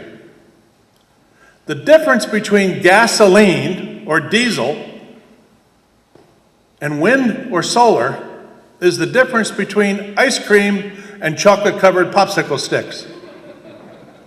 That's fact. The energy density of a wind tower, the energy density of a solar panel, yes, they produce energy. And if you have enough wind towers and if you have enough solar panels, you can produce a lot of energy. But it does not compare to the lump of coal, the container of uranium, the gallon of heating oil, fuel oil, or the BCF, or I should say the cubic foot of natural gas. Doesn't compare. One is so much greater than the other. And energy density is what turns our clocks. Energy density is what lights our lights. Energy density is what makes energy affordable. And when you ignore energy density, don't talk to me about the price of a panel. I don't care the price of a panel. It's how many panels. And if you're replacing a traditional energy plant, like one of the nuclear plants here in California, with wind towers, imagine how many thousands of wind towers you're going to need to replace that nuclear plant because of the density loss of the source of energy. Likewise, the same with solar panels. How many thousands of solar panels you would need to replace that nuclear plant that's going away. I note that California imports a lot of its electricity, and as was said this morning, on a different environmental standard. Where's the integrity of public policy? If you can substitute purchases from out of state, how honest is the public policy being articulated to local residents? I said I'd talk brass tacks. So we've got some hypocrisy to deal with in the energy space of this nation, and if we don't talk about it, it's not going to get said. Because those who would perpetuate the hypocritical approach and not honestly address energy density, you're not going to get a true story. We have the upcoming electrification of the fleet. And I look forward to the electrification of the fleet as long as I'm not driving long distance. That's a different matter, unless it's hydrogen fuel cell technology, where I can roll off the highway, pull up to a hydrogen pump, fill my hydrogen tank, and keep going. For disclosure purposes, I was formerly the Department of Energy's, U.S. Department of Energy's, chairman and member of the Hydrogen Technology and Fuel Cell Advisory Committee for 9 years. Chairman for about 3 of those years. I understand fuel cells, understand what it takes. Fuel cells will be an incremental evolution, in my view, but ultimately hydrogen fuel cells may outpace batteries in terms of electrification. Batteries are fine if you can stand the range anxiety that you might suffer when you're stuck on the 405 on a hot summer day trying to get to LAX, when you see the battery needle just dropping very rapidly.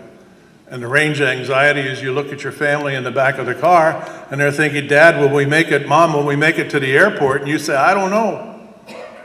And there's nowhere to plug in. So there's an issue there from a consumer perspective. But it works. And if you've not driven or ridden in a Tesla or other electric vehicle, you're missing something. It is a different technology. And I think it's the difference in technology that will be appealing ultimately to consumers relative to internal combustion engines. But with a capital B, capital U, capital T, but if anyone thinks for a moment that the transition to electric vehicles is going to somehow diminish the global appetite for oil and gas, think again. It's wrapped up in the ignorance of hypocrisy. Because when it comes to oil and gas globally, and including this country, a grand total of 20% of the oil we consume is used for personal transportation.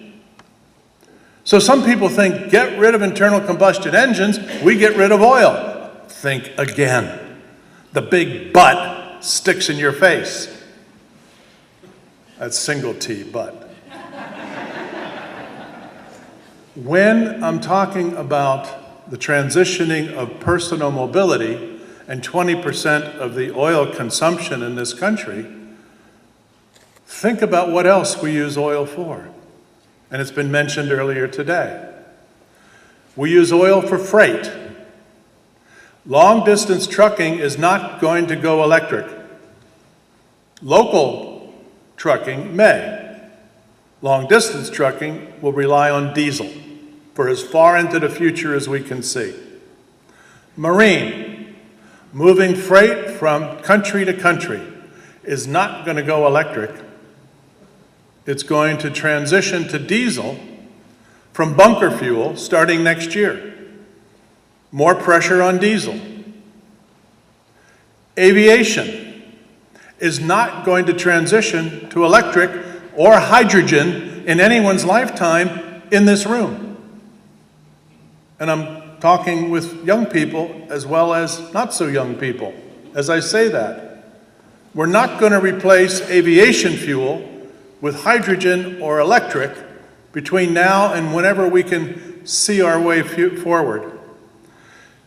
If you add up aviation, marine, and freight, that's about the 60% of the 80% demand that's still out there. And then there's petrochemicals, which has been mentioned. Petrochemicals is the other 20%. So when you think of that consistent demand for oil and gas, the keep it in the ground crowd are either totally oblivious to reality, or they're pretending a new reality, which is the ultimate in hypocrisy. I think that's an important point. But there's another, and this is perhaps the most important I could say, and what I will ultimately close on. When you are in the oil and gas industry, I'm saying today, as I've said in a number of other settings, you have to make hot dogs. What do I mean when I say the oil and gas industry has to learn how to make hot dogs? Earlier I mentioned some people try to call us the next tobacco, get rid of us. No, we shouldn't let them, we can't let them. We have to move our thinking horizontally. And we have to think of our industry the way society thinks about meat packing. If you're a meat packer and you're doing your job and you're cutting the steaks, the chops, the roasts, you've made the hamburger, what do you do with everything that's left? You make hot dogs.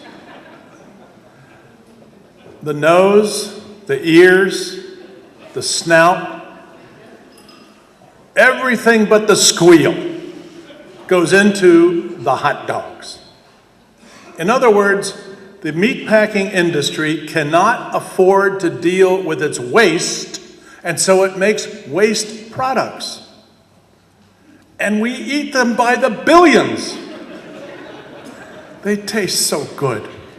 What's a Dodger dog cost? We love those hot dogs. How could you not grow up having a weenie roast? And however you eat your hot dogs. And so what the industry has to do is figure out aggressively, sooner rather than later, what are we going to do about our waste? We have lived a century of free waste for all practical purposes, especially when it comes to oil. Now, we've cleaned up a lot of physical waste over the years. We have landfills. We have ways of taking care of physical kinds of waste. And we've done a pretty good job recycling liquids so that we can clean up liquid waste. We don't dump liquid waste into rivers or directly into the ocean or into lakes for 3 days. In the late 1960s, imagine, the river caught fire. And when they put water on it from the Cuyahoga River, it made the fire bigger. Wow, that was a wake-up call to the fire department of Cleveland. The river was so full of combustible waste that it caught fire and they couldn't put it out for days. Well, we have to figure out what to do with our gaseous waste in the same way that we can deal with physical and liquid waste, to where we become a net negative industry when it comes to environmental pollution or environmental impact. Net negative. There's a wonderful piece of work, and I'm not trying to promote my former company, but they did a great job on it. Go to the Royal Dutch Shell website. There is a scenario laid out that reflects what it will take to achieve the goals and objectives of the Paris Accord, which I know the Trump administration has walked away from, but if Trump's not president, whoever the next president is may well go back to the Paris Accord. And there is a description there of what it takes for the world to meet the Paris Accord as defined by 180 countries and as agreed at the time in December of 2015. And what it takes is an industry-wide global effort to reduce and eliminate the waste of fossil fuel products, coal, oil, natural gas, to the tune of going net negative on CO2 in the atmosphere. We can do that. There are many uses of CO2. So let's capture the CO2 where we can at power plants, whether it's gas plants, coal plants, whatever plants, where there's CO2 emissions, capture them using the chemical engineering that's available to us, turn it into productive product that doesn't allow it to go into the atmosphere, but instead puts it into building materials, puts it into fertilizer manufacturing, puts it into some other practical, useful, for example, pallets. Replace wood pallets with CO2 pallets through the chemical engineering technology that we know and understand. Other construction materials, make different kind of polymers, different kind of carbonates. And that which we cannot capture and use productively, capture it and bury it. Put back to the earth what came from the earth. Fossil energy came from the earth in the ways that were described earlier today. Let's put the waste back in the earth. We can build industrial plants whose sole purpose is to capture open air from the atmosphere, take out the CO2, not all of it because we need a CO2 balance in nature, but enough CO2 that we go net negative versus that which man creates, turn that into a supercritical liquid, bury the supercritical liquid in the fissures of the earth where it turns to crystal eventually. It just crystallizes, never to be seen again. Put it where the sun don't shine. We can do that according to the scenario called Sky, which you can download. It takes about 3 hours to read it. I would suggest 3 very productive hours because of the lessons to be learned. But it would take about 10,000 industrial sites operating 24/7 to take that CO2 out of the atmosphere to a net negative level that could be built between now and 2070, which is the impact period of the Paris Accord. 10,000 industrial sites. What that represents, ladies and gentlemen, and I say this with the clarity of a business perspective, is an entirely new industry for the world. And it's called carbon management. If you go to Arizona State today and walk into the Global Institute of Sustainability on campus, you will begin to see and read the work that Arizona State University is doing on what's called carbon as a business. If you go to the University of Houston today and go to the main administration building to go to the energy office, you can meet the head of the University of Houston Carbon Management Center. We are beginning the process in this country of building a new industry called carbon tech or carbon management, the purpose of which is to eliminate man-made carbon in the atmosphere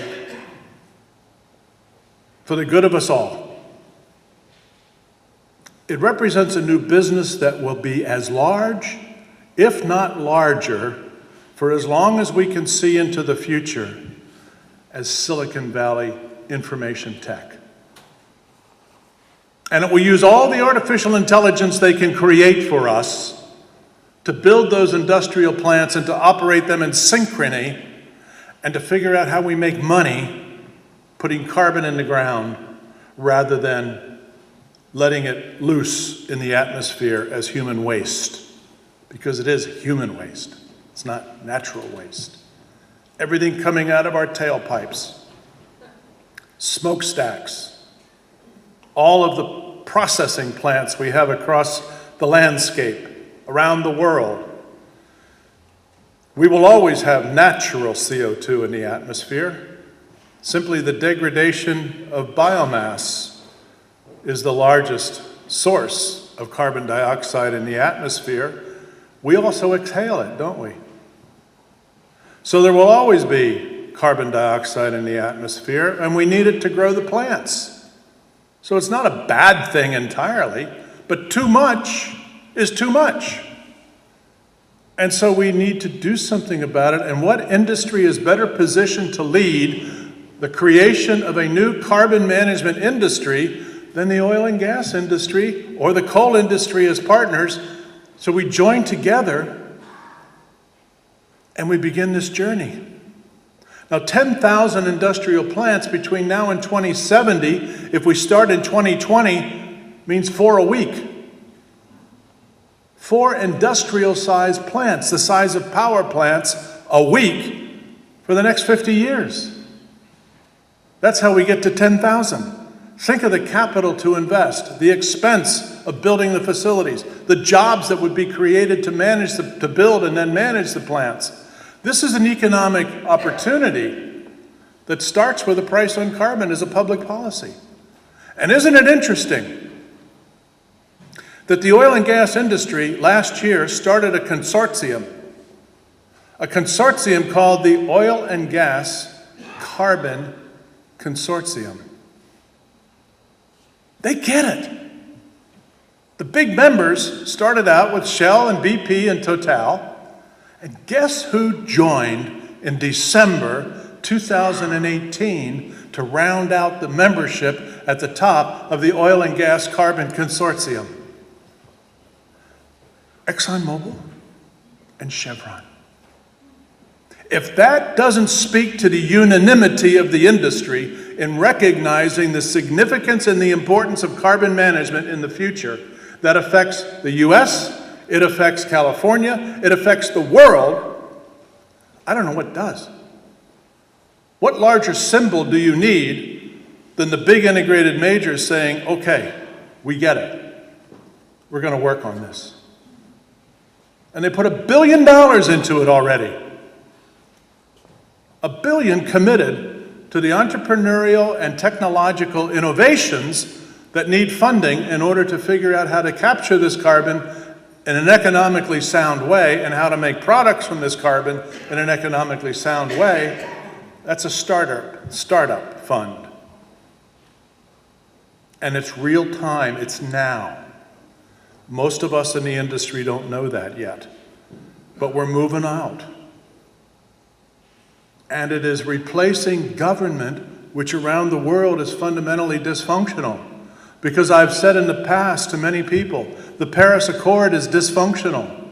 Why is the Paris Accord dysfunctional? Well, in 99 pages, there's not a single mandate that everybody's signed up to do. There's 99 pages of voluntary suggested actions.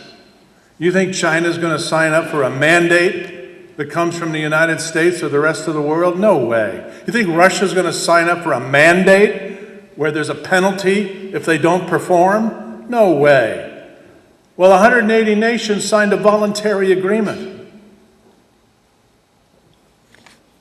The heads of agreements in your neighborhoods are more legally impactful than the Paris Accord is. And so the Paris Accord was a nice public relations gesture on the part of the industry, and it means well, but there's no enforcement. There's no requirement. But it's when the industry gets its act together and the industry gets its heads together and the industry moves forward regardless of government and says, we're going to do this. Because the absurdity of what they're tackling is the ignorance of hypocrisy that I mentioned earlier. Because the industry realizes, and anybody that's in it knows intuitively, why should we do without the benefits of coal, oil, and natural gas in a society that can figure out what to do with the waste? Because if the waste is taken care of, what will the climate change issues be 50 years from now? They won't exist.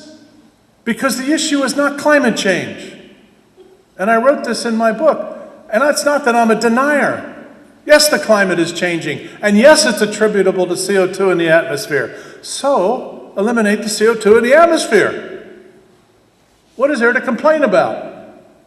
I mean, climate change doesn't stop Al Gore and people like him from flying in their private jets to Paris to sign the accord. He didn't mind spending whatever it is, $4,000 an hour on his G4 to get to Paris to sign that accord, or to at least be there when it's being signed. Did he think about the carbon impact of his, or United, or Delta? They go to Paris. Well, too important, didn't have time. Carbon impact, not my problem, somebody else's problem. I'll give speeches on it. Well, the industry's going to talk about it. The industry's not just going to talk about it, they're going to do it. And when the issue is taken up in 10, 20, 30, 40 years from now, what's the problem if the waste goes away? Think what we've done in industry after industry where we've taken care of the physical waste. Think what we've done in industry after industry where we've eliminated the liquid waste. Now let's just simply get in line and figure out what we're going to do decade after decade after decade to take care of the gaseous waste. It's a very doable proposition. In the 21st century, we should exit this century with CO2 in total balance globally. Let nature be nature. Let man's intervention in nature be as cleaned up as we know how to do. That's the brass tacks for today. That impacts the future of energy in California. That impacts the future of energy in the United States. It ends the hypocritical comparison with tobacco, and it instead replaces human ingenuity, human innovation, and the genius that comes from the kinds of people who work in this industry, who reflect the best of science, the best of education, some of which starts right here at Taft College. Thank you for the opportunity to be here, ladies and gentlemen.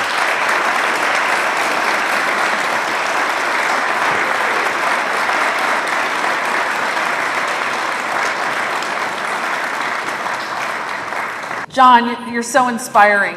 I get to take a picture with you so much. Incredible. Sounds like we all need to start a business. There's plenty of, 10,000 of them we're going to have to build here over the next 50 years?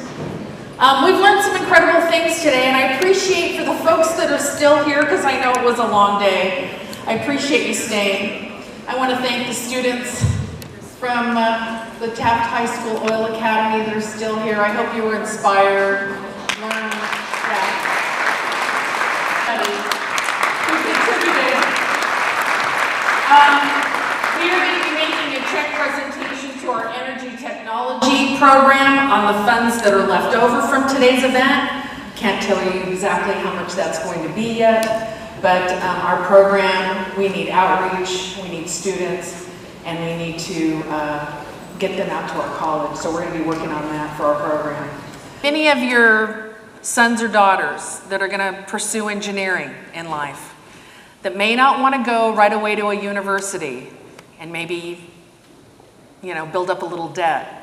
We've got a great program at Taft College, and Madeline and Stan Hutchison, they're both retired Chevron folks, have basically set us up and endowed our program to be able to send students through with a 3.0 or higher and get them out debt-free and give them services like tutoring, career coaching, completion coaching. So think about us. We're available for you, and we're a good school out here on the west side. We're nice folks, and we treat everybody like family. On that note, thank you, Dr. Daniels. Thank you, trustees. Thank you, all my foundation board members in the room. Thank you to all our sponsors, and travel home safely, everybody. Thank you again. Yes.